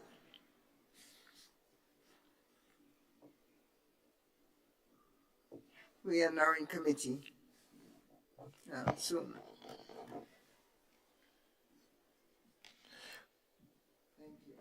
Clause 2, Amendment of Section 2 of the Principal Act.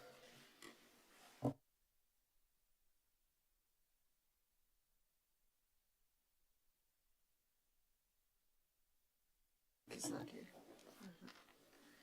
Honorable members, the question is that Clause 2 forms part of the Principal Act of 2024. All those in favor say aye. Those opposed say nay. The ayes have it. Clause 1, short title and commencement. Honorable members, the question is that Clause 1 forms part of the Principal Act. All those of that opinion say aye. Opposed say no. The ayes have it.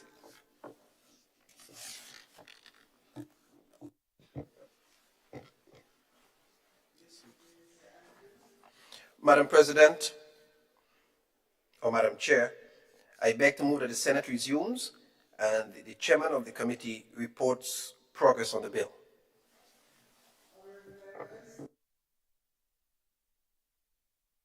Honorable members, the question is that the Senate resumes and the chair of this committee reports progress on the bill.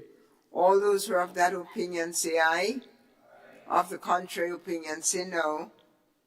The ayes have it. We have resumed the Senate. I have to report that the bill was considered by a committee of the whole Senate and passed without amendment.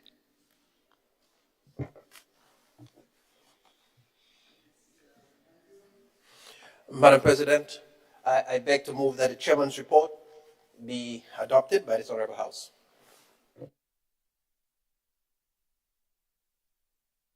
The question is, honorable members, that the chairman's report be adopted. As many as are of that opinion say aye. Of the contrary opinion say nay. The ayes have it. Minister Andrew. Madam President, I rise to beg the third reading of the bill. Honorable members, the question is that the bill be read a third time.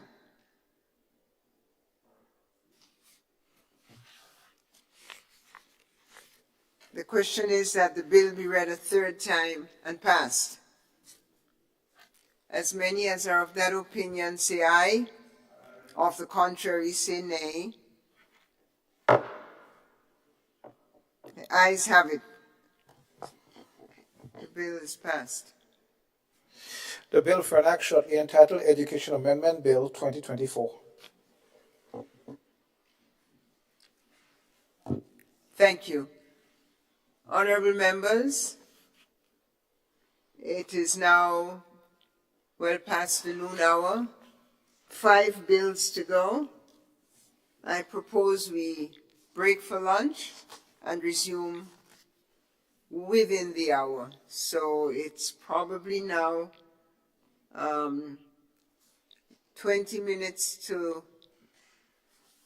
the first hour after noon, and we will resume at 30 minutes after the same hour, 1:30. Thank you. Senate is suspended.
Distinguished members, I trust you have had a nourishing and enjoyable meal, and we resume. It is my hope and intention to end today. 5 bills to go, 6 o'clock absolute deadline, 3:30 I am told by someone else who is even more ambitious than I am. I always go for ambition. So let's see. I'm in your hands, ladies and gentlemen, and I thank you in advance for your good work. And with pleasure, I pass the floor to Senator David Andrew. Thank you very much, Madam President. I beg to introduce for first reading a bill for an act shortly entitled the Customs Amendment Bill 2024.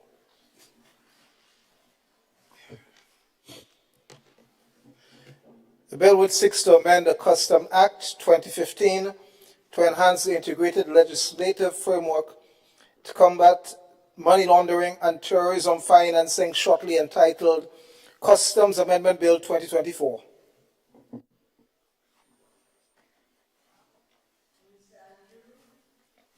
Madam President, I beg to move that the relevant standing orders of the Senate be suspended to enable the bill to be taken through all its stages at this sitting.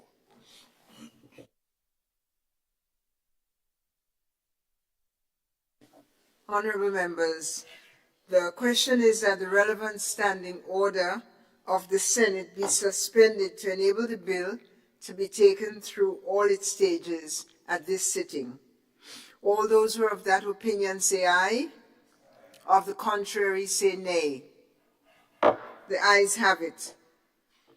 Minister Andrew. Madam President, I beg to move the second reading of the bill. Thank you. Honorable members, the question proposed is that the bill be read a second time. Honorable Minister David Andrew.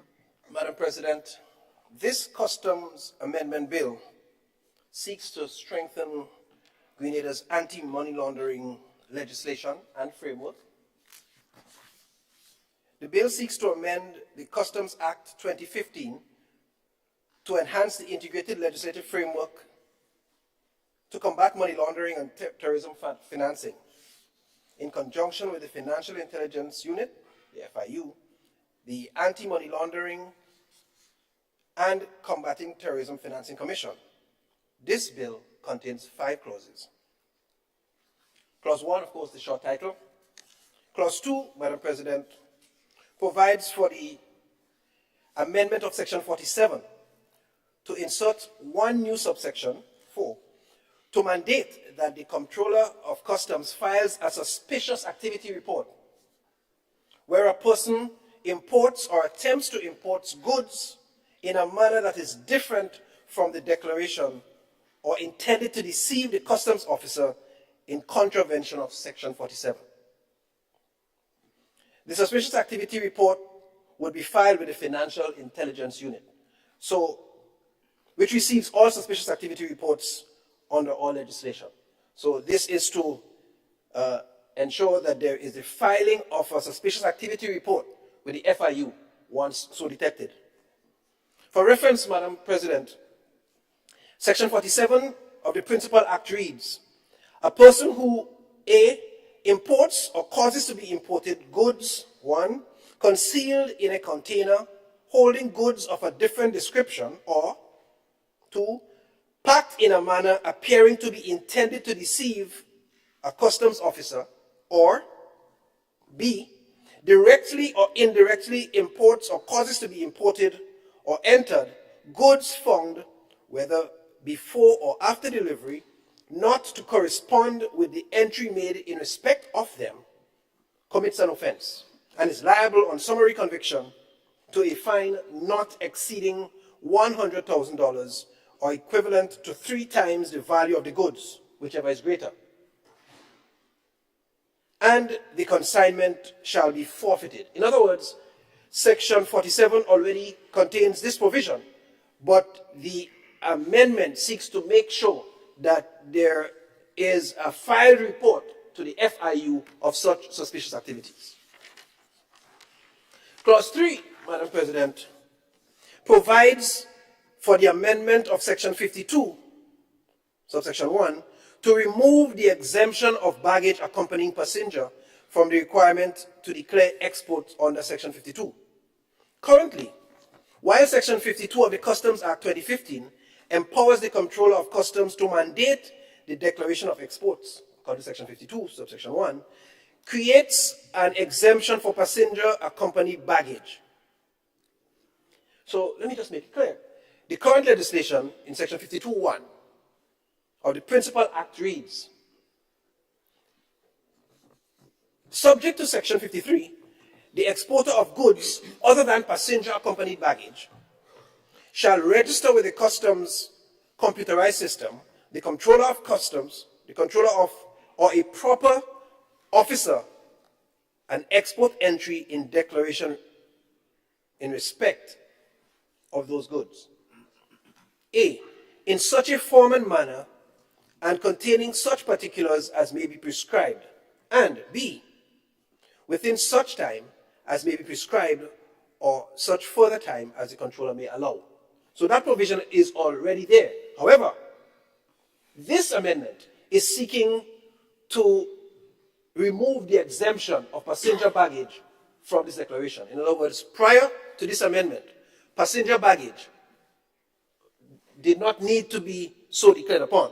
So this amendment is ensuring that even passenger baggage is included in the need to be declared, or not need to be declared, but to be included if it's falsely declared upon. Clause 4, Madam President, provides for the amendment of Section 94 to insert 2 new subsections to provide for the Comptroller of Customs to maintain records of transactions under the Customs Act 2015 for a minimum of 5 years. These provisions would apply to electronic records as well. So this is to ensure that records are kept, and by law, the Comptroller is mandated to keep both, in the case of electronic records or actual records, for a minimum of 5 years.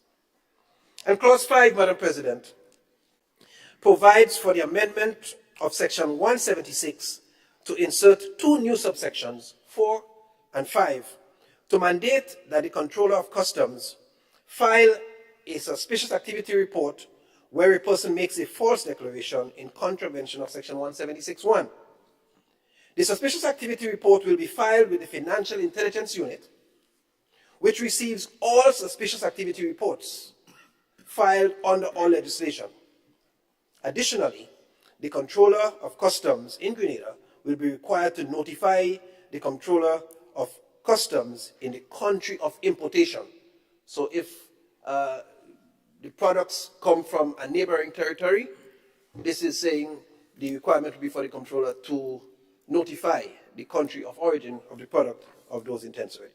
So for clarity, Madam President, Section 176 of the Principal Act reads, notwithstanding anything contained in any enactment to the contrary, a person who knowingly, A, makes or signs or cause to be made or signed any declaration, notice, certificate, or other document, or B, submits or cause to be submitted to the Comptroller or a proper officer any declaration, notice, certificate, or other document, or C, makes any statement in answer to any question put to him or her by a proper officer that is required under any written law to answer, which is false in a particular material,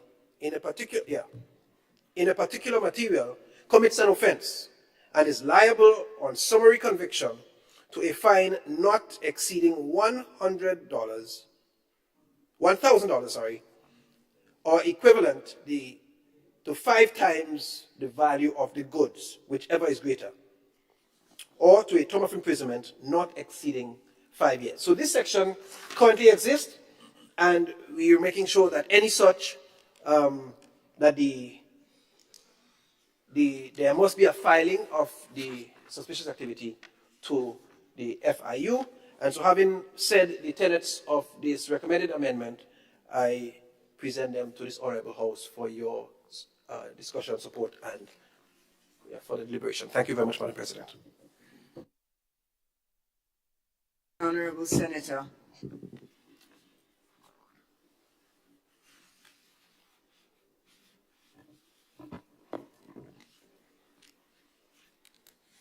Senator, the Honorable Adrian Thomas.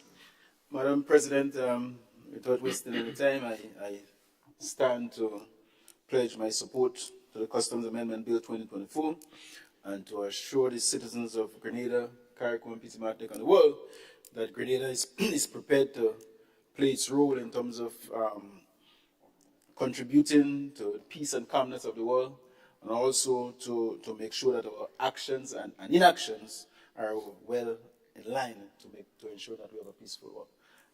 And so I pledge my support to this very important bill.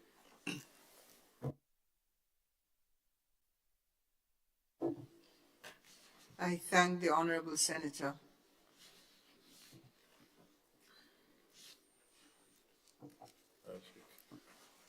Senator, the Honorable Roderick Sinclair, you have the floor, Senator. Thank you, Madam President. It would be remiss of me, notwithstanding that there seems to be a motion to finish early, for such a very important proposed bill to come to us and not comment on it, because the whole issue of customs and excise and controlling our borders, we speak a lot about how our borders are porous, but here you have a case where not even the porosity around the island beaches and sea interface, but at the actual ports where the customs can really do their work, and of course to be in compliance with local and international standards, because otherwise, notwithstanding the criminal component of this and the whole issue of anti-money laundering and combating terrorism, is also to protect the good importers and the good exporters. The good citizen also is protected, because if there is proper declaration, then do nothing, fret nothing. In your travels, you should be able to go okay, because no suspicious activity report is on file for you. So this, while it may sound tough, it also would weed out the bad from the good and make our life a lot easy. At the same time, though, it's a warning that we have to be very mindful in even our own activities. That's what I interpret. So a friend give you something to carry when you're going to England or going to Trinidad. What is this thing that they are giving you? How is it declared, if anything? So this is more than just how the minister explained. It has consequence for the person operationalizing, and innocently so, because we are very friendly set of people, trying to help out in different cases. And so it's a message to all of us, notwithstanding the other part of it that the controller needs to do. So these are just the few comments I wanted to make to this. As we say, it's all in line with a lot of the other requirements and pressures, quote unquote, by the bigger countries, more developed countries, on our small economies as we operate within this whole global space. And it creeps up on us in different ways. And as we'll see later on, there might be more bills that are infringing right onto our own rights. So I fully support this, because customs, if we understand, and it's a pity that dear Senator Nilon is not here today, who I myself as a custom officer, is an integrated worldwide system. And so what this country do impacts the other one. So you could say, well, oh, I wouldn't support that, I wouldn't be part of that system. And then sooner or later realize that you cannot access the database and different things like that, and you create problems for a whole economy and so on. So this we trust that the controller will exercise his powers that is given to him, and he's do it diligently. And I think that is the other part, that they apply diligently, and he has the resources to get it done, because sometimes we put those laws in place and we don't have enough resource. So I'm asking for that only, because otherwise he will not be able to do. Because filing reports, having records retained, do you have the database and all of those things and the storage and the backup? It looks simple, you know, but as my dear friend Senator Andrew said, don't worry about that. We don't deal with operations, we deal with passing laws. But you see, there is something called critical thinking and factors of implementation. And you always have to look at that. Otherwise, what may look good and nice may not work. And at the end of the day, the joke is on all of us, because we didn't listen. Just a word to the wise. Thank you, Madam President. Thank you, Senator. Thank you, Senator Sinclair. Honorable Jonathan Lacrette, Senator. Sinclair, Madam President, as we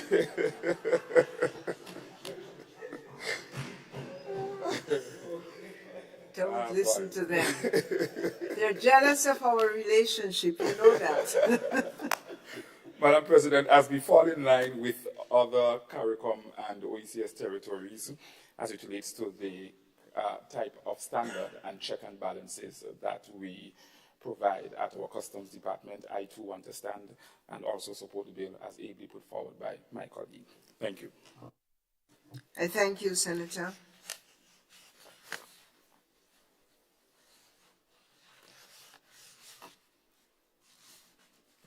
Senator the Honorable David Andrew.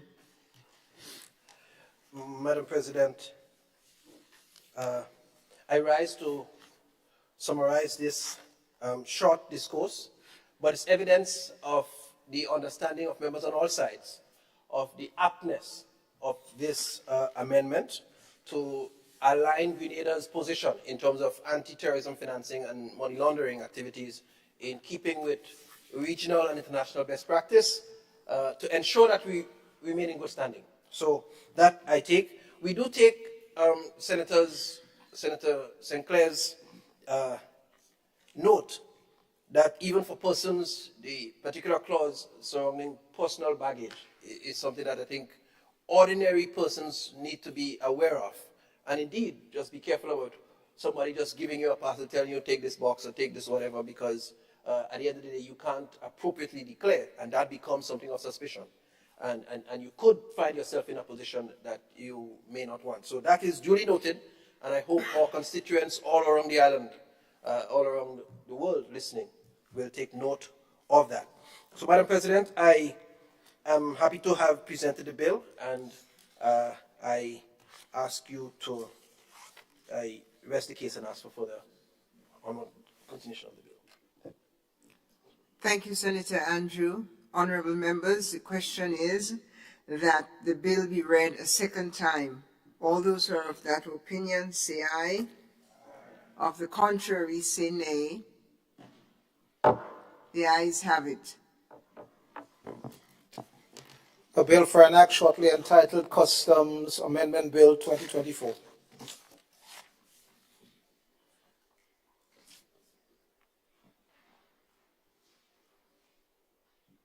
Minister Andrew. Madam President, I beg to move that the Senate resolve itself into a committee of the whole Senate to consider the bill clause by clause. Honorable members, the question is that this House resolves itself into a committee of the whole Senate to consider the bill clause by clause. All those who are of that opinion say aye. Of the contrary, say nay. The ayes have it.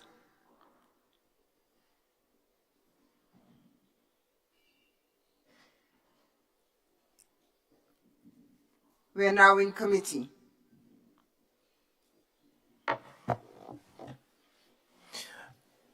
Clause 2, amendment of section 47 of Principal Act.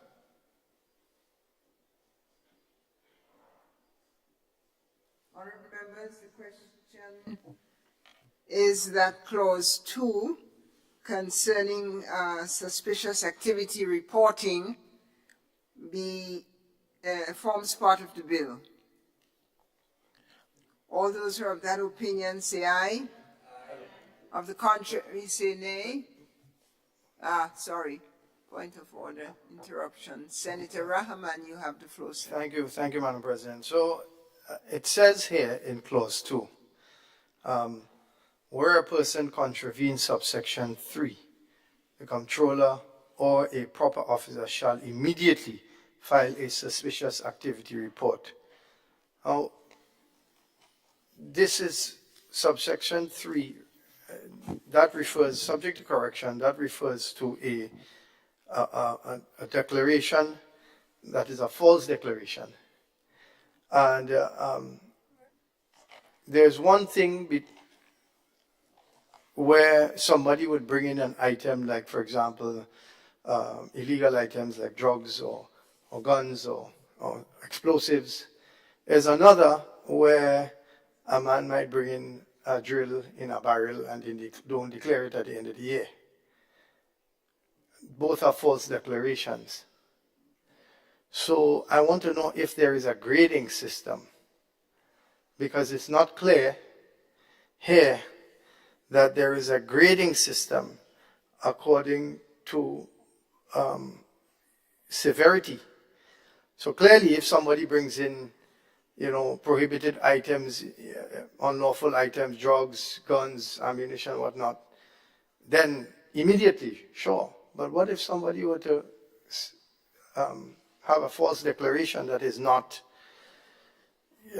they bring in some things and you find that every year we have a lot of people bringing in stuff that may not, all items may not be covered under the declaration. So I want to just get some clarity on that, please. Thank you. Thank you. To respond is standing on his feet. Sorry. Madam, yes, yeah. Madam President, thank you very much. I think if you scroll down the explanatory notes, you go to section 176.1, the last couple lines there.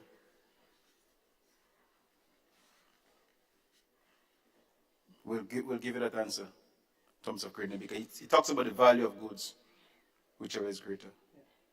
So that should, yeah.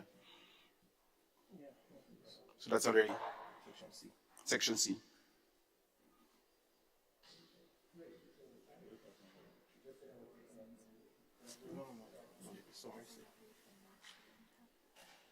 Please identify that section again for me. I just debate.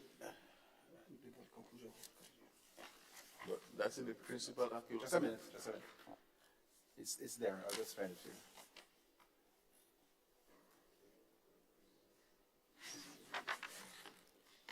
If you go to the Principal Act 176C. We don't have the Principal Act. You don't have the Principal Act? You all that guys have to come and walk in the Principal Act when you come into the house.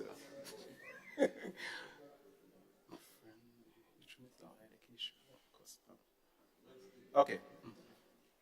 Yeah, but it's in the Principal Act.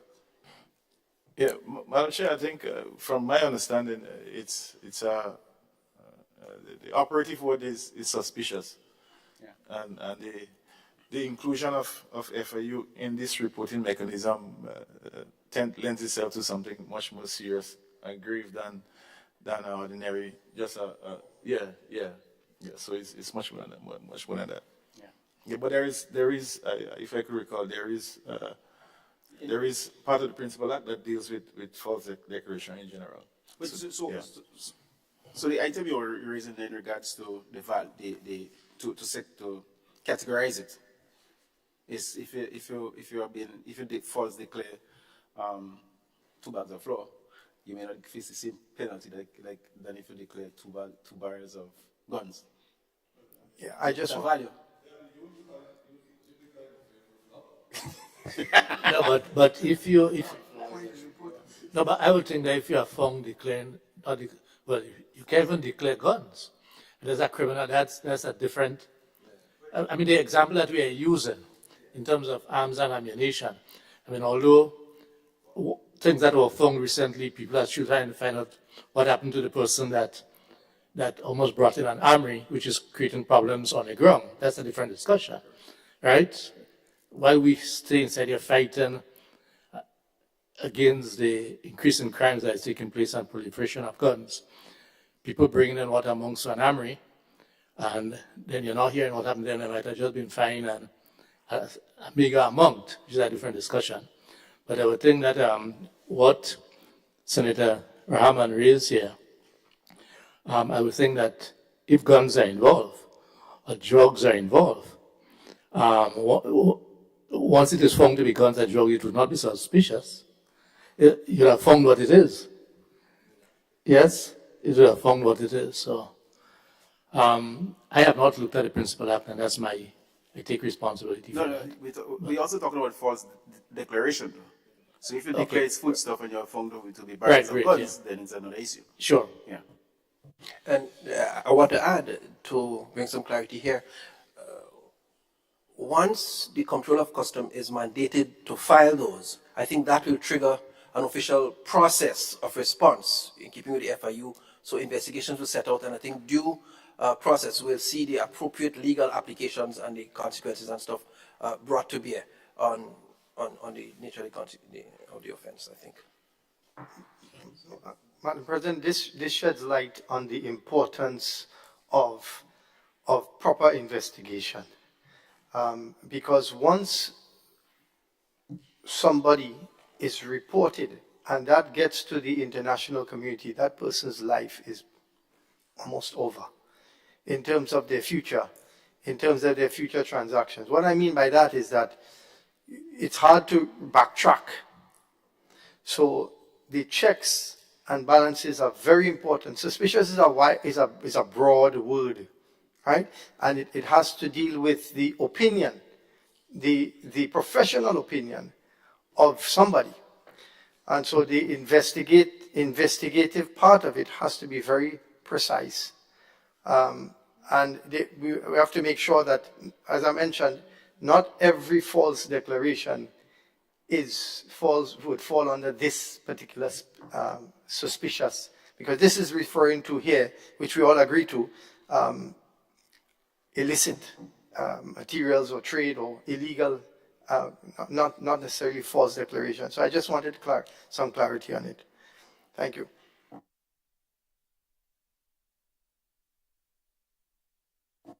Thank you, Senator Rahman. Are you? Well, I'm not satisfied that I understand where there is clarity with regard to the wording. So perhaps it is not because of on my own misunderstanding, perhaps, but I'm not. This just says that he is mandated to. The comptroller or proper officer shall immediately file a suspicious activity report.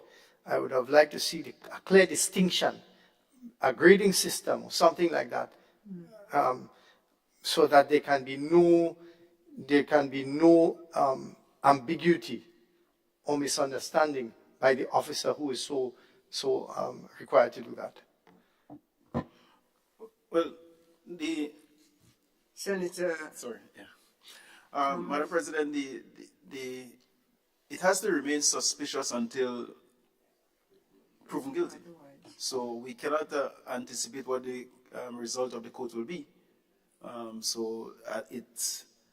As far as customs is concerned, it remains suspicious, and then later on, that suspicious will turn into guilt or not guilty.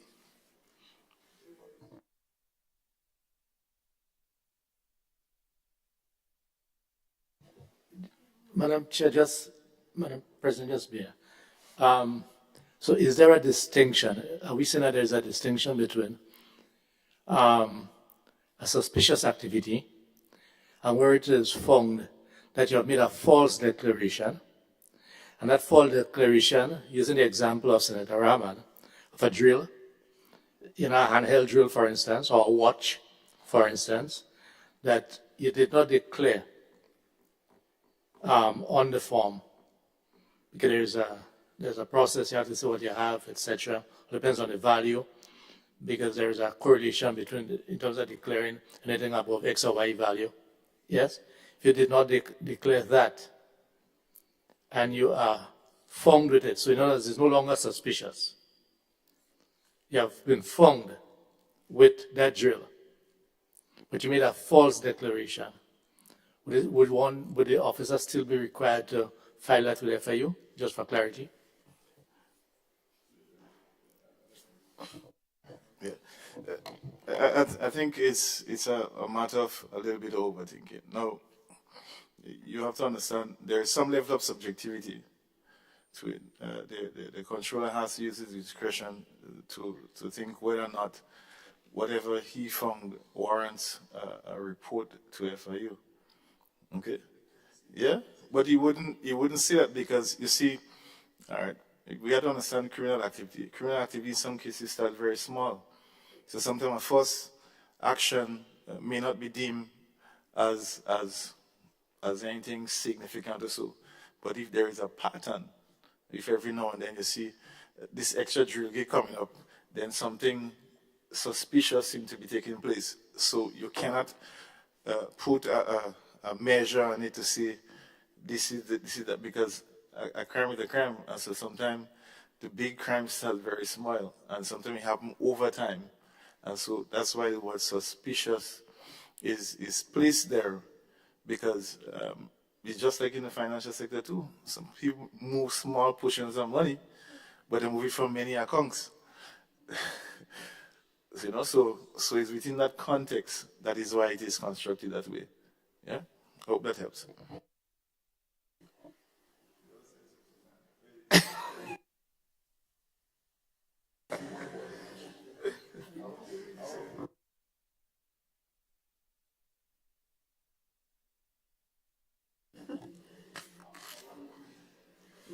Was the discussion to which you all contributed seemed to have brought greater clarity. And I think it summarizes some of the perspectives around discretion of the discovering or the searching officer to determine whether or not a suspicious activity report should be filed. And then, of course, it goes from there. There are others who will examine and make the distinction between the caliber of item that is found to be suspicious. So thank you for your full participation, leading towards more clarification. Thank you, and then we can therefore proceed. Is there a hand? Yes. Yes, sorry. Clause 3, amendment of Section 52 of Principal Act. Honorable members, the question is that Clause 3 concerning exemption of baggage form part of the act, of the bill, sorry. All those who are of that opinion say aye. Of the contrary view say nay. The ayes have it. Clause 4, amendment of Section 94 of Principal Act. Distinguished members, the proposal is that Clause 4 concerning the maintenance of records of transaction form part of the bill. All those who are of that opinion say aye. Contrary view say nay. The ayes have it. Clause 5, amendment of Section 176 of Principal Act. Honorable members, the question is that Clause 5 concerning filing of a suspicious activities report forms part of the bill. All those who are of that opinion say aye. Contrary view say nay. The ayes have it. Clause 1, short title. Honorable members, the question is that clause 1, the short title, forms part of the bill. All those who are of that opinion say aye, and of the contrary view say nay. The ayes have it. Honorable Minister David Andrew. Thank you. Madam Chair, I beg to move that the Senate resumes and that the chairman of the committee reports on the progress of the bill.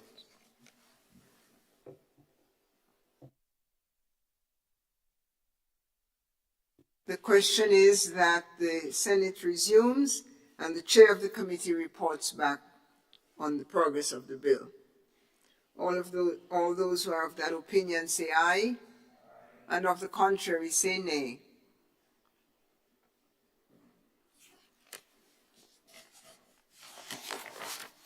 The ayes have it, and the Senate is resumed.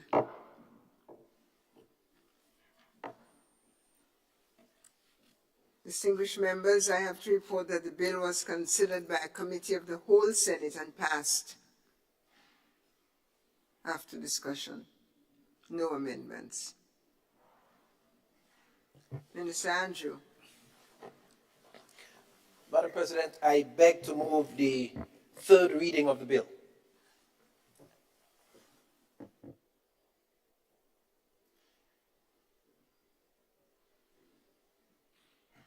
I beg your pardon, Madam President. Prior to that, I beg to move that the chairman's report be adopted. My apologies. Honourable members, the question is that the chairman's report be adopted. As many as are of that opinion say aye. Of the contrary say nay. The ayes have it. The report is adopted. Minister Andrew. Thank you, Madam President. I now move that the third reading of the bill be had. Honourable members, the question is that the bill be read a third time.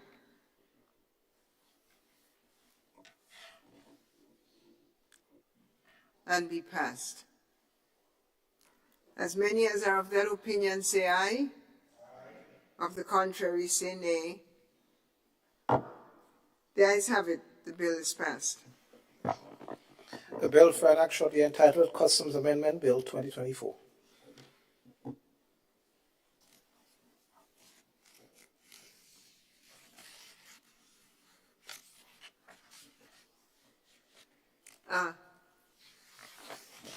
Senator the Honourable Jonathan Lacrette. No, my error. Don't see so well down there. Senator the Honourable Gloria Thomas. Thank you, Madam President. I beg to introduce for first reading a bill for an act shortly entitled Friendly Society Amendment Bill 2024. A bill which seeks to amend the Friendly Societies Act, Cap 118, to mandate that the register kept by friendly societies be made available to the public, shortly entitled Friendly Societies Amendment Bill 2024.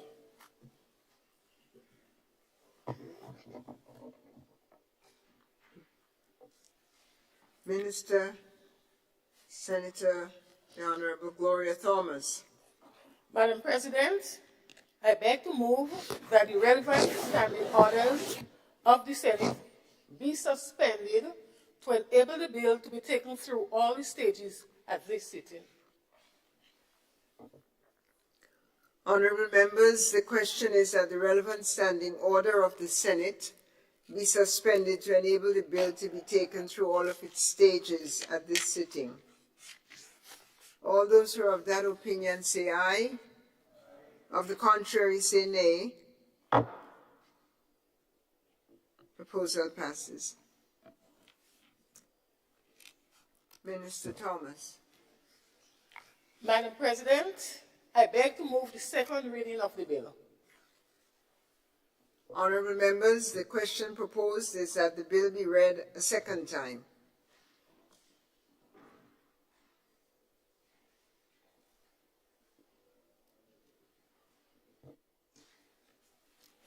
Minister Thomas. Madam President, this bill seeks to amend the Friendly Society Act, Cap 118, the Principal Act. Section 3 of the Principal Act lists the entities that are regulated by the Principal Act. The list of entities include the following: loan societies for establishing a fund for giving loan to members. 2, cooperative societies relating to any labor, trade, or handicraft, including farming and manufacturing produce of land. 3, benevolent society for any benevolent or charitable purposes. 4, clubs for purposes of socialization, mutual helpfulness, mental and moral improvement, and rational recreation. 5, friendly societies that provide for its members, including the following: relief of maintenance of the members and their family during sickness or other infirmity, in old age or upon the death of a breadwinner. Payments for the funeral expenses to a member's family on the death of a member or the member on the death of its member's relative. For the relief of maintenance of the members when in distress circumstances, including shipwreck or loss of damage or to boat or nets. Due to the nature of these type of entities, in other parts of the world, criminal organizations have disguised their operations as friendly or similar societies. Accordingly, the mechanism to combat money laundering and terrorism financing include the supervision of entities purporting to be friendly or similar societies.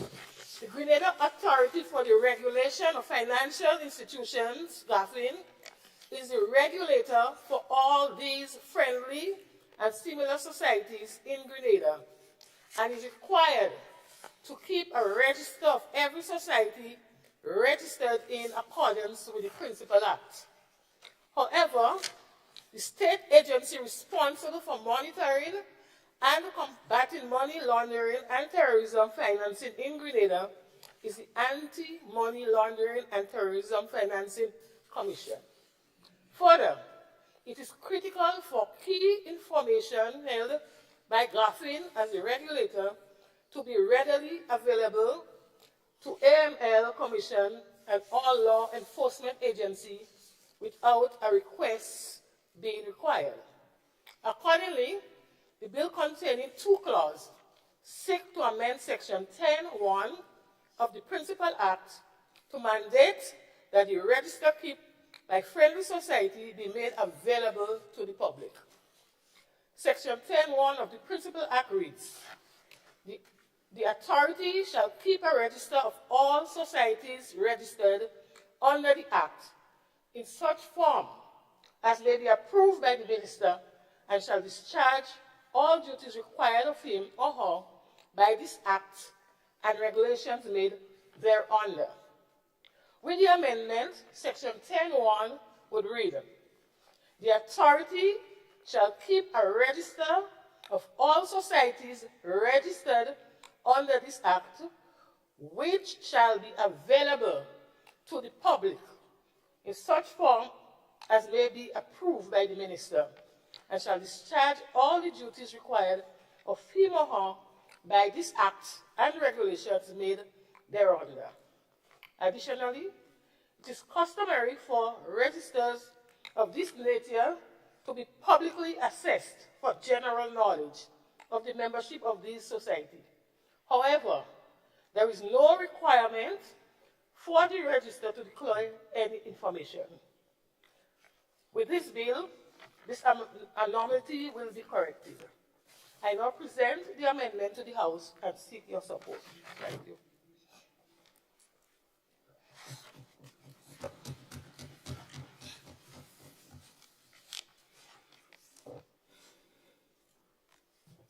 Senator David Andrew. Thank you, Senator Thomas. Madam President, I hasten to join to support the amendment to the bill as presented. I think anything that we can do to make it easier for transparency in the conduct of the business of cooperative society, friendly societies, so that inspection of records, public records can become more of a routine thing to make sure that there is transparency in the operations will increase Grenada's image in terms of its anti-money laundering status. And so I fully support the amendment as presented. Thank you. Thank you, Senator. I think my parents, at least my father, belonged to some of these friendly societies. So I suppose we can go back now and see, as a member of the public, I could find out how many pence, pence, shillings, and pounds he had in there. And that it all came from his hard labor and not from money laundering of the 50s, was it? So transparency is the order of the day. We welcome that. Thank you. Senator Roderick Sinclair. Yes, Madam President, I want to make sure that, and it's good that you do this prelude because, and I was happy to hear in Senator Thomas's presentation that she listed in broad terms most of the institutions are what we call friendly societies, what our grandparents and even the elderly ones, or the young ones sufficiently old enough, they know as the societies. We speak about funeral societies. We know we have burial societies. We call it society hall. Some of them just disappear for different reasons. Some might be existing, and some might be existing that we don't know because they're quietly existing. So I'm not dealing with the real money laundering part yet. I'm looking at our people innocently as it is. And I wasn't sure if I'm hearing right, but I think, Madam President, you hit a point, and I want to make sure that I have it right, that we are saying then that what this proposed amendment is to do is to now make sure that GAFIN, which is controlling this thing and regulating, will be able to have all the records and all the, so they would have to start making sure that they have proper records of the activities, members, etc. I guess so much money they put in, how much money they receive, how much donation, have a financial statement in some form. But I think I'm also hearing that in your case you speak about the grandfather, some other person might speak about the mother, the grandmother, the aunt. You're saying that if they are also members of this society, if some person in Australia or in Finland would have also contributed or donated, because people do those things to those different societies, I'm hearing now that this information as to who are these members, it would be a public record that myself, Senator Cox, or John down the road, and Mary down the road can able to access and get that list. I'm hearing that, and I want to make sure I'm hearing that.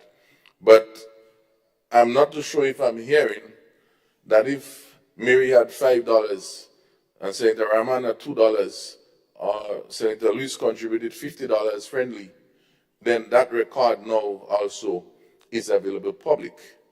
And if not to that detail, the question begs, Madam President,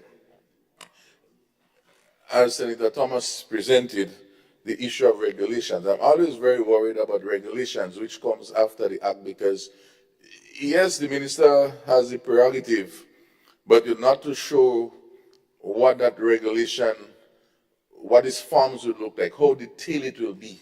Of course, riding on picking up from Senator Andrew, well, leave it for the technocrats. Of course, we can leave it for the technocrats. But of course, sometimes the technocrats need to understand the broad space and so on. And so my worry is, how deep with these public records, as some would say, what is the level of details, granularization of the data that will be available? This show Mary of Bylands contributed $20 in June 2026. Is it that the type of details it will give, or it will just give the name? Because in some cases, it involves shareholding. So it may be a shareholder. We speak about loans. So for example, I would take it, for example, the building and loan. I sort of take it would fall under this friendly society. Maybe it's a cooperative, which we'll look at in a while, so you would advise me. But this is a sort of interest that I want to raise in this moment. When we come to the cooperative one, which is sort of similar, I would go into more questioning there. I don't want to confuse the matter.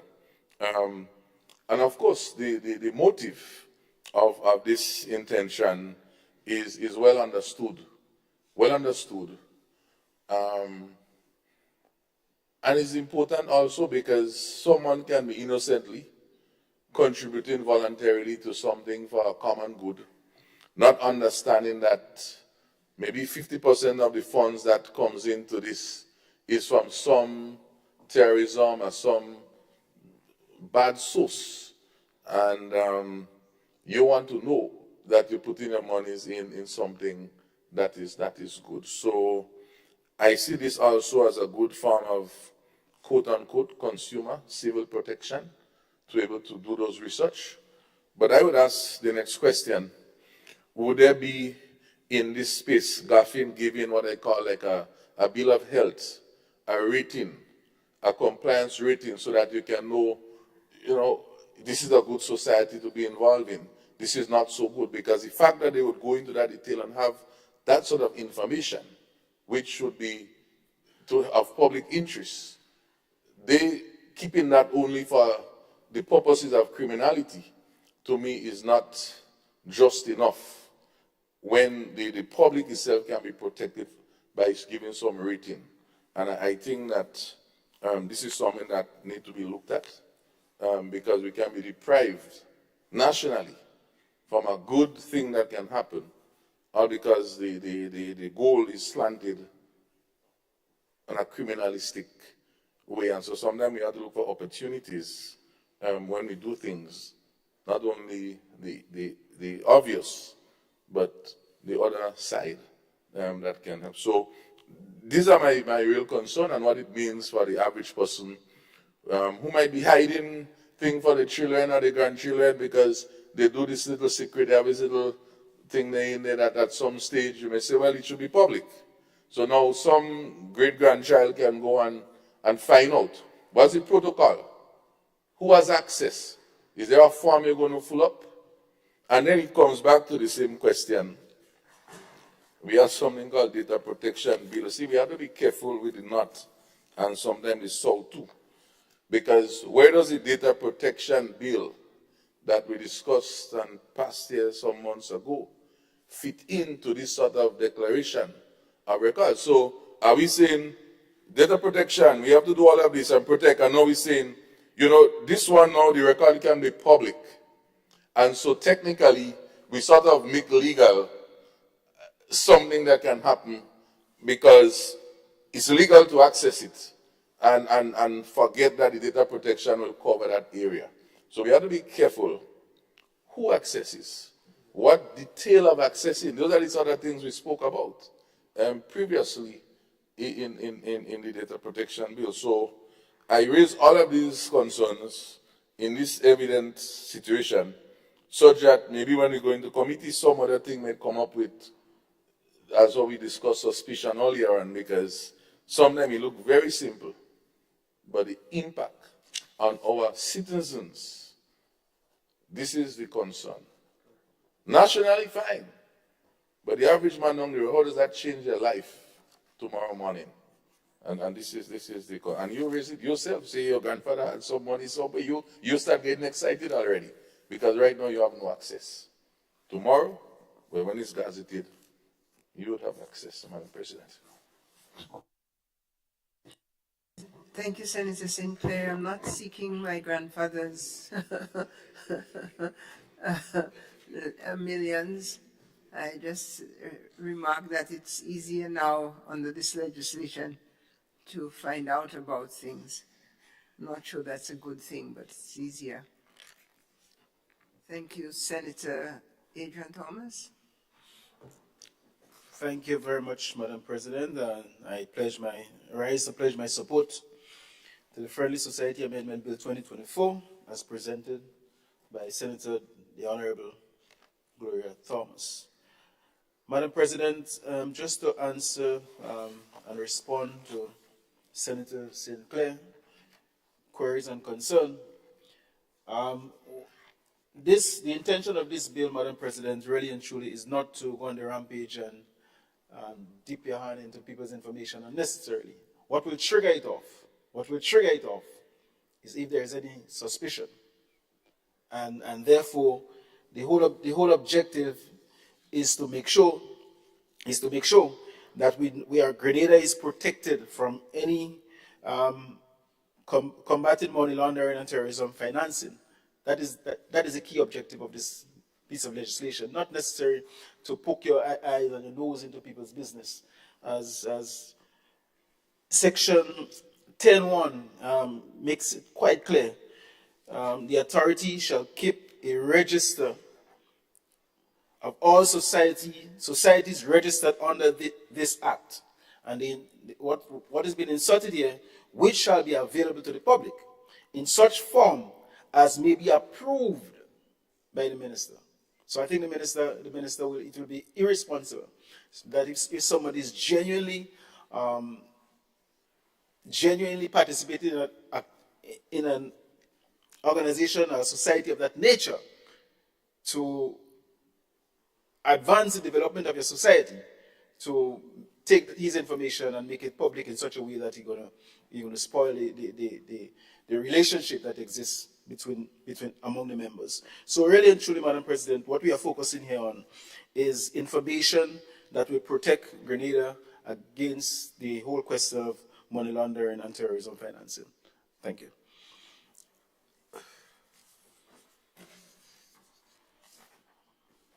Thank you, Senator Adrian Thomas.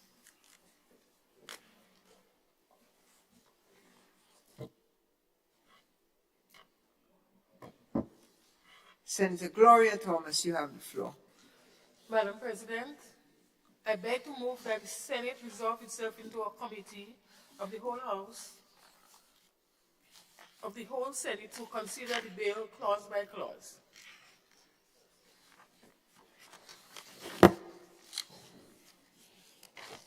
Madam President, I beg to move that the Senate resolve itself into a committee to consider the bill clause by clause.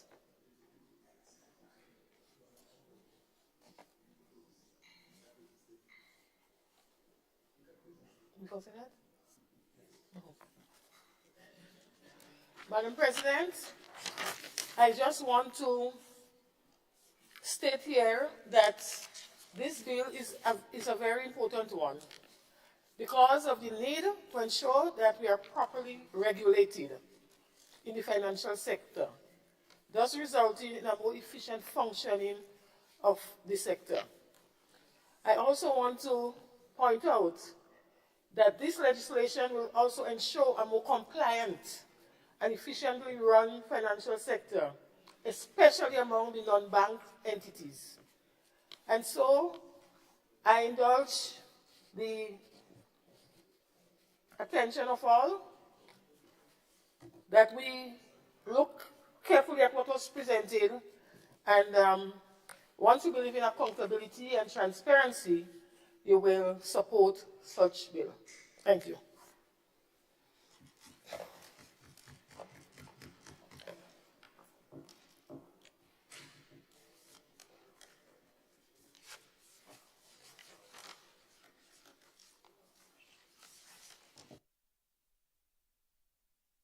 Senator Thomas. Distinguished members, I propose that the bill be read a second time. All those who are of that opinion say aye. Of the contrary opinion say nay. The ayes have it. A bill for an action entitled Friendly Societies Amendment Bill 2024.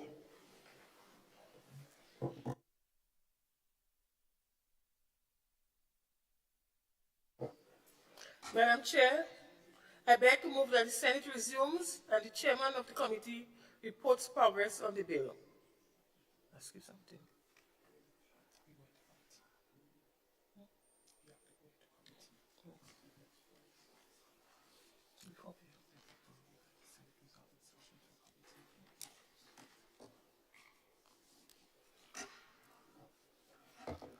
Madam President, I beg to move that the Senate resolve itself into a committee of the whole, Senate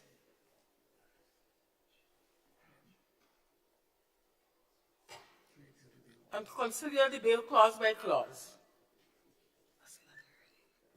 I thank the Honourable Senator, and the question is, distinguished members, that this Honourable House resolves itself into a committee of the whole Senate to consider the bill clause by clause. All those who are of that opinion say aye, and those of the contrary opinion say no. Interruption. Senator. Yeah, for the records, Madam President,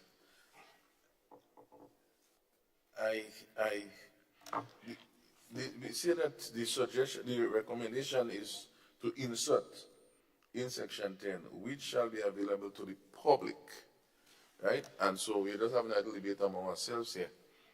And the whole purpose we understand is for gaffing.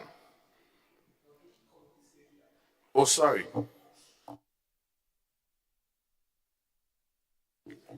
Thank you, Senator. Let's see. We have taken the vote on the proposal to sit as a committee. That is approved. We are now in committee mode. Thank you. Senator St. Clair, you may proceed. Madam President.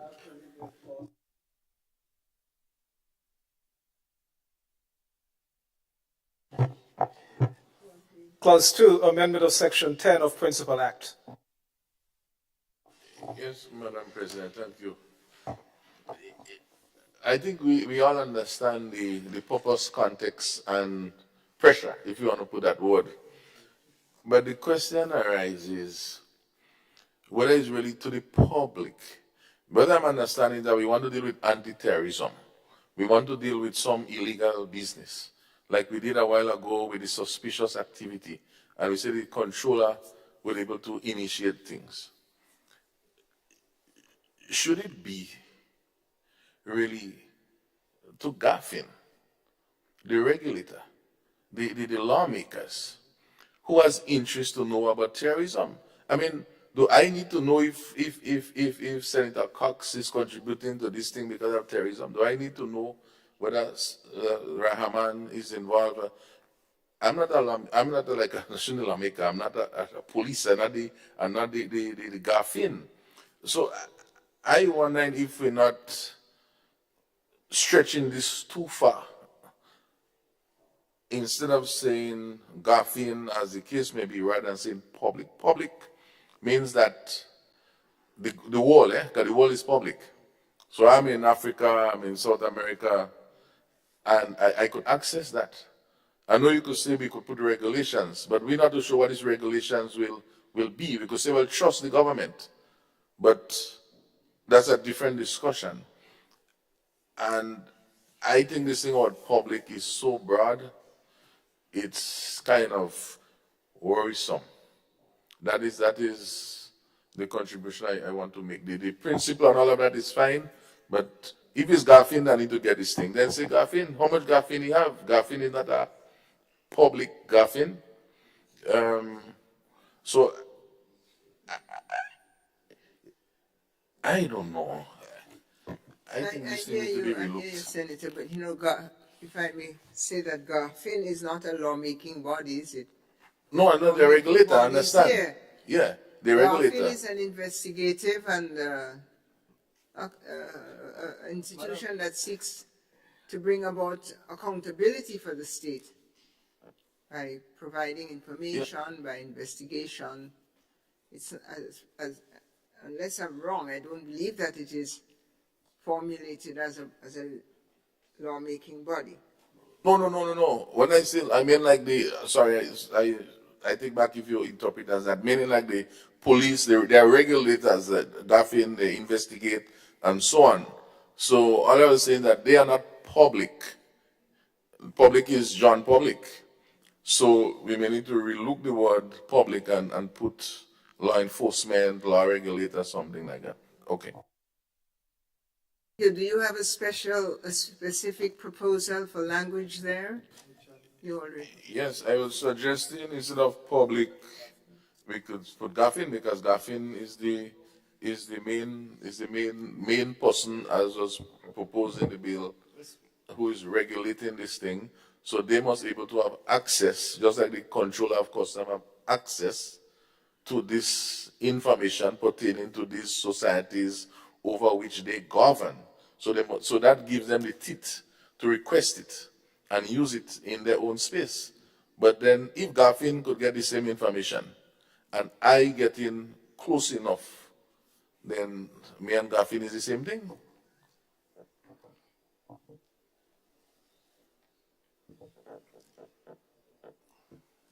Senator Cox. Madam Chair, I didn't hear the move of the bill and mention it, but from the reading of the bill, it appears, and maybe the government side can let me know, this is a harmonized legislation. I want to believe so. And in the context of that, we're trying to combat anti-money laundering and stuff and things like that.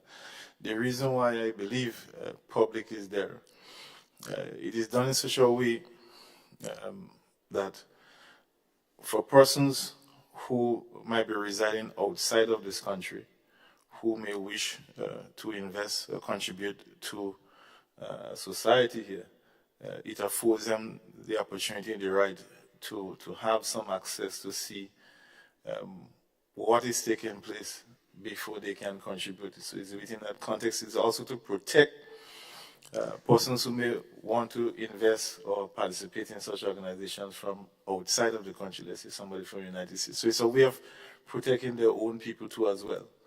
So I think it's within that context it is written public and not necessarily, and I think there is, from me reading also, there is a limitation as to how much information that you'll be able to access. So I think there is some limitations. So maybe the mover of the bill can speak more to that, but that is what I gathered. Thank you, Senator Cox. Senator Adrian Thomas. Yes, Madam President. I'll pick up from where Senator Cox left off. Madam President,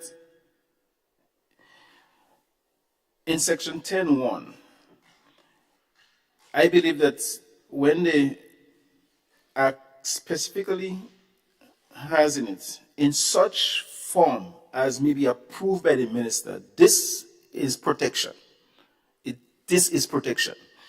And as a matter of fact, we all know that most of the registration that is, if you go to the registry and you want to find out any information on any company, you could find it out in terms of who are there. You can look at their reports. All those things are there. In this particular piece of legislation, there was a loophole. And when you have loopholes of that nature, people can capitalize on it. And I don't want us to lose focus in terms of where this amendment is taking us. It is we have some level of regional and international obligations in regards to terrorism and money laundering. So I think we need to focus on that. Despite all the information and privacy we have in our bank accounts, if any of these financial institutions is to become an institution under suspicion, then all of us information will be made public, because the security of our state is much more important than preserving that little bit of information. So I think it's in that context and in that spirit we have to look at this law and this amendment.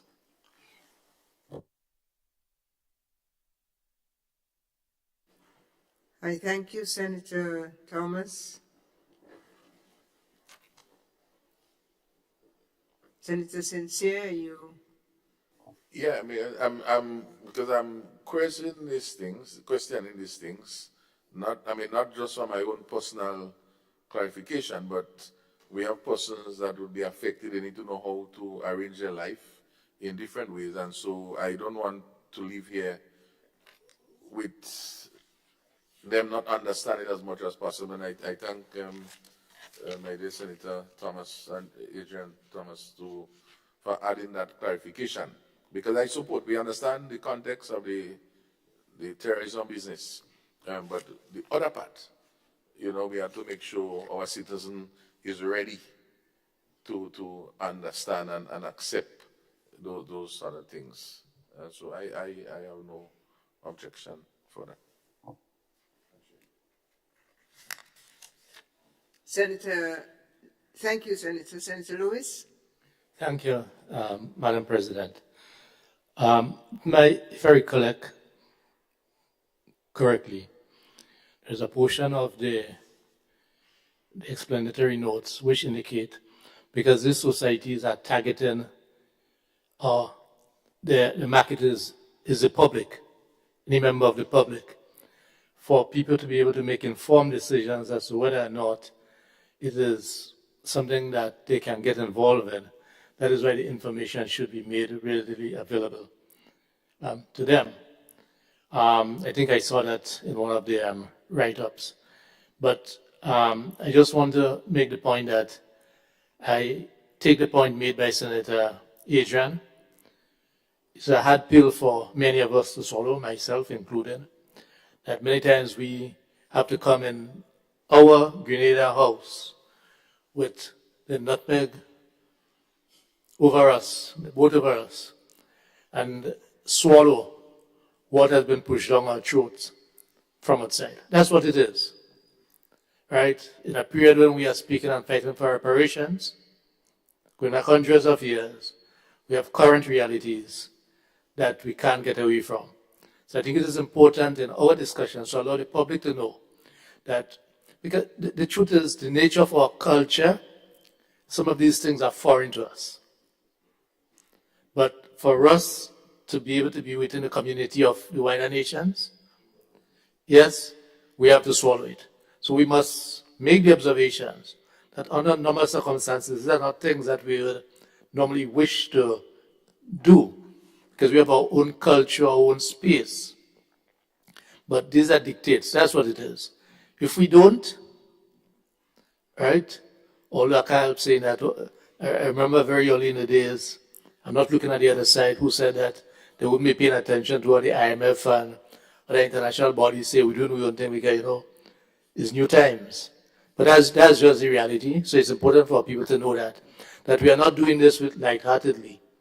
But if we don't, because we are part of the regional international community, we have to fall in line with some of those things, even if it is not sitting well with us. Thank you, Senator Lewis. Senator Rahman? I'm also happy that we have the maturity to bring the truth to light so that our population can know exactly what is what, so to speak. So because when it was being mentioned, what crossed my mind is that we just several months ago passed a Privacy Act and laws that mandates companies to keep information private. And now we're saying that credit unions will have to make it public. So there must be some overlap in there and some inconsistency there. But so that's why it's important so that the public, when you look at what we're doing here, they don't think that what's going on here. You know, we have to make things clear. Thank you.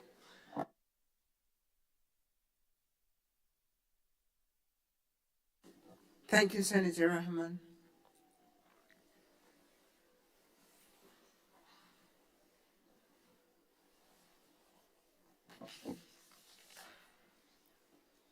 Senator Gloria Thomas.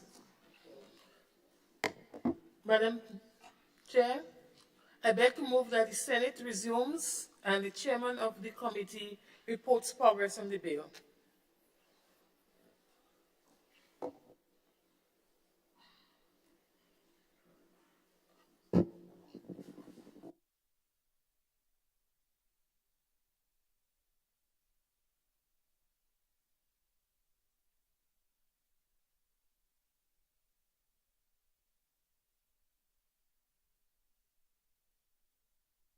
Clause 2, amendment of Section 10 of Principal Act.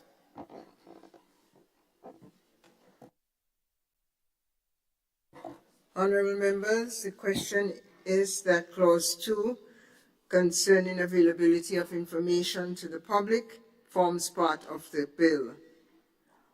All those who are of that opinion say aye.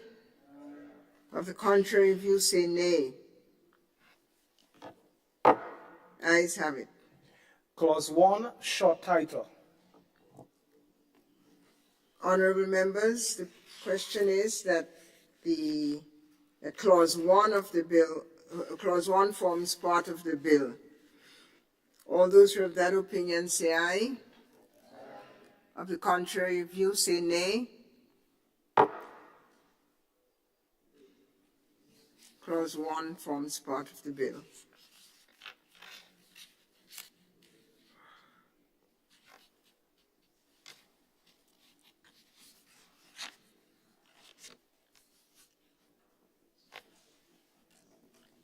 Minister Gloria Thomas. Madam President, I beg to move that the Senate resume and the chairman of the committee reports progress on the bill. Honorable members, the question is that the Senate resumes and that the chairman's report of the committee forms, the chairman of the committee reports progress on the bill. All those who are of that opinion say aye. Of the contrary view, say nay. The ayes have it.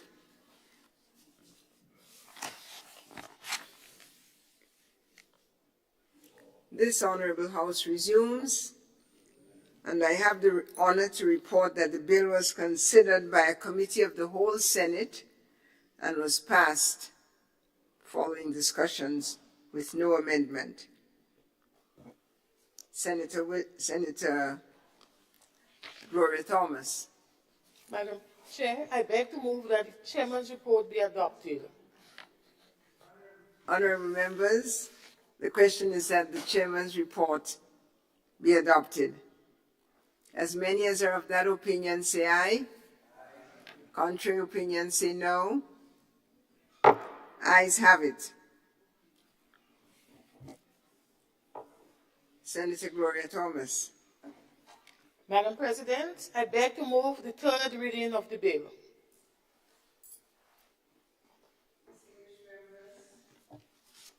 The question is that the bill be read a third time.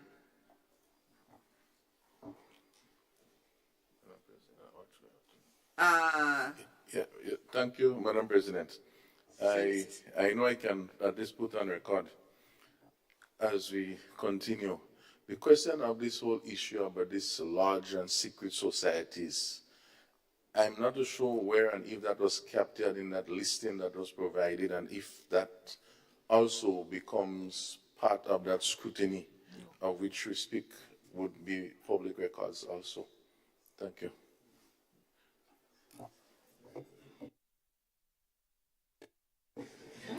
Thank you for your questions, Senator Sincere. On the government side, is there a listing that we can be referred to?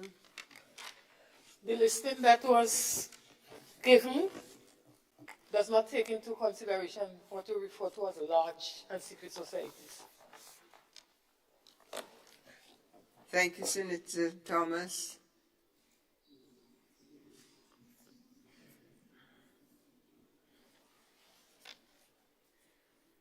We continue with the third reading of the bill.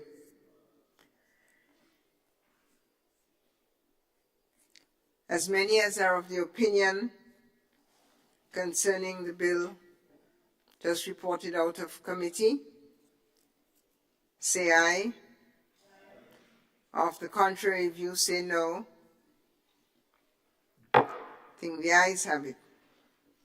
Third reading. Bill for an actually entitled Friendly Societies Amendment Bill 2024.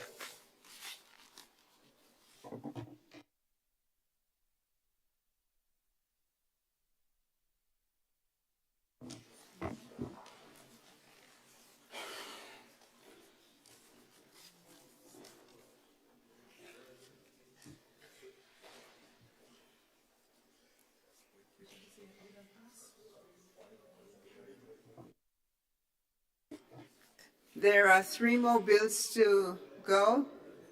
We take a short pause. 5 minutes.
to the Honorable Jonathan Lacrette. Madam President, I beg to introduce for its first reading a bill for an act entitled Corporate Societies Amendment Bill 2024.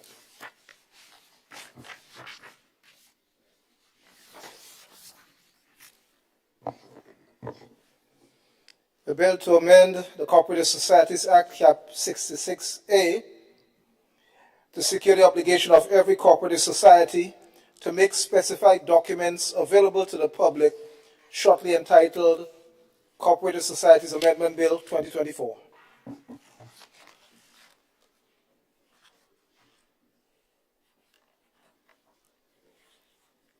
Senator Lacrette. Madam President, I beg to move that the relevant standing order of the Senate be suspended to enable the bill to be taken through all its stages in this sitting. Thank you, honorable members. The question is that the relevant standing order of the Senate be suspended to enable the bill to be taken through all of its stages at this sitting. All those who are of that opinion say aye. Those of the contrary opinion say no. I believe the ayes have it. Senator Lacrette. Madam President, I beg to move the second reading of the bill. Honorable members, the question proposed is that the bill be read a second time.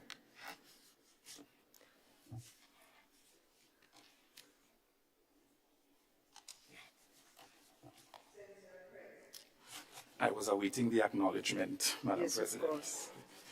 Madam President, the philosophy of corporate societies is to serve the common man, provide mutual assistance and services, build a solidarity economy that is fair, sustainable, and socially inclusive.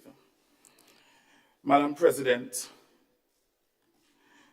this bill seeks to amend the Cooperative Societies Act, Cap 66A, the Principal Act. The bill contains two clauses, and its objective is to insert a new Section 22, Clause 3, to secure the obligation of every cooperative society to make specified documents available to the public. Section 22, Clause 2 of the Principal Act empowers members of a cooperative society, their agents and their legal representatives to examine records for documents listed under Section 21, Clause 2, A and B, C, D, E, F, G, H, at normal business hours of the corporate societies. However, there is no comparable provision for any documents to be examined by a member of the public, whereas the public comprises potential future members and other persons with an indirect interest in the affairs of the cooperative societies. Accordingly, the new Section 22, Clause 3 seeks to confer on members of the public the right to examine the following documents of a cooperative society: the register of members provided for under Section 21, Clause 2, C of the Principal Act, copies of all notices of directors and notices of change of directors provided for under Section 21, Clause 2, E of the Principal Act, a register of its directors setting out the names, addresses, occupations of all persons who are or have been directors of the cooperative society, with the dates on which each person became or ceased to be a director, provided for under Section 21, Clause 2, F of the Principal Act.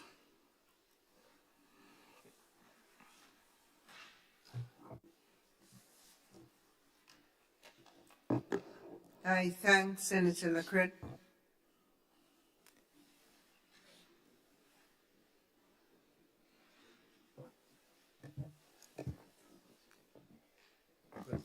Senator the Honorable Quince Britton. Thank you, Madam President. I rise to support the bill as presented by my colleague.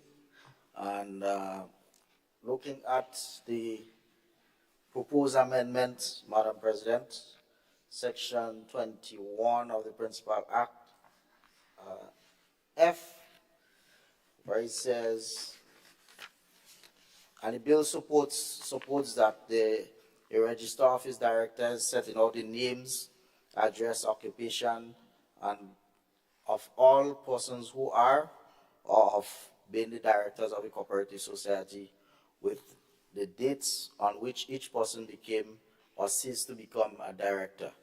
So in essence, Madam President, if you are part of, let's say, one of the cooperative league, and the directors has been changed, it all depends on your role within the, if you are an ordinary member, you don't attend a annual general meeting, or if you want to know, you want to get some information. So in essence, that's what this bill seeks to do, Madam President, so that if at any time you request information, it sets out there, it's mandated by law that they provide the information to you and not, try to hide anything, because it's in your interest just as well. So on that note, Madam President, I support the amendment as presented. Thank you, Senator Britton. Senator Andrew Lewis. Thank you very much, Madam President. I guess that may be one of those, again, that has been handed down to us. Because I hear my brother, Senator Britton, but I think it is more than that. Because at the moment, my understanding, even the structure of the bill, says that the information that is sought to be made available to the public is available to members. Yes? The question that arises, in one of the sections, it says that because members of the public are potential members, this should be available. But what about, for instance, where a member is specific to a trade? So, for instance, the Technical Allied Workers Union, for instance, has a credit union, and it is limited to its members. It's limited to its members, and there might be other places. So for instance, the police, I'm just using this as an example, my memory, I may be wrong on that, but I know there was a time the police will have a sort of arrangement like this. Well, I know that teachers and public workers is now open up to the public. It has gone through a phase. In my view, that the unions have lost control over the credit unions, which in the original intention had a specific purpose. But that's a separate discussion. We are losing control, and we are becoming now like the normal capitalist approach that is not designed for ordinary working people. Separate discussion. But this amendment, and was this discussed with the Credit Union League? I would think that there are certain matters that when it is area specific, that it is important to have some form of engagement, because this is a nuance. How do we tell members of a credit union that was limited to that family, through an application process? Because even members of the public, in most credit unions, I can't say all, to be a member, you have to make an application. And to make an application, it is quite, if you apply, it implies that you can be rejected, to me. And if the information is open to every single individual, then it takes away, in my view, that issue of a sort of community of interest. I have no difficulty with prudential management. I have no difficulty with regulations. I have no difficulty in doing things that are proper. And we should have zero tolerance for anything that goes against this. But this here It's about membership. Some of us, some people may just want to restrict their operations to a community of interest. So the very premise which says that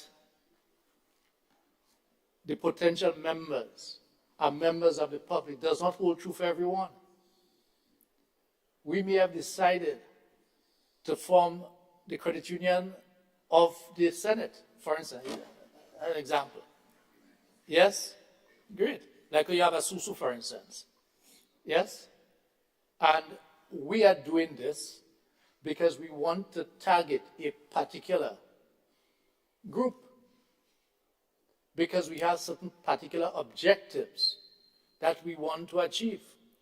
This amendment and the rational advance has thrown this out of the window. It is imposing on us now to open up ourselves to the public, which is different now. That is where I buy Senator Sinclair's original point and other concerns, and Senator Rahman, as we are discussing on this idea. I think that in cases where membership is restricted to a community of interest, I can't see how we can do a blanket statement or a blanket requirement for anyone who cannot be a member. Because my bylaws or whatever it is I'm incorporated under will specify what my target audience are, what my marketing strategies, who am I seeking to get involved with me. And if they understand, well, look, this is TAU specific, or this is PW specific, or this is Ladig specific. So for the community of Ladig, or the community of Tivoli, for instance, and they say, look, this is limited because we recognize that, you know, we have an issue here and we are trying to do some community work. You know, back in the days of Maroon, and we want to restrict this. This is taken away from this. And colleagues are making a request that we march brakes on this, because it has the potential, and I ask you to try to find out. It has the potential once it is passed, because remember, the upper house is a check and balance for the other place. So if something is missed at the other place, there's nothing preventing us from asking for a review or putting a hold on. Because I'm sure it is not our intention, not the intention of my colleagues on the other side here. Yes, to take away from the communities, be it geographic or workplace or whatever it is, that have that community of interest as a cooperative society. Because this year is not only for, well, it's not just credit unions, it's cooperatives, right? So for instance, you may have a farming, a cooperatives of farmers, and that would be restricted, let us say, to New Hampshire or Northeast, for instance, the Northeast Farmers Cooperatives. Were these things discussed? I'm not sure that they may feel comfortable in any member of the public just walk off the street and say, look, let me see certain information. So this is what has come to me, and therefore, through you, Madam President, if my concerns are valid, I'm making the request for us to discuss it, but put a pause on it while we seek to ascertain what I'm saying. And if this is the case, look at the possible potential it has for dismantling, potentially, based on the scenarios that have advanced. Thank you very much, Madam President. I thank the Senator for Labour, Senator Rahman. Thank you, Madam President. There's some things that Senator Andrew Lewis just touched upon that is consistent with my thinking on this matter.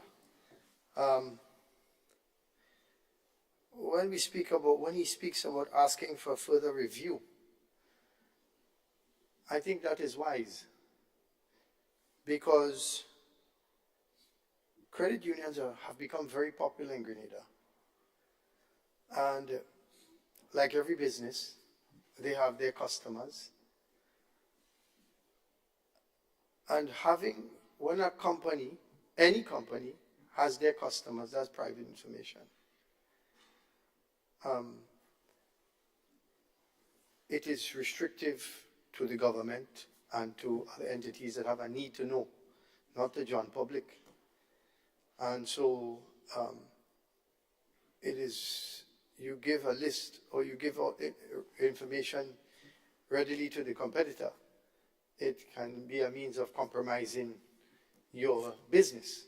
Speaking strictly from a business perspective here, I understand that there are some things that are top down, but we do have a democracy, and so maybe some more thought needs to be given to things like that, and definitely to consult the people that it will affect, the businesses that it will affect directly. So that's just a suggestion that I have for the government, that perhaps, I don't know if it was done, and if it was done, and I guess, that would be the right thing to do. But when my colleague mentions about having a further review, I think that would be wise. Thank you. Thank you, Senator Rahman. Senator Jonathan Lacrette. Madam President, thank you. I really wanted to leave this point for when the House goes into committee. Oh, was he? Sorry. Continue, please. Senator Lacrette, please continue. I just wanted to contribute to the discussion. Please. Yes, so I was saying I really wanted to leave this point for when the House went into committee. But I worked in a cooperative for some time, and I do not want what we're doing today to be misconstrued and to have any kind of misunderstanding going out to the general public. Every cooperative would appeal based on the clientele that it wants to capture to a different clientele based on the products and services that that particular cooperative is offering. Section 22, Clause 2 of the Principal Act empowers members of a cooperative society, their agents, and their legal representatives to examine records for documents listed under Section 21, Clause 2, A to H. So for clarity, I'm going to read what are some of the documents that can be examined under Section 21, Clause 1, A to H. I may not go through all, but I'll just read some. A copy of this very same act and the regulation, rightly so. A copy of its bylaws. I want to understand who you are, where you're coming from, how you were established, etc. A register of members. D, the minutes of all meetings and resolution of its members. Copies of all notices of directors and notices of change of directors. A register of its directors, setting out the names, addresses, etc., etc. Madam President, a copy of every certificate issued to it by the registrar, so that I know that you are in compliance with certain rules and regulations governing the state, etc. I read through and I don't see anything here concerning financials and pertinent information and detail relating to the membership per se. So I don't know if the member eye black, I don't know if the member eye blue. General information that the public can pick up about the cooperative and read and have an understanding as to the establishment of the cooperative and its operations. Yes? It is kind of synonymous to the AGM meetings that these very same cooperatives may have at the end of a calendar year, at the end of a fiscal year, etc., whenever they choose to. And they share with their members a big document of their financials, who are the board of directors, former board of directors, what their financials looked like in 2003. Some may do it in a 5-year span, some may do it in a 7-year span, etc. But the membership gets a comprehensive look at where the at where the cooperative was, because under cooperative is not only credit union, as where the cooperative was, where we are, and the projections for the next 3 to 5 years, etc.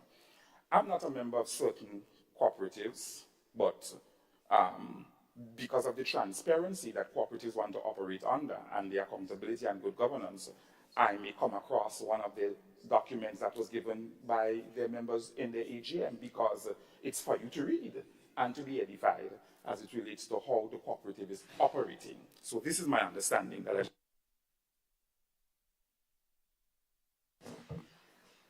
Thank you, Senator LaCrette. Senator St. Clair, you still request the floor, sir? Yes, you have it, and then. Yeah, Madam President, I wouldn't say I give way because maybe he might have called point of order to explain. I remember cannot come back and speak twice, but we give you a bye and that, but that wouldn't change the view. You put yourself in more trouble.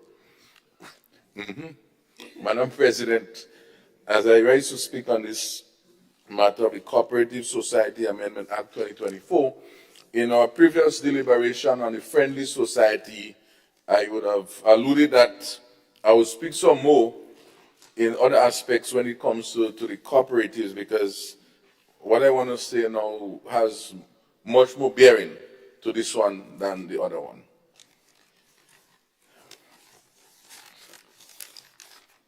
I want to make a very broad statement to say that cooperatives is a global movement. I mean, way back when we have communities in different interests, whether it's labor cooperatives, whether it's marketing cooperatives, fish cooperatives, coffee cooperatives, where a group of like-minded individuals come together, pool their resources for their own advancements, transportation cooperatives, etc. And so this is commendable, and we need to recognize that this is a global movement. I think it's Finland or one of those countries up in the top there. They are very, Ireland, one of them, are very strong in the cooperative movements. In fact, I've seen examples where some prisons have their own internal cooperatives where the inmates were able to work and contribute and save and do different things. And so so I say this to say that where we're going very far, because we are speaking about cooperatives wherever they are under the Grenada law. So the Carriacou Farmers Cooperatives and all of those cooperatives, small farmers, big farmers. The issue at hand here, Madam President, notwithstanding the global picture about transparency, accountability, compliance with the big league, if you go back to one of the FROC reports, I'm not sure if it was the last one or one before, which speaks about all of these societies, friendly societies and so on, having information public. They didn't say how public, but it is speak to that as one of the recommendations from the FROC. The FROC, the Fiscal Responsibility Oversight Committee, And I'll speak to that in the adjournment to make the two statements on that too. But let us not be misled, Madam President. What this act, proposed act, is saying is that a member, amendment of section 22, inserting a new section 3, a member of the public is not a member of the organization. It includes the member of the organization, but public involves all the citizenry. And public, I take it to mean even Grenadians overseas and other persons. The world is public. He didn't define. And not to sure if the regulation may do that. Okay? May, during the normal business hours of the cooperative society, examine any of the records specified in sections, and of course, my dear Senator Lacrette lists the whole long list. But this one wasn't about the whole long list. It pulled out some 3 specific ones that would be made available to the public. It speaks of 21(2)(c), which is a register of members. Okay, so you give the names, and if you have a register of members, you can't just put name. If you look at the voters list is not just names. You should have at least address, maybe sex, at least these 2 things would be present. That's okay. It speaks of copies of directors and past directors. Specific. And it speaks about the master one. Copies of share transfer register and investment reports. Investment reports, we would understand, can be part of the whole financial program. But share transfer, if we understand what share transfer is, my good friend in the business community know what it means very well. So I have 50 shares in a Riser Credit Union. I cannot sell it. But I may choose to transfer it to a friend or family. That record will be on file as to who I transfer it to. So, once transfers took place, at least information is, if I didn't transfer anything, then it wouldn't show my name transferring anything. But if I show I transfer 500 shares to Mr. Rahman, Senator Rahman, the record will show that. If he transfer 5 to me, it would also show that. So, this is deep. We know this is where some hanky-panky can be taking place with the same laundering thing, because I could collect some cash on the back end and just give him some shares without money passing.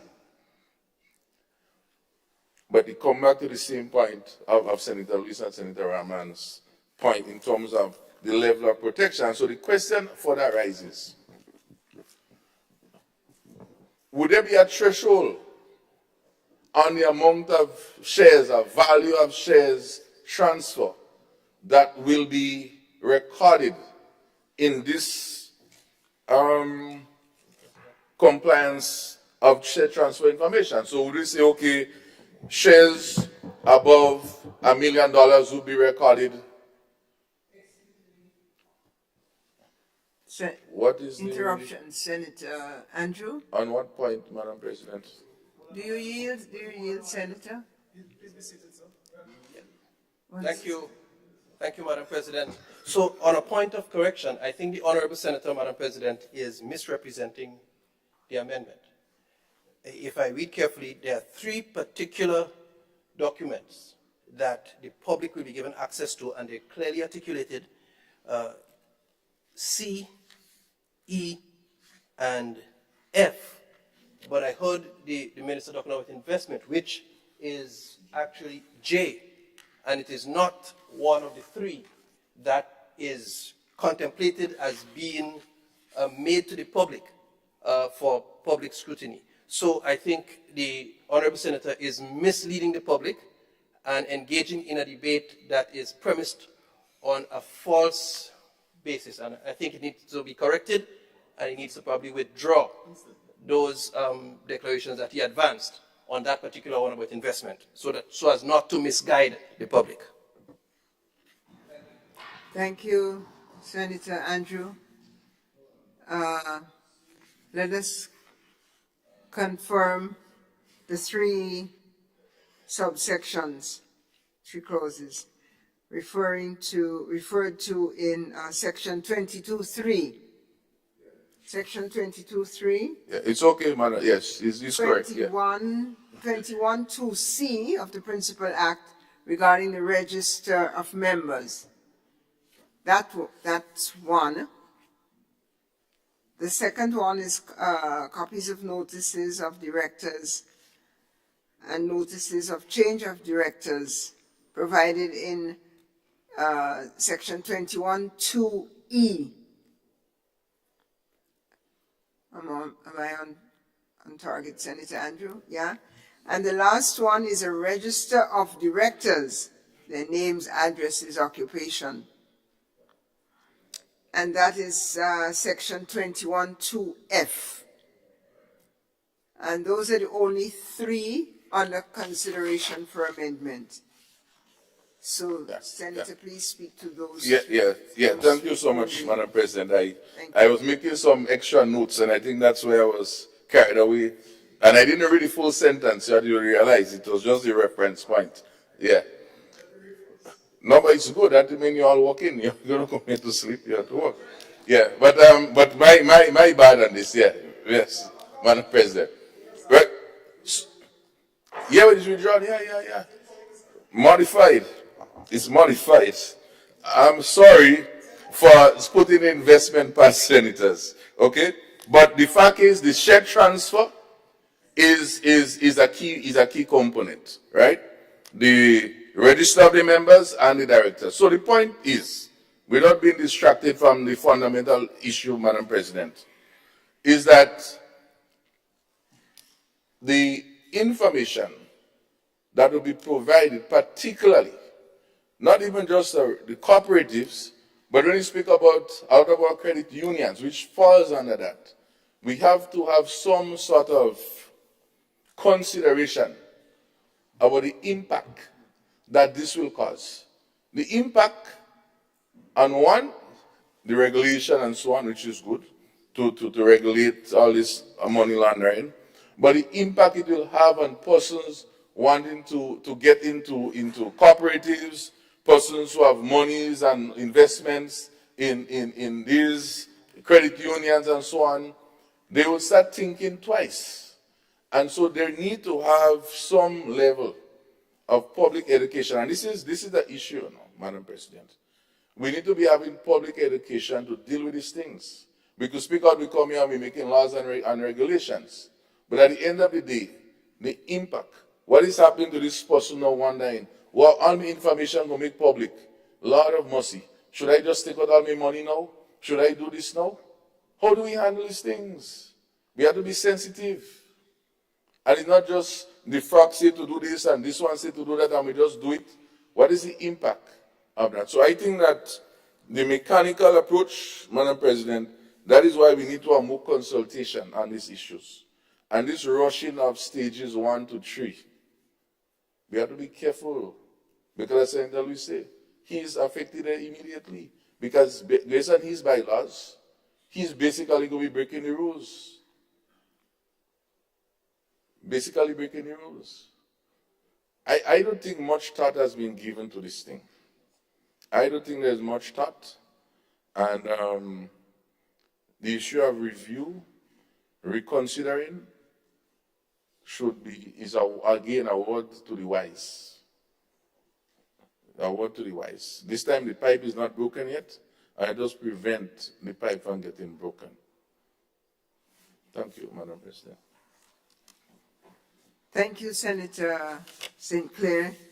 So before I pass the floor, it is the understanding of this Senate that the issues of investment reports and share transfers are not on the table for amendment.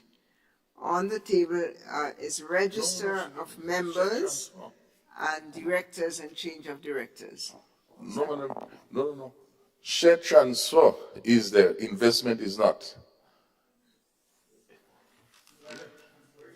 Share transfer is not listed. No.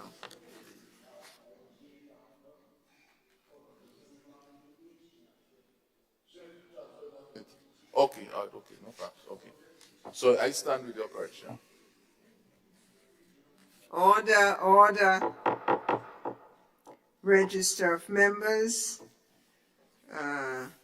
directors and change of directors. Thank you. Anyone else wishes to speak on this?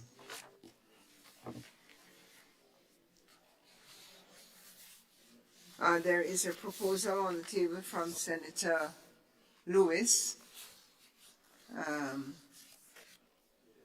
Senator Lacrette. Madam President, at this juncture, I just want to say that cooperatives form a very important part of the financial sector of any country, and as a result, we would like that there be a particular type of framework under which cooperatives function, and that the public should be privy to information that will aid them in understanding cooperatives better.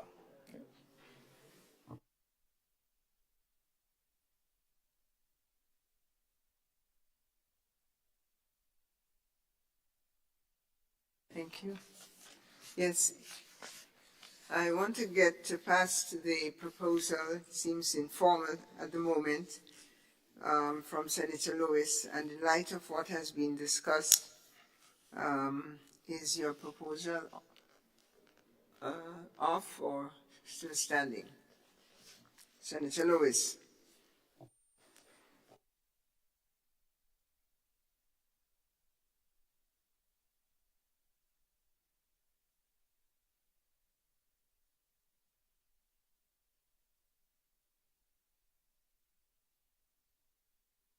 Procedurally, I'm sorry, Senator Lewis, your suggestion will be considered in the report, but Senator Lacrette has closed the debate.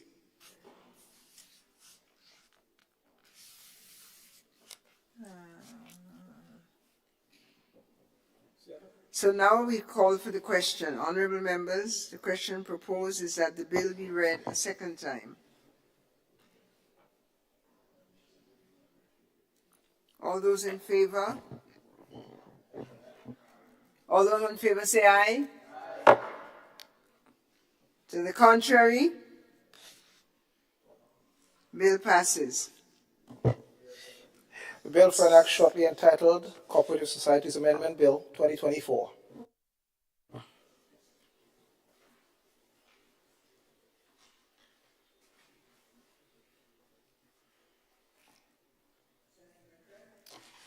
Madam President, I beg to move that the Senate resolve itself into a committee of the whole House to consider the bill clause by clause.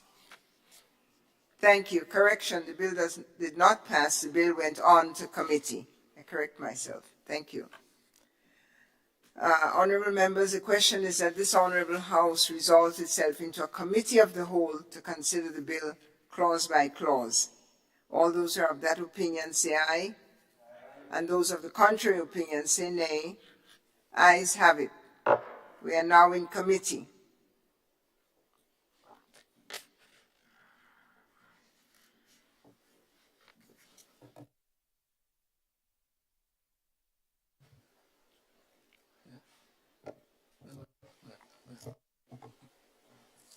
Do we still have more questions, Madam President? Okay. I thought you was giving me an answer before I ask a question. That's why you... No. Clause. Okay. Clause 2, amendment of Section 22 of Principal Act.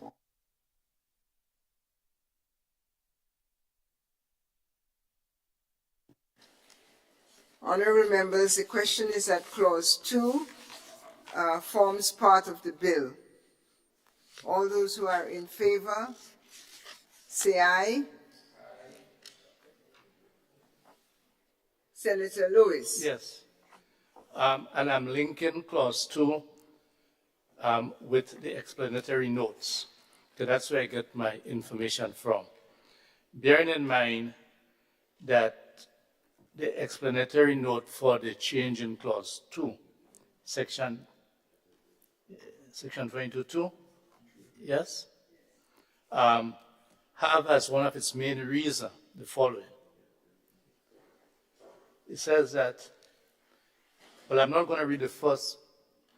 Section 22.2 of the Principal Act empowers members of a cooperative society, the agents and the legal representatives to examine records for documents listed under Section 21.2A to H at normal business hours of the cooperative societies. However, there is no comparable provision for any documents to be examined by a member of the public, whereas the public comprises potential future members and other persons with an indirect interest in the affairs of the cooperative societies.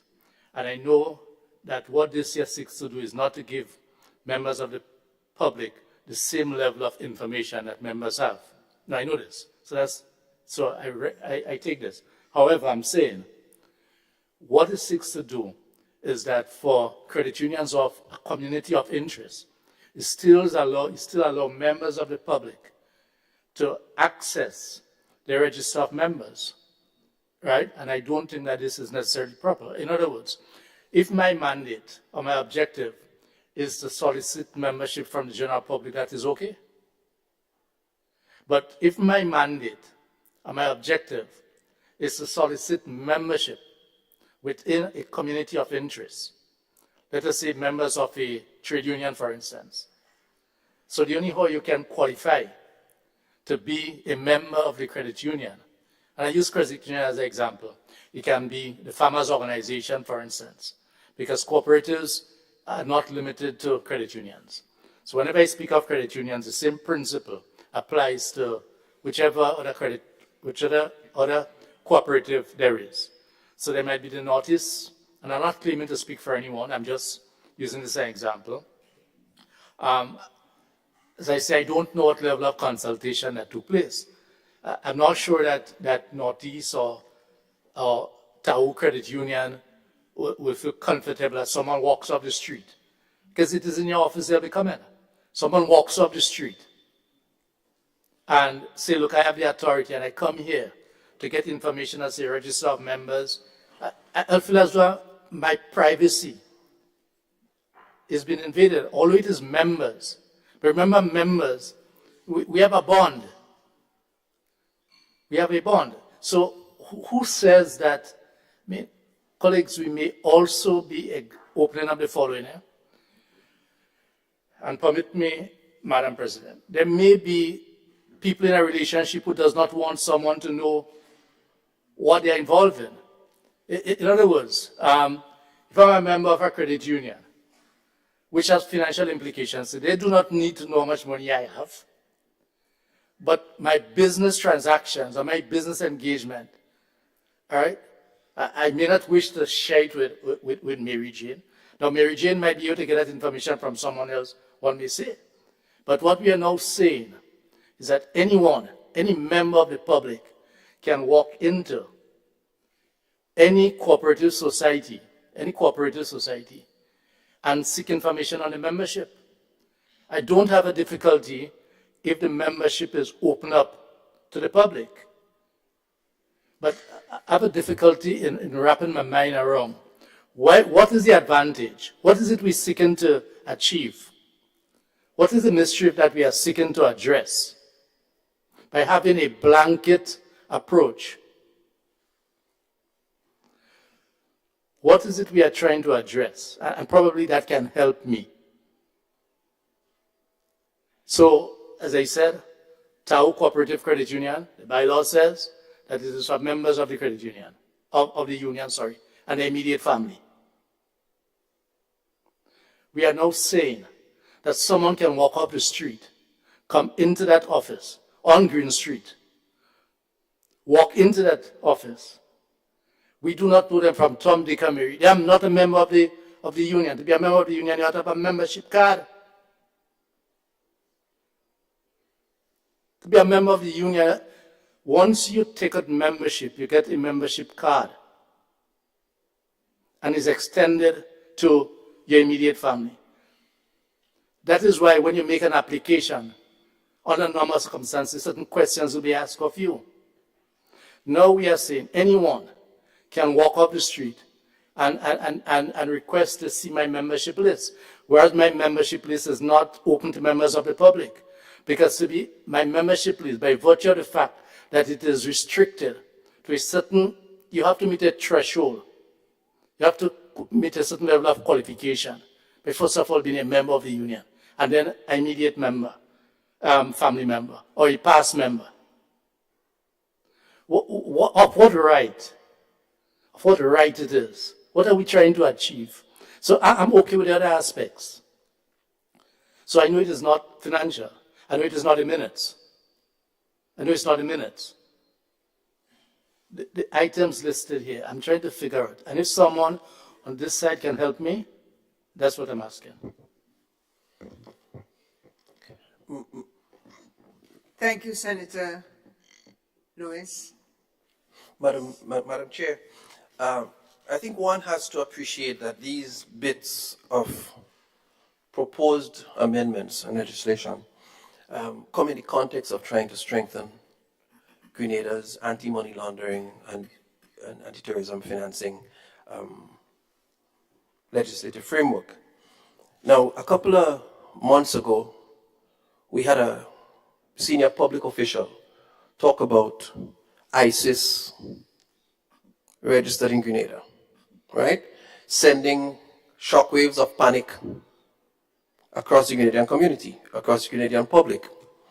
Now, to me, making sure that the public on any given day has some ease of access to at least, because you see, we want to make sure we don't give an opportunity for secret organizations, secret that operate in the name of public, in the name of any particular membership, to quietly come and register an ISIS. You can't know who the directors are.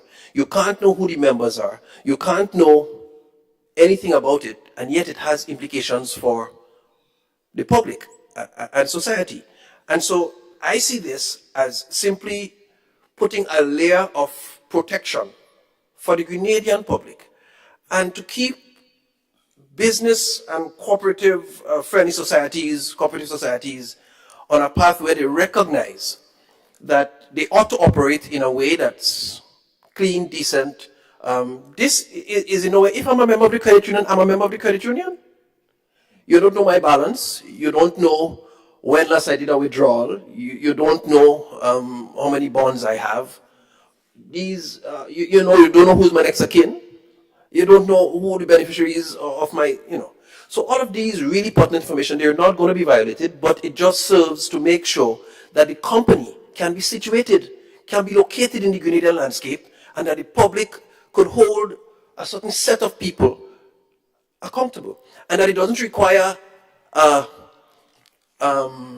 warrant from the court to say, I need to see who your director was, where the company is, who did, because these become routine documents that can be easily examined, and so it strengthens transparency in my mind. So I'm quite comfortable with that. Thank you, Senator Andrew. Senator Adrian Thomas. Thank you, Madam President. Madam President, the legislation is very, very clear. Or the amendment is very clear in regards to where we want to go with this. I've listened to Senator Andrew Lewis in regards to his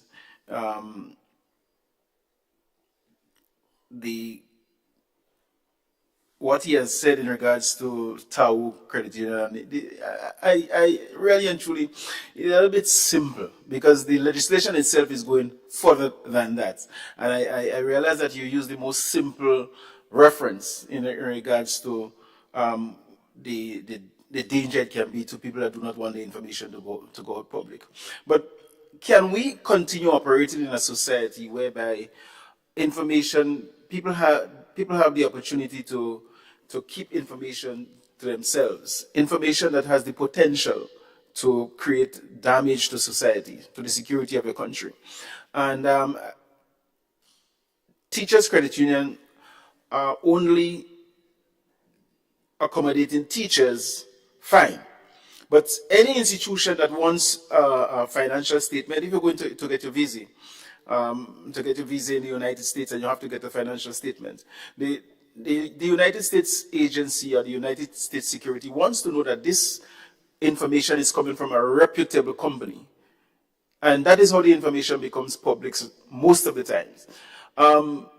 You do not want to have members of a particular group because it's labeled the Andrew Lewis Company, which takes into consideration your family, really and truly being used by other external agencies.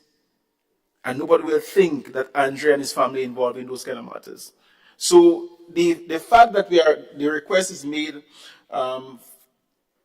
for the register of members, copies of notice of directors and those kind of information, actually you want to know what's going on as a state. Yes, you're concerned about the ordinary man coming from the street, but the reality is, under what circumstances would an individual drop off from a bus in front of Tau building, run up the stairs to find out, I want to go, let me get the membership? Those things are happening. That's not a reality. It's not a reality. That don't happen in everyday society. So using that as an example, really and truly, that ain't happening, no way. The people that will come and knock on your door is maybe people from the FIU, the police officers. No, it's not everything that you have to put in law. Yeah, it's not everything that you have to put there. So, I mean, we're not making laws for making laws sake, you know. We're not doing that. We're not in the business of that. We're making law for the protection of our society, the objective of protecting our citizens, protecting our state. Grenada, Carriacou, and Petit Martinique. That is the objective of this thing. So, really and truly, Madam President, I think sometimes we extend the discussion really in a direction that would not really and truly benefit any of us. Thank you. Thank you, Senator Adrian Thomas. Senator Lacrette, you requested the floor, sir. Senator Rahman. Thank you, Madam President. Thank you. I have a humble suggestion for senators in government, and that is,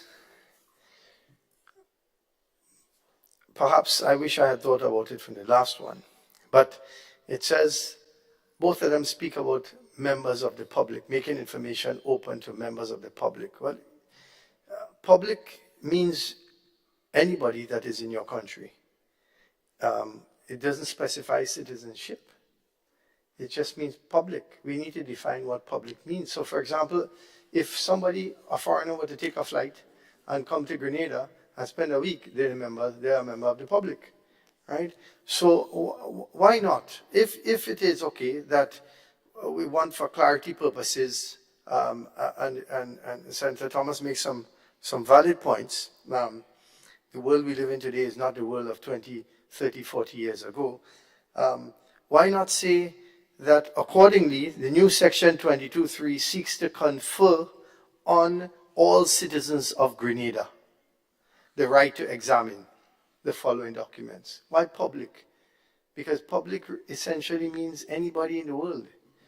Whereas all citizens of Grenada means that if somebody from the outside of Grenada who is not a citizen wants information, they must come through a Grenadian to get it, because it only authorizes Grenadians to give that information. So they still have access to it. It's just one level, extra level of protection for democracy. So this is just a suggestion that came to my mind. I would like to hear their feedback on it. Yes, Madam President. But as we all acknowledge, and I see Senator Cox rubbing his head, and I know he's here, but he's not leaving me here today, right? Madam President, as we all agree in the beginning of the debates, the world is no longer just Grenada. You see, we bring in 6 cents in St. David. Tourism is not Grenadans anymore. And therefore, we are here today, and Senator Andrew Lewis made the point that we are here with some regional and international obligations. And therefore, we can't limit this to citizens of Grenada. Because listen, some of the things that you have to do in Republic Bank or any of the financial institutions, you wish you would not have to do it. But they have to implement it. When you go to the international airport and you have to remove your shoe and your belt and so on, I mean, Grenada is a peaceful place. Nobody interferes with anybody. No, you think anybody going on any plane and crash it? We praying for more life. In other parts of the world, people praying to die, and they are martyr. So the issue of limiting this legislation to just Grenada and the citizens or your clique or your little group in one little village, we can't function because we are living in an interrelated, interdependent world. Each one of us depending on each other. So the simple thing that you want to run a little financial institution within the village of Ladig and expect it to have impact on the whole society, that wouldn't happen. So if you decide to go in that direction, you have to be prepared to take the risk and people exposing the nature of your business, the membership of your business to the international community. And that is a small village we're living in today. It's no longer a big village. It's a small village. And that is the direction that the amendments are really focusing on. So I really don't want people to limit the discussion to those little bits and pieces. Last point. Thank you, Senator Adrian Thomas. Last one. Senator Lewis. Yeah, last thing. I can take it that we are recognizing that the construct has been sent to us and we have to live with it. Yes, and you introduce it. Do you now support 6 senses? I'll just speak about it in St. David. Thank you. Madam President, this is not on the other people, so I will engage.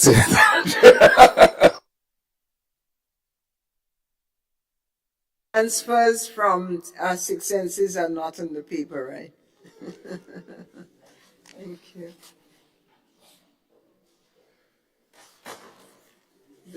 The proponent of this bill. Are there any more conversations, proposals on this? Clause 2, amendment of Section 22 of Principal Act. Honorable members, the question is that Clause 2 of the proposed amendment to the Cooperative Society Bill 2024. The proposal is that it forms part of the bill. All those who are of that opinion say aye. Those of the contrary opinion say nay. The ayes have it. Clause 1, short title. Honorable members, the question is that Clause 1 of the amendment to the Cooperative Societies Bill 2024 forms part of the bill. All those who have that opinion say aye. Of the contrary opinion say no. The ayes have it. Minister Jonathan Lacrette. Madam Chair, I beg that the Senate resumes and the chairman of the committee reports the progress on the bill.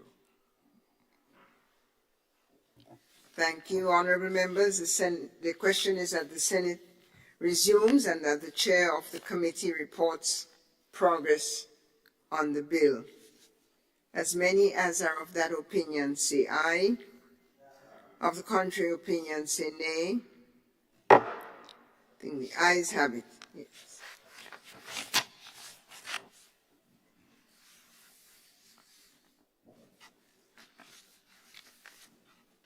The Honorable Senate resumes. Honorable Senate, I have the duty to report that the bill concerning the Cooperative Societies Amendment Bill of 2024 was considered by a committee of the whole Senate with considerable discussion and passed. Senator Jonathan Lacrette. Madam Chair, I beg that the chairman's report be adopted. Honorable members, the question is that the chair's report be adopted. As many as are of that opinion, say aye. Of the contrary opinion, say nay. Ayes have it. The report is adopted in the Senate. Senator Jonathan Lacrette. Madam President, I beg to move the third reading of the bill. Honorable members, the question is that the bill be read a third and final time.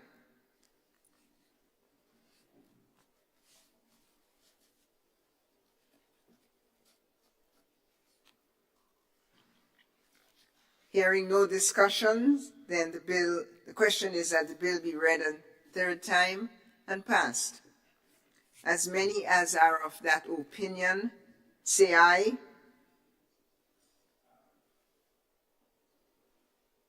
Pause.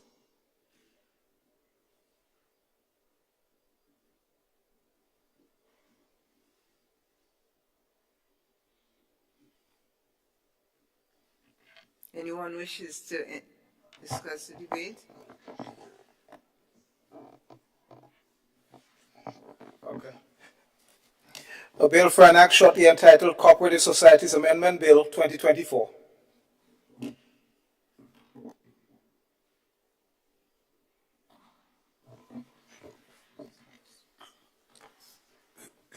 Senator Adrian Thomas.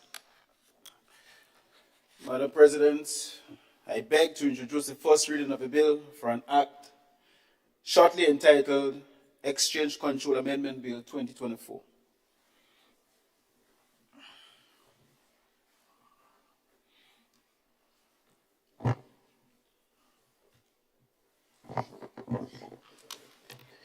A bill which seeks to amend the Exchange of Control Act, Cap 93,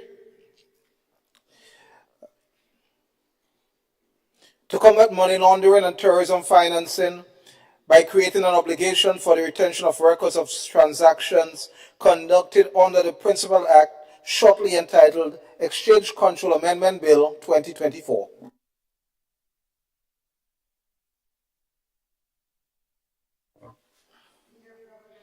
Senator Adrian Thomas. Madam President, I beg to move that the relevant standing orders of the Senate be suspended to enable the bill to be taken through all its stages in this sitting. Honorable members, the question is that the relevant standing orders of the Senate be suspended to enable the bill to be taken through all its stages at this sitting. All those who are of that opinion say aye. Of the contrary opinion say nay. Ayes have it. Senator Adrian Thomas. Madam President, I beg to move that the second reading of the bill be taken. Honorable members, the question proposes that the bill be read a second time. Senator Adrian Thomas. Thank you very much, Madam President. Madam President, again, this is a very short bill. Contains only 3 clauses. And again, I want to emphasize it's part of our obligation to the regional and international community. And it's focusing basically on the whole issue of integrating our legislative framework to combat money laundering and terrorism financing. Madam President, The first clause of this very important piece of legislation provides for the short title. And clause 2 provides for the amendment of section 2.1 to insert the definition of input. And the definition we are applying here, Madam President, for input, it reads, to take or cause to be taken into state. This is a new definition that we want to put for input. Clause 3, Madam President, provides for the insertion of a new section 44. And this section, Madam President, creates the obligation for the state agencies that discharge functions under the Principal Act to retain records of matters under Exchange Control Act for a minimum of 5 years. So we are calling for some level of obligation with those state agencies to make sure that the records are kept proper in a safe place whereby they can be utilized by various authorities if need be. And this new section would also apply to electronic records. Madam President, it is very important that we amend this piece of legislation, Exchange Control Act, Cap 95, in order to make sure that we are in line with the international community. I thank you. I now commend this amendment to the House for the support. Before it's opened up, thank you for your presentation. What does clause 2 refer to? Definitions. Import taken into the state? It's not clear.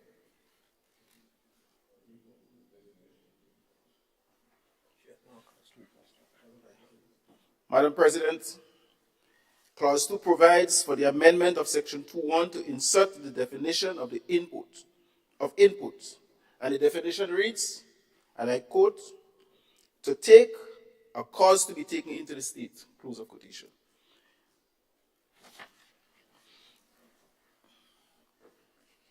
To cause what to be taken into the state?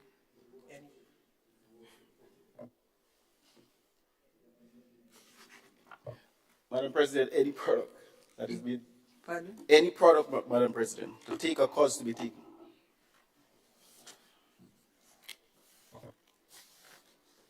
Thank you for the clarification. Honorable members, the question is that this bill be read a second time. All those who are of that opinion say aye.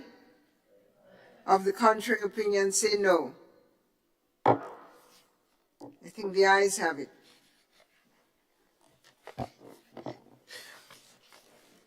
Bill for an act shortly entitled Exchange Control Amendment Bill 2024.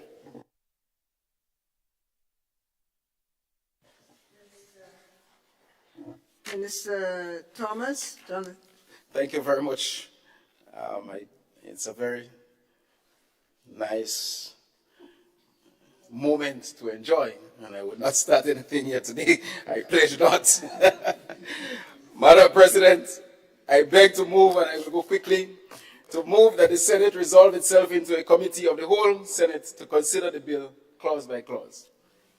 Thank you, honorable members. The question is that this honorable House resolves itself into a committee of the whole Senate to consider the bill clause by clause. All those who are of that opinion say aye. Aye.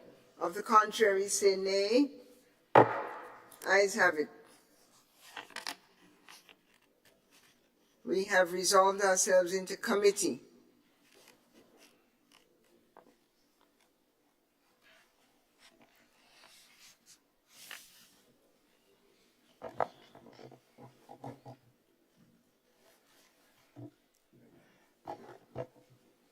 Clause 2, amendment of Section 2 of Principal Act.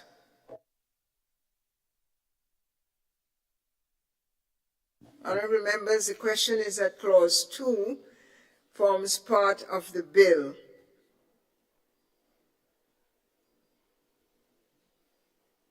All All those who are of that opinion say aye. Of the contrary view say nay. Clause 2 is endorsed. Clause 3, insertion of new section 44 to Principal Act.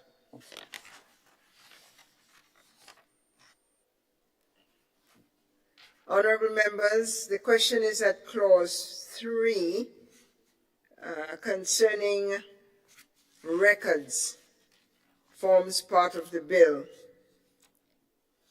All those who are of that opinion say aye, and those of the contrary view say nay. Ayes have it. Clause 1, short title. Honorable members, the question is that the Senate question is that clause 1 forms part of the bill. All those who have that opinion say aye. Of the contrary view say nay. The ayes have it.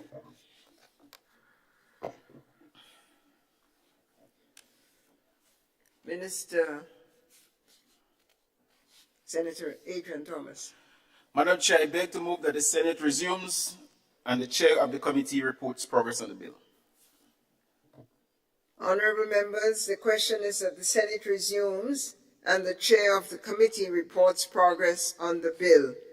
As many are of that opinion, say aye. Of the contrary view, say nay. The ayes have it, and the Senate resumes. Distinguished members, I have this honor to report that the bill was considered by a committee of the whole Senate and passed without amendment. Minister Thomas. I beg to move that the chair's report be adopted. Honorable members, the question is that the chair's report be adopted. As many as are of that opinion, say aye. Aye. Of the contrary opinion, say nay. The ayes have it. The report is accepted in the Senate. Minister Adrian Thomas. Madam President, I beg to move that Madam President, I beg to move that the third reading of the bill be taken. Honorable members, the question is that the bill be read a third time. Debate? Hearing none, as many as are of that opinion, say aye. As many are of the opinion that the bill be read and passed, say no if you're opposed. It's read and passed. A bill for an act shortly entitled Exchange Control Amendment Bill 2024. We thank our colleagues for attending the meetings, and by previous notice, I was informed you would be leaving in time for a 4:30 meeting elsewhere. Thank you.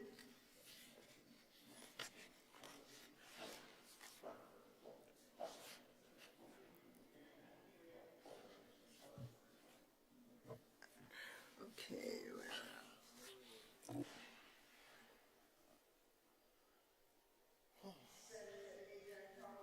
Senator Adrian Thomas, the leader of government business in this House. Thank you very much, Madam President, and for the final bill. Madam President, I beg to introduce the first reading of a bill for an act shortly entitled Recording of Court Proceedings, Bill 2024.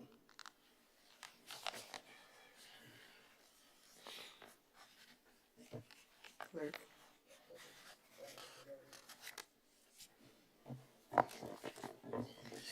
A bill which seeks to provide for the recording and transcribing of court proceedings and for related matters, shortly entitled Recording of Court Proceedings Bill 2024. Senator Adrian Thomas. Madam President, I beg to move that the relevant standing orders of the Senate be suspended to enable the bill to be taken through all its stages in this sitting. Thank you, honorable members. The question is that the relevant standing orders of the Senate be suspended to enable the bill to be taken through all its stages at this sitting. All those who are of that opinion say aye. Of the contrary opinion, say nay. Ayes have it. Minister Adrian Thomas. Madam President, I beg to move that the second reading of the bill be taken. Honorable members, the question proposed is that the bill be read a second time. Minister Adrian Thomas. Thank you very much, Madam President. Madam President, as a nation, we have found ourselves in a situation where we need to do something about the recording of court proceedings in our country. And we want to take the cue from our colleagues in the Caribbean who have already gone through the process and are now reaping the benefits of this process. And we're going to specifically refer to the model used in St. Lucia. Madam President, we are still witnessing from the magistrate courts to the High Court to the Supreme Court, where the laborious and tedious process of handwriting information, handwriting evidence, handwriting presentations, people have to go through.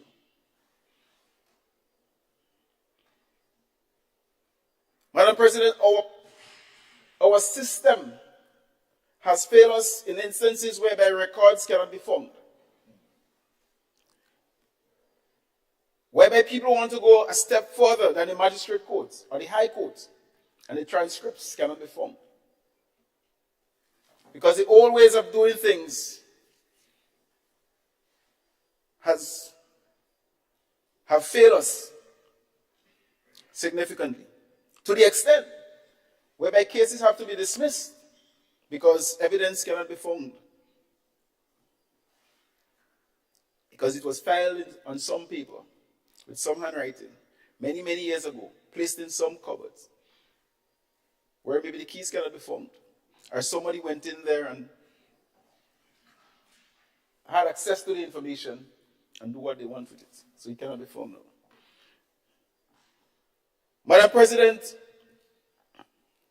the whole question of stored information, I have seen, Madam President, in our country, in this country, whereby the stockpiling of information calls for space, and space cannot be found. So they have been placed in a box and placed on the side, making space for new information and new storage. I am happy to be part of an administration that is prepared to do something about that, that is prepared to modernize our system of keeping records and taking records in the courts. Madam President, when we came into office, we started off on a footing of transformation. Madam President, we embarked on the whole question of digitalizing our systems. Madam President, when we store our information, no longer to worry about the cupboards and the shelves.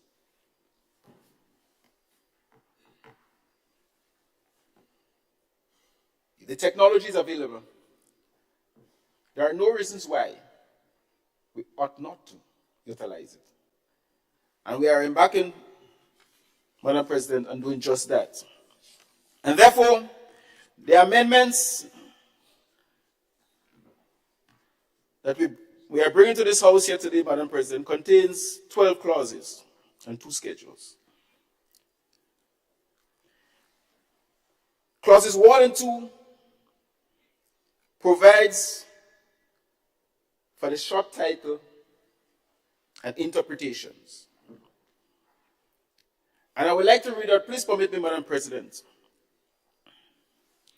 to read out the meaning of transcript, because this will be a very important word going forward. And transcript means the record of court proceedings made under this act includes an audio, video, or other digital recordings of court proceedings, written or typed notes made by a presiding judicial officer, a transcribed record of court proceedings. This is the definition of transcript, Madam President. Clause 3, Madam President, provides for the recording of court proceedings. Clause 4, a transcriptionist, in the case of a witness giving answers in the courts that are not in the English language, must only transcribe the answers of the witness in the words of an interpreter. So we do not want to create any confusion, Madam President, in regards to what we record. English is our #1 language, and therefore the information transcribed must be in English. Under Section 5, Madam President, the accuracy of a transcript of the court proceedings must be certified by the person who prepares this transcript in accordance with Schedule 1 of the bill. Madam President, a very interesting point that will be noted in this bill is the whole question, and I had the privilege, Madam President, of being a witness in the court system already.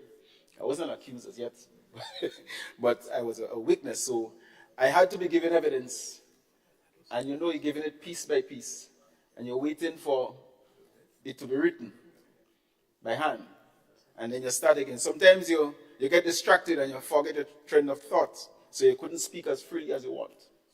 Madam President, today, our objective, direction we are going, is for people to be speaking freely, and without we're having any break. And the beauty about it, Madam President, you will not have to read over what has been said to ask the witness whether, did I record you correctly? Because the devices that we will be using, Madam President, there is no need for that. And also, Madam President, Clause 6, this is the clause that we'll be dealing with that. There is no need to read over, and there is no need to be signing what has been transcribed. And Clause 7, Madam President, deals with the whole question of how do you treat that information that has been transcribed.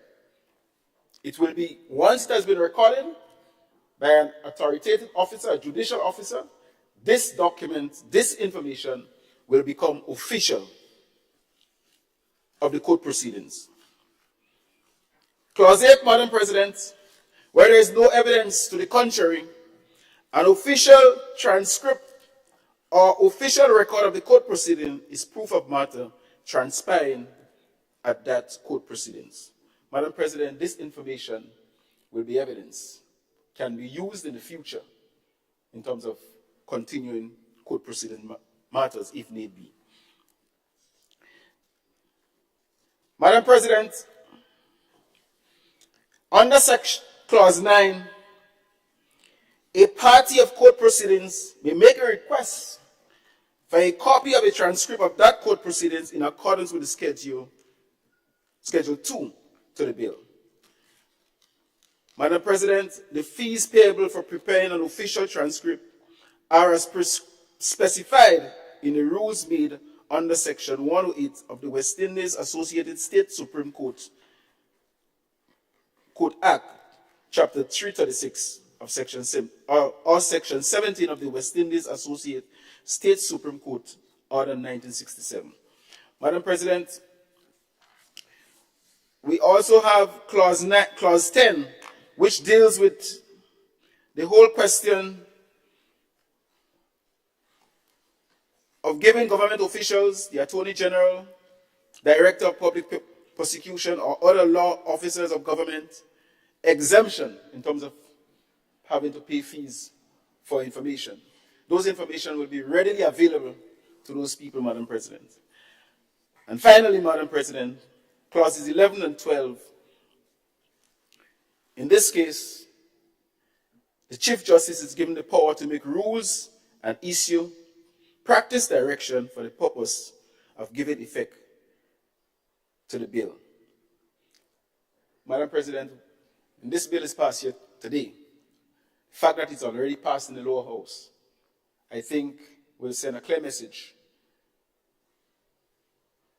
to Grenada, to the world, that we are serious about moving forward and transforming this very important aspect of our system of governance, the judicial system. I think it's a step in the right direction, and hasten me to say, Madam President, that there is no big cost to this thing. There is no cost that we cannot afford, and we don't have to go to the World Bank or the IMF to get a loan to implement the recording of court proceedings. So, Madam President, I look forward to the debates on this bill, not for long though.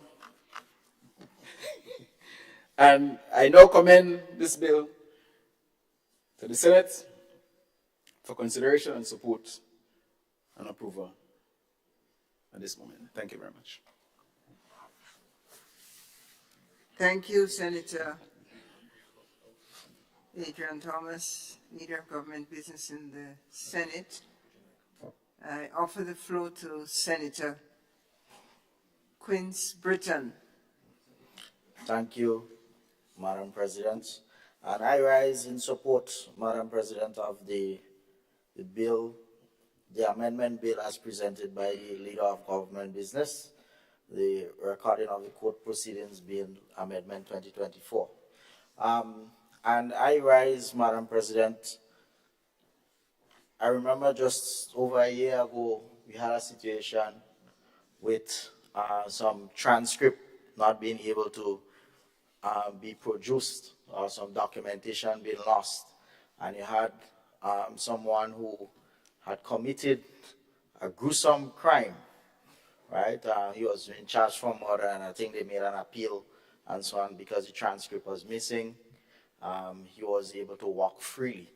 And unfortunately, it was a young lady from my constituency in St. Mark. So without any haste, Madam President, I would support this bill so that in the future we don't have those kind of reoccurrences where the people who deserve to be behind bars stay behind bars. All right, so that's my support I would like to record. Thank you. Thank you, Senator. Thank you. Senator Rahman. Thank you, Madam President. I too rise to support this bill. I think it is long, long overdue, and I commend this government for doing this. I just want them to note that it is more difficult to get rid of a piece of paper than it is to get rid of data. Right? So be mindful and have backups, right? Be mindful and have backups so that in the event that there is tampering, in the same way that you can tamper with paper, you can also tamper with digital records. So a word to the wise.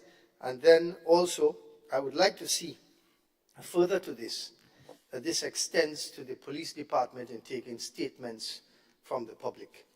Because when you go into a police station to give a statement, it takes forever to do so. And it is a waste of the officer's time to sit there to pen your statement for 45 minutes, when it could be done in 10 minutes if you just speak about it. So I would like to see more of that. Thank you. Thank you, Senator Rahman, and I'm sure your suggestion is heard on the other side.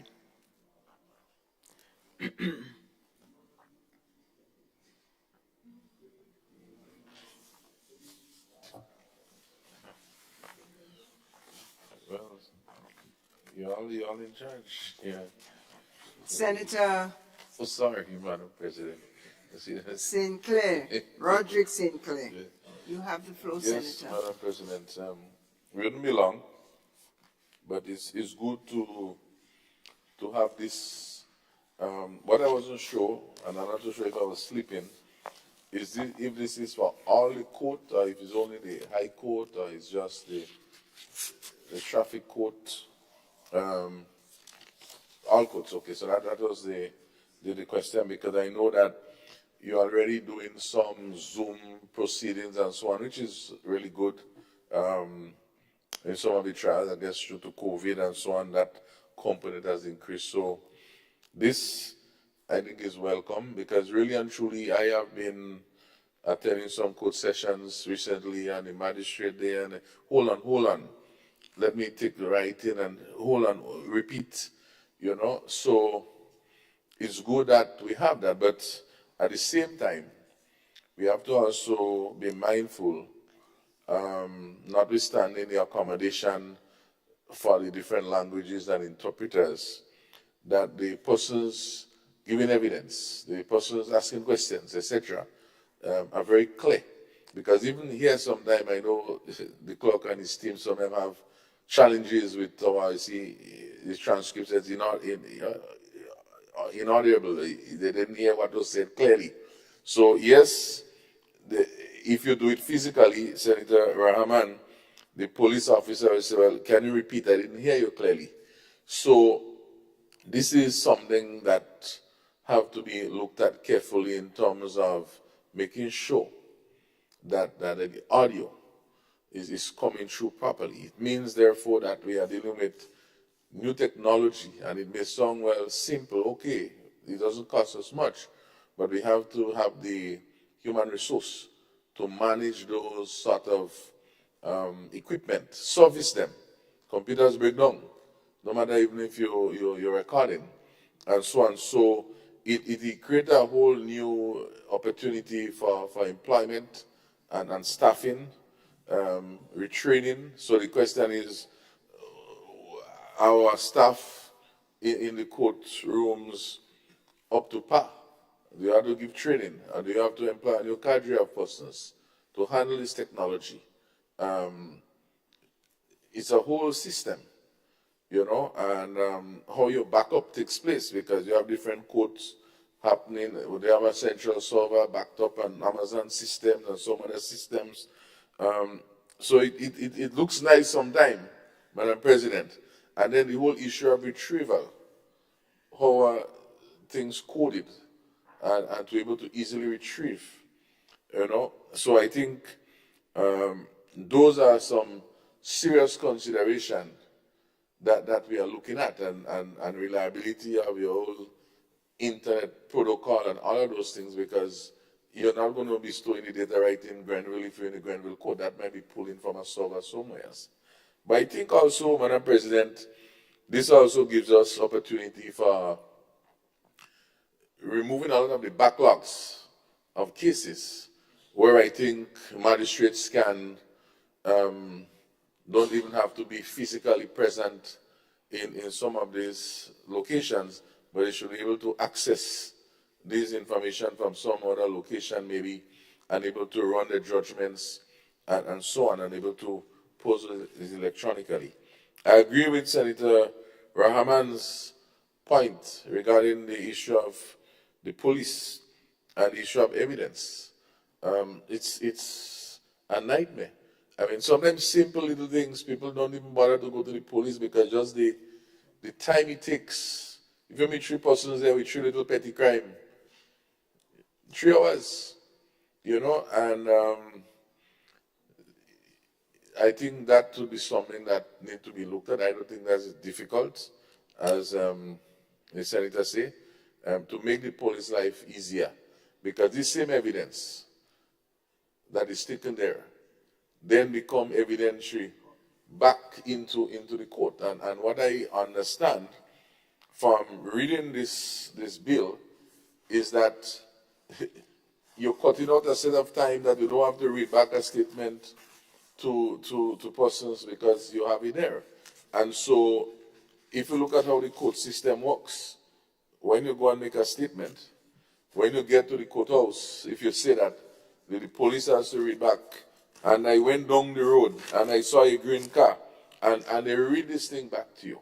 When this could easily be pulled up at the courthouse and played back for the person. Their memory don't have to be refreshed and so on. Well, did I say this? Did I say that? And so it also means that for persons giving evidence, most time, when it's fresh in your mind, you give the evidence better. And so that should be able to give us better results, I trust, in our cases. So we are very happy with this matter. But I think also the issue of using electronic evidence, which I interpret, I don't want to mislead the whole city again, but I think I read about electronic evidence and so on, maybe footage and so on. We have to start looking to see how we get those incorporated into the system. And also in issue of integrity, because we know that people could doctor tips and doctor things and they Photoshop it and do all the different things to it. And so the issue of authenticity will be very critical, which may mean that the police may also have to have new capacity within its own IT system to protect manipulation of some of these things. They are strange. You may not see them. They are so subtle, Madam President, that they look normal to the naked eyes. And we see them on YouTube, AI, and all sort of stuff like that. So I see all of this to say that once we go into that new space, different things would be in front of us, and we have to be ready for that charge. And so even I see opportunities for this, even where persons from different countries, so you have issues with the Vinci and the Trini, and they come here, this information might be able to be shared in that format, in this live way, across countries. Likewise, we may be able to access similarly. So I think these are some of the sort of innovation and opportunities that this brings, that I trust that as the system roll out, the judiciary or the police, the Attorney General Office and others, prosecutor, will see how that can be used to improve. At the end of the day, we should be seeing better results and faster moving with our cases, less frustration with our lawyers. And if at the end of the day we're not seeing that, it comes back to the question. Yes, we have technology. Yes, we have all of these things. But are we better? And I think that is what we want to see a year from now, say, due to this technology, we have been able to have a case increasing by 10%, etc., etc. Otherwise, we end up with, well, minus, because you spend so much and end up with less position. Okay? Thank you, Madam President. Thank you, Senator Sinclair.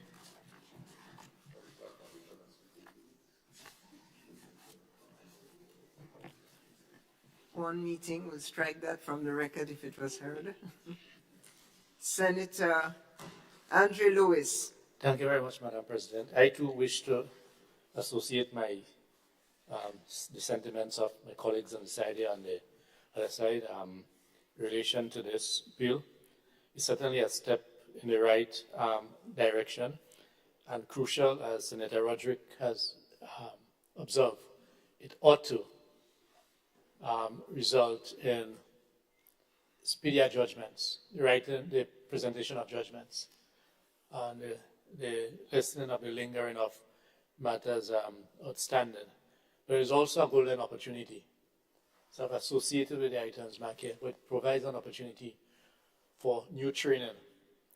As Senator Andrew indicated earlier, and he spoke about operationalizing yes, this is one of the cases where one will expect that personnel will be identified, and necessary training will be given, right? And we do not wait until, now that we know where we are, I'm hoping that we already started to identify people, and if we have not yet done so, the fact that we are here today, that relevant departments and HODs and PSs and whoever it has been tasked with the responsibility of knowing what is the manpower that we are looking at, identifying the areas for training, the institutions that one will go to train, etc., so that we can make use of this. So it is certainly a step in the right direction, and it is something that is welcome, bearing in mind the points raised by Senator Sinclair. I'm confident that our colleagues in the public service, that are in IT, security, cybersecurity, whatever it is, will identify the relevant security system that are required, because it is so easy these days, with ChatGPT and other things, yes, and AI, to infiltrate. But so there's I say there are golden opportunities to beef up the requirements that are needed to make this secure. Because the moment something go wrong, then it will lead to a breakdown in confidence. So it is important for us to do the necessary investment. I think that this is certainly the right way to go. Thank you. Thank you, Senator Andrew Lewis. Senator David Andrew. Thank you, Madam President. I rise to give my support to this bill, this amendment, as proposed by the Leader of Government Business, the Recording of Court Proceedings Bill 2024. Madam President, anything that will contribute to the more efficient administration of justice in Grenada ought to be supported. And in fact, my colleague, Senator Britton, alluded to that case which I think brought abhorrence to many of us, when a young Grenadian woman who was murdered and a perpetrator was found guilty, and because the appeal was done and records, transcripts, this subject that we're discussing could not be found in time, could not be made available in time, that person had to walk. And I'm sure it left many Grenadians feeling, well, we should just have a lack of confidence in this judicial system that we have. And so this serves to strengthen and to eliminate that possibility, notwithstanding we take all of these concerns, because they are real concerns. And on a light note, I can say the government is aware and already planning to strengthen the cybersecurity framework across our country and in the region as well. So I'm happy to support this, knowing that this should bring some more comfort to our Grenadian people, that the administration of justice should become a lot more efficient and effective. And so I give my full support. Thank you, Madam President. Thank you, Senator Andrew. Other requests for the floor? Hearing none, honorable members. The question is that the bill be read a second time. All those who are of that opinion say aye. Aye. Of the contrary, say nay.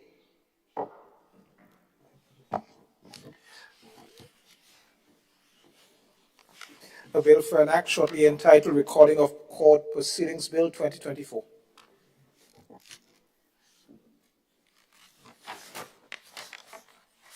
Senator Adrian Thomas. Thank you very much, Madam President. Madam President, I beg that the Senate resolve itself into a committee of the whole Senate to consider the bill clause by clause. Thank you. Honorable Senators, the question is that this Honorable House resolves itself into a committee of the whole Senate to consider the bill clause by clause. All those who are of that opinion say aye. Of the contrary opinion, say nay. The ayes have it, and the committee is now convened.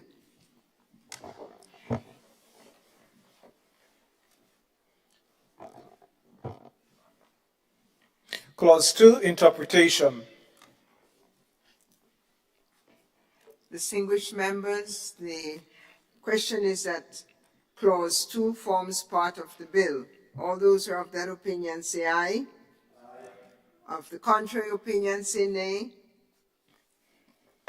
Ayes have it. Clause 3, recordings of court proceedings. Honorable members, the question is that the Clause 3 forms part of the bill. All those who are of that opinion say aye.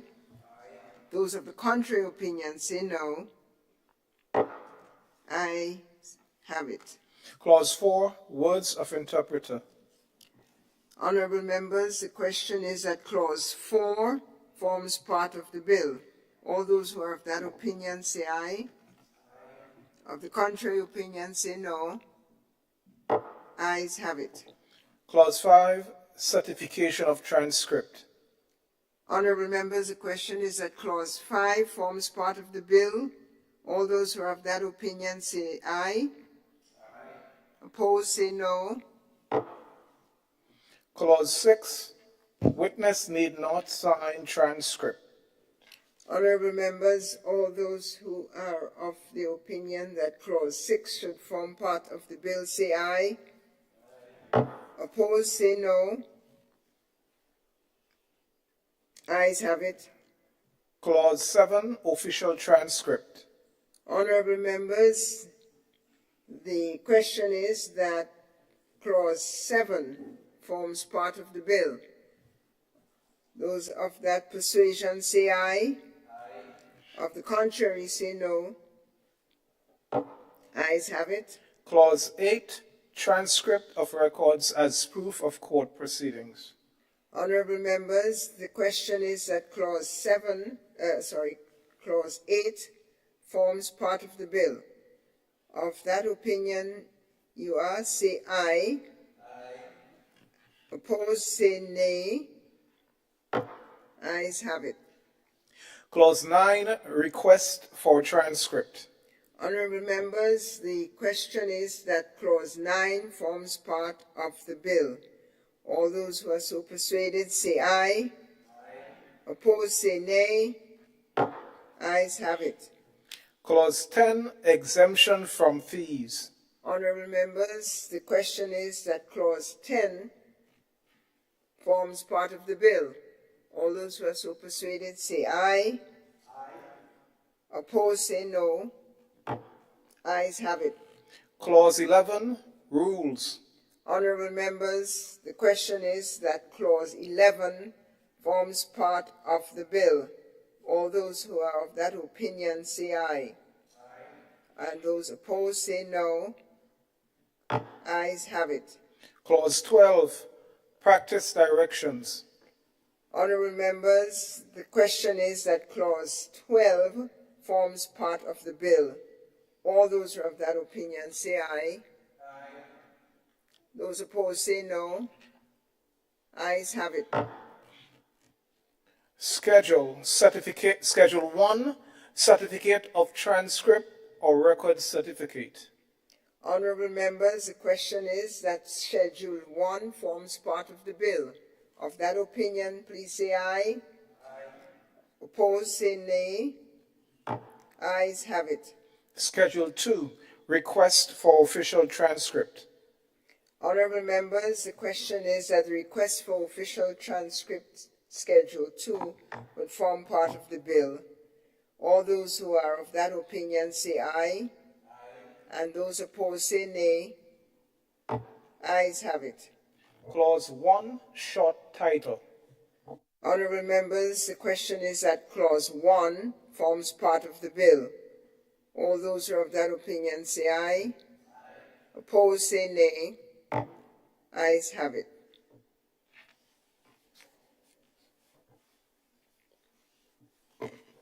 Honorable members, I offer the floor to Senator Adrian Thomas. Madam Chair, I beg to move that the Senate resumes and the check of committee reports progress on the bill.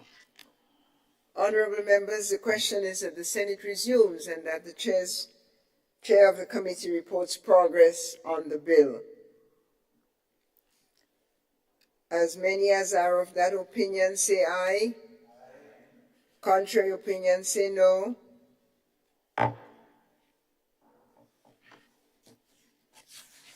We are resumed in the Senate, and the chair's report is as follows. I have the honor to report that the bill was considered by a committee of the whole Senate and was passed amid discussion. Senator Adrian Thomas. Madam President, I beg to move that the chair's report be adopted.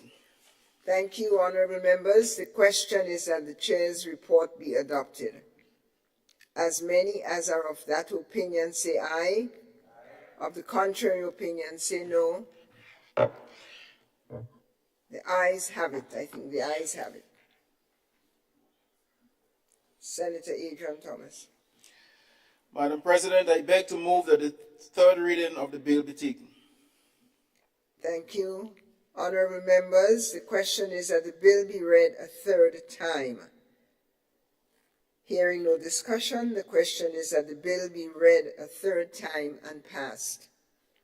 As many as are of that opinion say aye. Of the contrary opinion say no. The ayes have it.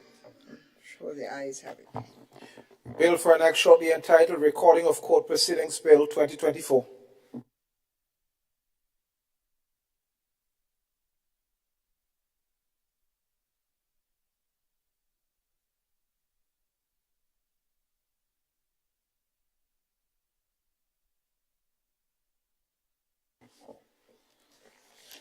Item 16, public business. Item 17, adjournment.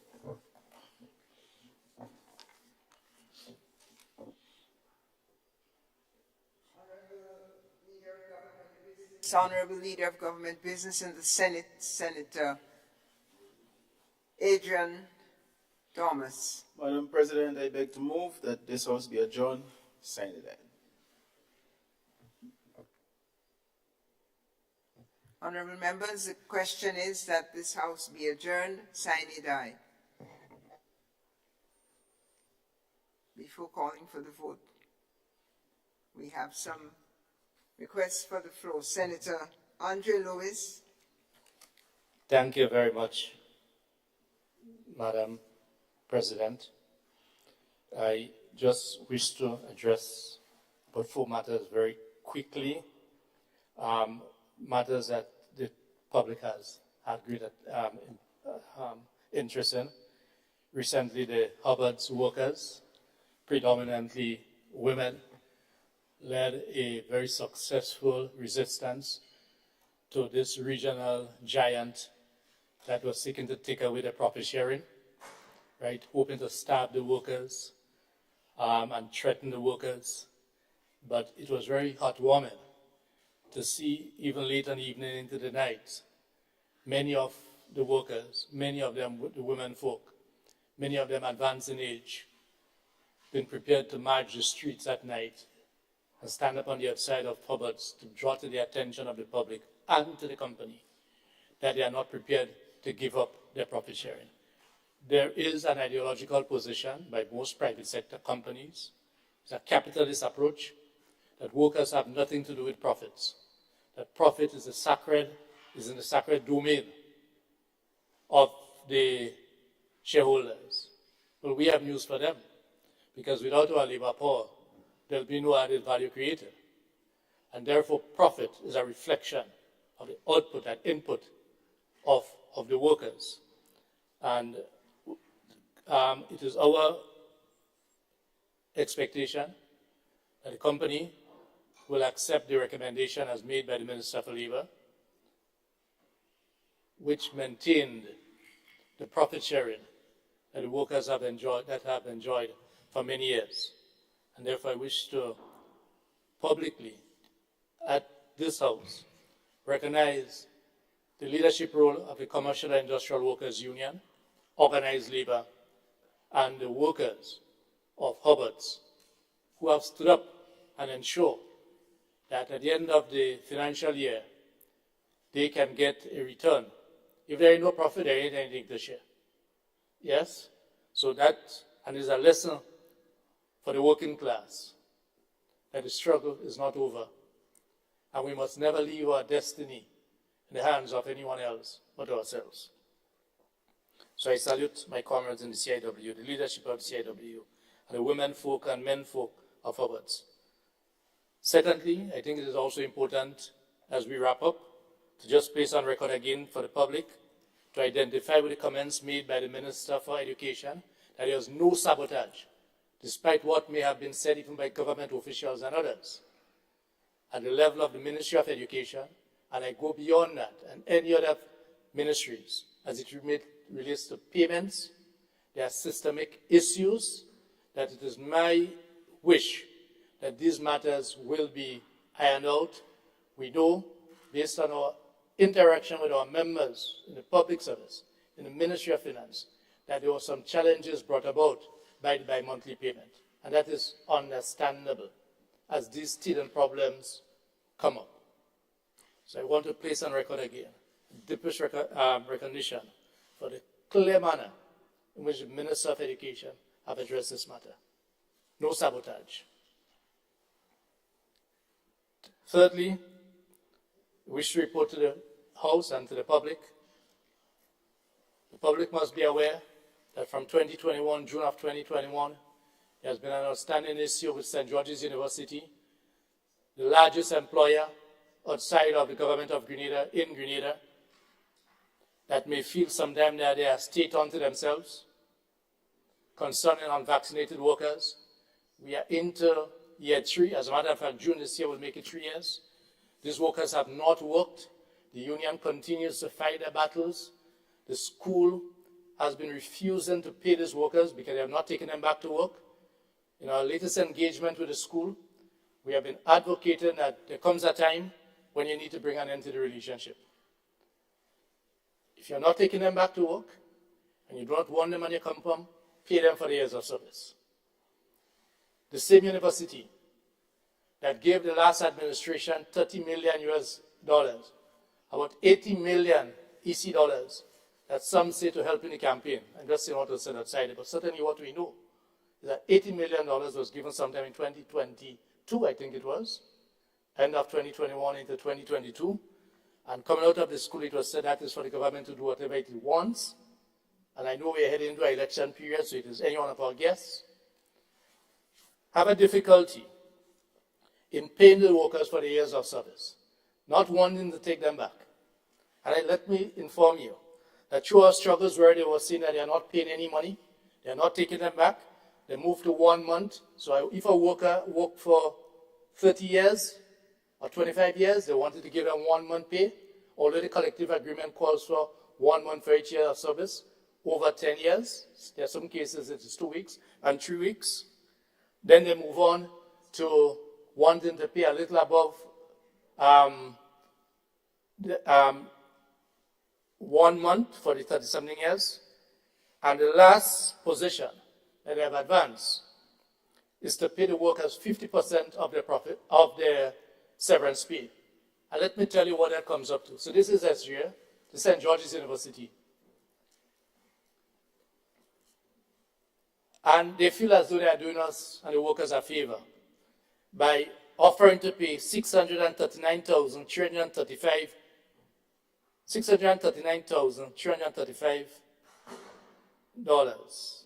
Yes.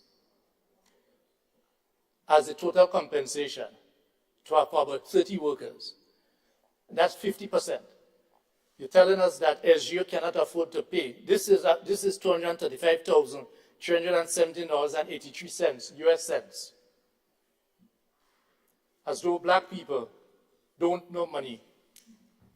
And I'm deliberate in saying this because we sit in the boardrooms and we see the people that we sit before and we see our local people, law firms that are represented, and that's their right, yes, that are represented as black face cards, and having our local Grenadian workers having to walk out in a disparaging manner in which they speak about our local Grenadian workers, broken down emotionally, our brothers and sisters. Whereas what SU should be paid is about 1.3 million EC dollars. That's no money at all for a school like SU, an institution like SU. We will not accept this.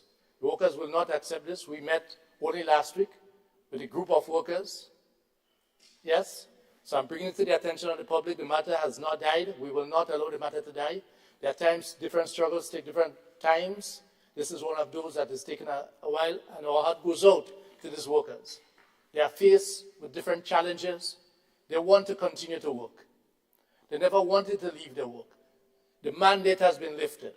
The vaccine mandate has been lifted. Any Tom, Dick, and Harry can go into SU right now without having to declare their vaccine status. The workers are not taken back, but the school is refusing to pay them the severance pay. It is the right thing to do, so I'm informing the public as to where we reach. There are other workplaces, including Spice Island. These are the large workplaces that we have an outstanding matter with. So this is where we are with SU, and we will be pursuing this matter still. And we expect that SU will do what is right and pay the workers what is their severance pay in keeping with the collective agreement, as I said, which is just about 1.3, just under 1.3 million EC dollars, which is roughly about 470 or about 1,000 US dollars. Number 4, the aspect of the increase in violence that we have seen and gun violence. The Grenada Bar Association has taken an initiative to help address this matter by calling for an immediate cessation. Put down the guns. There are other systemic issues that the state and all of us have to get involved in terms of employment creation, counseling, engagement. But the immediate concern is for us to go back to a state of peace. The committee is ably led by Brother Francis Paul, and the labor movement is involved. We have religious community involved through Brother Michael Marshall of the Anglican Church. Very good guy. Very down to it. And someone that the community knows is very much concerned. And we are using this opportunity to bring this to the attention of the population and to let our colleagues, our relatives, our friends in the different areas that are facing these challenges to know that we all care. And, you know, the mothers, the brothers, the sisters, and all the individuals who are impacted, our condolences goes out to all members of the various families who have been impacted. The society is impacted, and there is this urgent need for us to do the first thing first, bring a cessation, cease fire.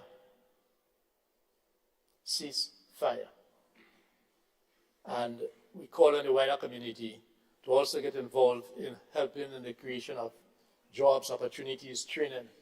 Because, you know, Madam President, a few months ago, this very said house, coming out of the fire with a primary school in Progress Park. And there's a link. Bear with me.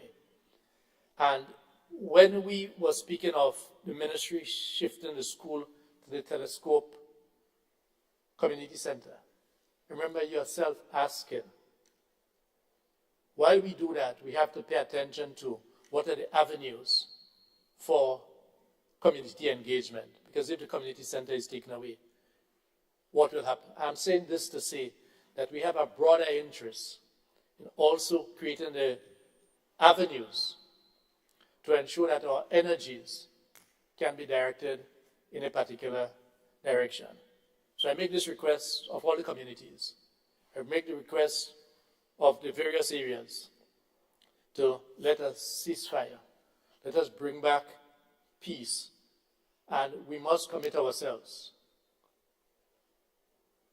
at the various community levels to engage, to lend a listening ear, and to provide that avenue that our younger generation can allow their creative juices and energies to be directed in a manner that we will all like to see. This is my plea, and we give our commitment from the labor movement and the committee headed by the Greater Bar Association with colleagues like Ali Gill and Jerry Edwin and Peter David, and I'm calling them out, and Roberts Ferguson and Francis Paul, a subset of the Bar Association. These are colleagues that have never turned their back on our youth and others who find themselves in challenges with the law. And the fact that they are prepared to be engaged in this initiative can only speak of the deep care and concern that they have for those who find themselves a bit challenged. Thank you very much, Madam President. Thank you, Senator. Thank you, Senator. Senator Rahman. Thank you, Madam President. A few brief closing remarks.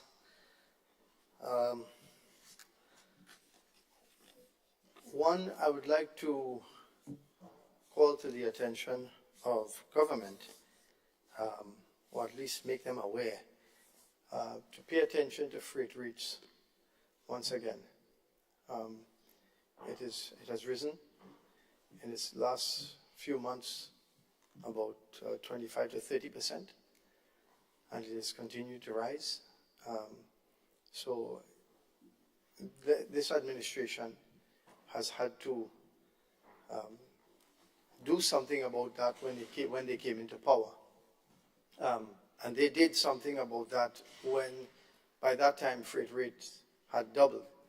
I say this to say that inflation is something that affects all of us. And we need to keep a track of things that, of inflation, things that can cause inflation. And one of those is shipping. So it's just something that it's not at a critical point yet, but it's something that's getting there. It's already 30% higher than normal, just climbing back up. I can't help but respond to my colleague's statement in a brief way. The individual that starts their own business, it's not a walk in the park. They have a lot of sleepless nights to find capital, to mortgage their house, to sell a piece of land, to do what they need to do to raise money to start a business. They sacrifice, sometimes, definitely more than somebody who comes in to work and will punch in and punch out. As a person who runs my own business, I don't punch out of my job. I am available 24 hours a day. And many of your suppliers in the world that we live in today are overseas. It means in order for me to communicate, I need to communicate when they are awake. It means I need to be awake in the night and still perform my duties in the day. That's not the same as an employee coming in and punching in and going out. So when we speak about entitlements, I disagree with my colleague that an employee has a right to a profit sharing. No, absolutely not. Then you might as well give them a right to drive the boss car or take it home. They don't have that right because they didn't make that level of sacrifice. They have that right to open their own business and see what it is like. That's the right they have under this democracy. Try it on your own and see what it's like. So I encourage businesses to pay bonuses, right? And recognize your staff and to give them increases and to pay them fairly. and to give them the increases that they deserve and pay them the bonuses when they work. But to say that they have a right to a profit that they did not have the same level of sacrifice in creating, I disagree with that 100%. That is giving people rights where they don't have it. And we have to be careful not to overstep, what is proper. And finally, in order for us to scale in this country, and in order for us not to have businesses asking to bring foreigners, whether it is construction or whatever it is, in order for us to scale properly, we really need to have our people come to work on time, and we need to have, a stronger work ethic. I recently came back from China, and I don't know how the Western world will ever compete with China. China is gone clear, in terms of their work ethic, in terms of their productivity. It is just amazing the turnaround time of these people, how their attention to detail. And, I would love for more of our people to take trips there so that some of that work ethic can rub off. Because some of the times, you see, because we are a society that our economy is based on tourism, we tend to relax more than the tourists, right? But we have to work to build our country and our economy. And so I'd like to part with those few words. Thank you. Thank you, Senator Rahman. And I trust somebody will communicate to Senator Lewis your sentiments regarding his own remarks. Yeah. Senator Roderick Sinclair. Sinclair. Yeah, I'm the clear one. Yeah, Madam President, I rise to make a few comments on a few issues within the time permitted. It's to keep them alive. Yeah, I'm not going to the debate, but I just putting them on queue. One, we know we are into the hurricane season now, particularly our agriculture sector. Of course, we know most of the rains is November, October, December along that side. But we know the winds and so on. So that is a danger that we have to be mindful about, and we have to ensure that, well, a lot of precautions should have been taking place already. And so the whole issue of road access and all of those things, those are public goods that individuals cannot really interfere with. And so it's a call to the government as a public body to really make some priorities, particularly in this time. It's not about asphalt and even concrete, but the issue of teeth grading, making sure there's drainage, overhangings are cleared.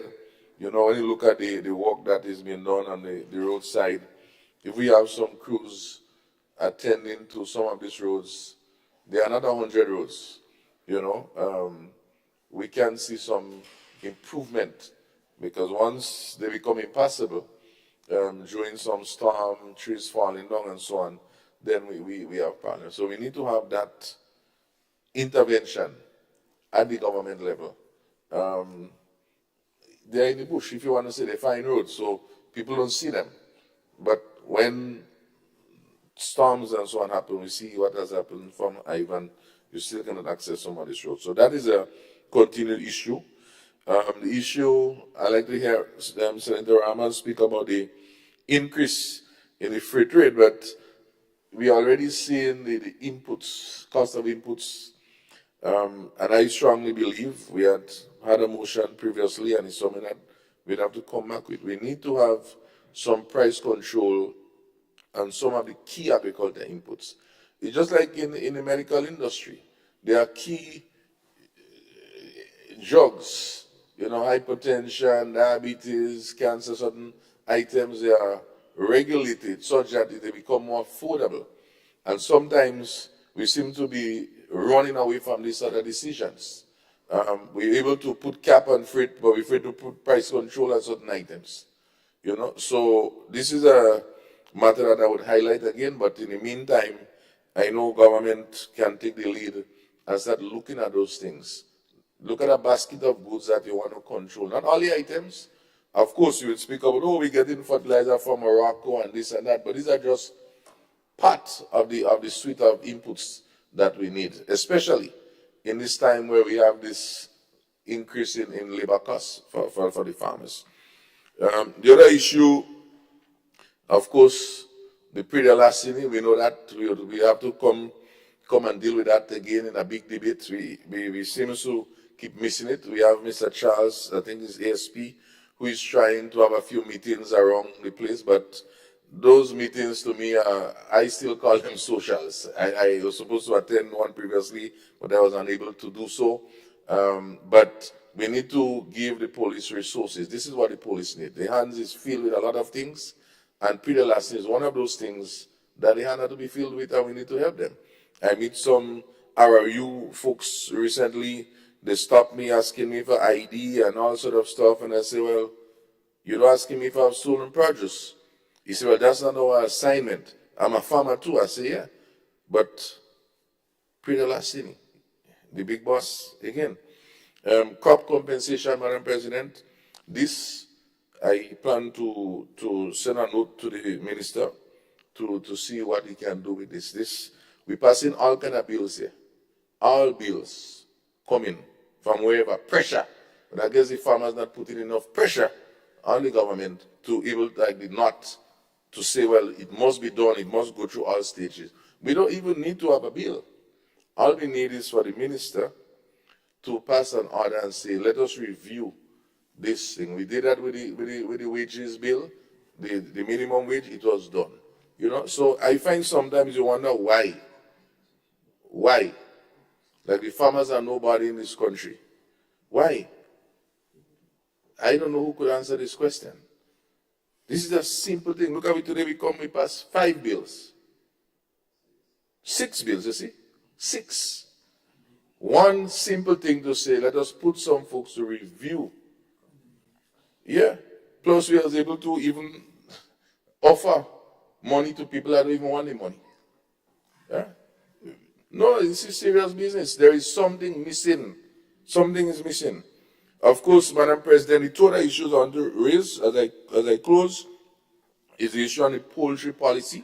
There was a session recently which was good, I attended, and I was happy to hear a lot of the interventions that was supposed to be taking place, one of which involves the importation of feed, if the government have to facilitate that until the impasse sorted out, or if there is ways to change the legislation to make it more accommodating for our local poultry industry, such that, of course, we can get more poultry in a school feeding program. So it was good to hear that becoming a consideration. It was not a decision, but a consideration in part of the policy position paper that was presented. So that is very encouraging news. And the last but not least is, I know there was a declaration that the MNIB report should have been available within the first quarter of the year. We are just about halfway. I know Cabinet should have been reviewing it now, and I trust that within short order we could get a report to know what is going on. Thousands of farmers' lives are on hold because they really don't know what is the future. They might be existing, but can we do more? Can we do better? Could we feed into the school feeding program, etc.? And I think we continue to just leave the farmers behind. And as I tell Senator Lewis the last time, on May 2025, with God's willing, we would have to join the struggle because we're not going nowhere. We will not be a cooperative. We'll just be supporting a movement. So nobody cannot ask us for a membership list and all of those things. Right? Thank you, Madam President. I thank you, Senator St. Clair. Anyone else request the floor?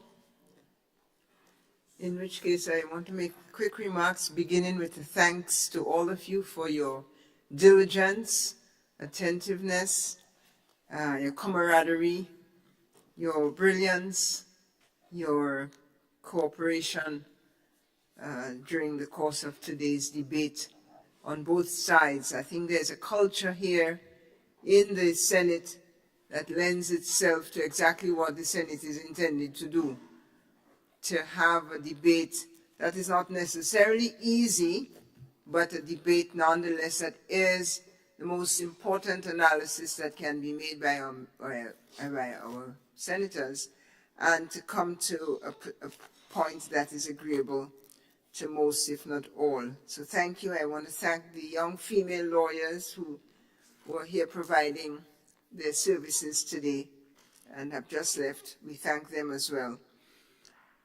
Secondly, I'd like to encourage us all to continue to be in solidarity with each other's agenda. It's very important, and I want to thank Senator Lewis for putting a number of issues on the table, the issue of the workers at SGU, and of course the question of the ceasefire. Senator Sinclair, with his concerns over farmers and farmers' issues, Senator Rahman, with his concern over trade and importation. I live in the countryside, and I'm sure the prices in Grenville and in St. Andrews are much higher than they are here in St. George's. So we too are concerned about the rate of importation. I want to remind the former Minister of Agriculture and the present Minister of Agriculture that agricultural production, and more importantly, agricultural sales across the economy is welcome, whether it's in the school, as the Minister of Education said, congratulations if that is £100,000 a year or a month, and in the tourism sector to continue to make the linkages. Senator Gloria Thomas, your issues are many. I'm glad to hear the numbers of persons on the SEEDS roster. You know, people in the Grenville town don't know the difference, some of them, between the Parliament and the executive, so they accost me and say, you know, you have to get me on the SEEDS program, and so on. So I will be accosting you to see if you could add another 3 or 4 there, but it's good that our people are getting an increase and in contributions and an increase in numbers. Senator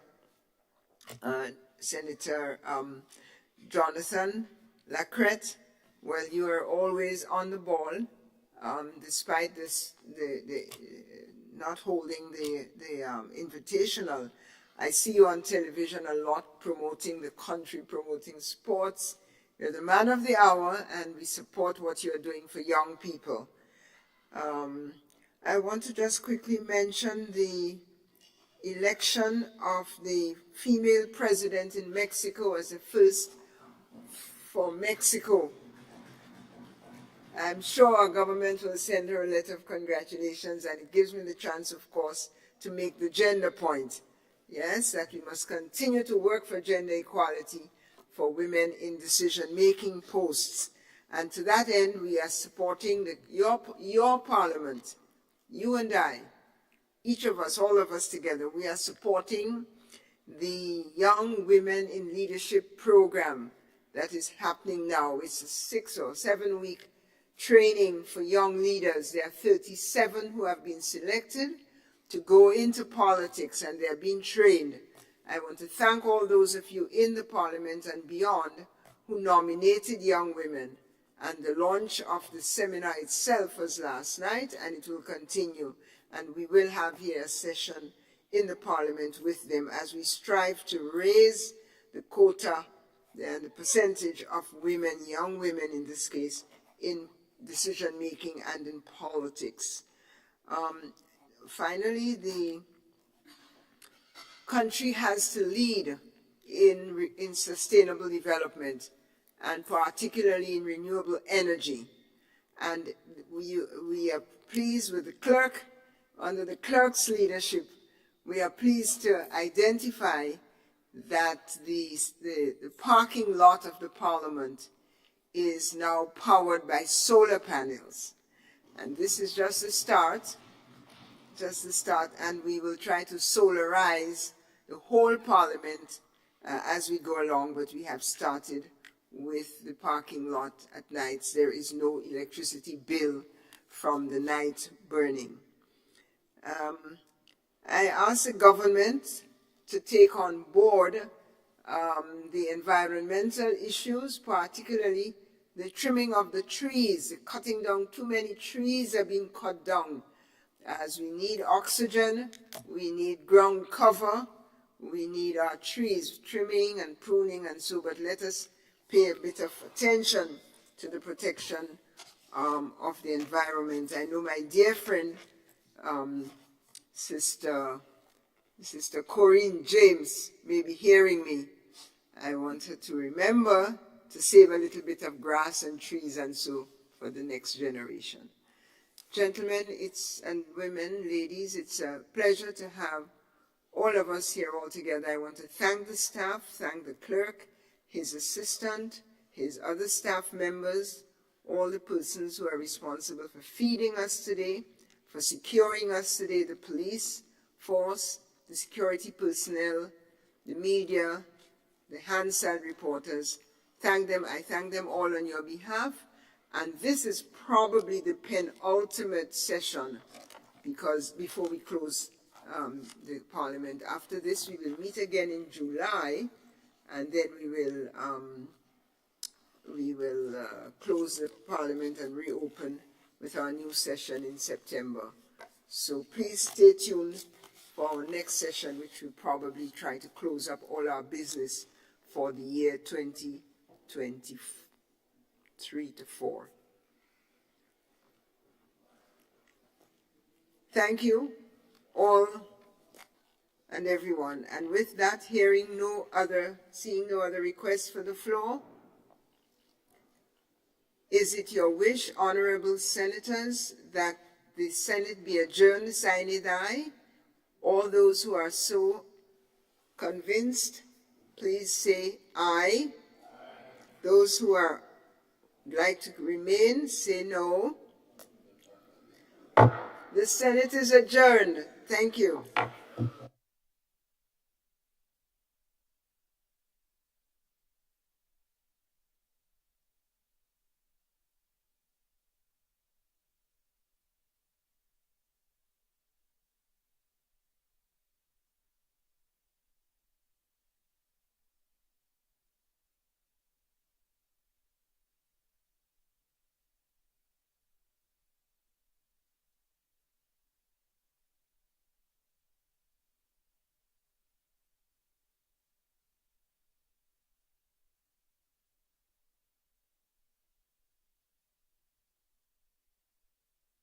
And I guess, that would be the right thing to do. But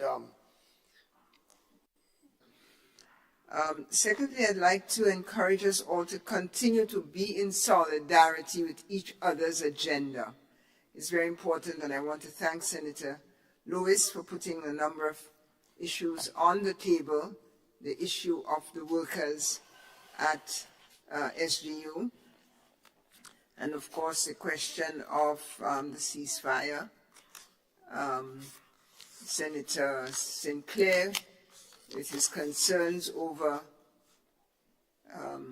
farmers and farmers' issues. Senator Rahman, with his concern over trade and importation. I live in the countryside, and I'm sure the prices in Grenville and in St. Andrews are much higher than they are here in St. George's. So we too are concerned about the rate of importation. I want to remind the former Minister of Agriculture and the present Minister of Agriculture that agricultural production, and more importantly, agricultural sales across the economy is welcome, whether it's in the school, as the Minister of Education said, congratulations if that is £100,000 a year or a month, and in the tourism sector to continue to make the linkages. Senator Gloria Thomas, your issues are many. I'm glad to hear the numbers of persons on the SEEDS roster.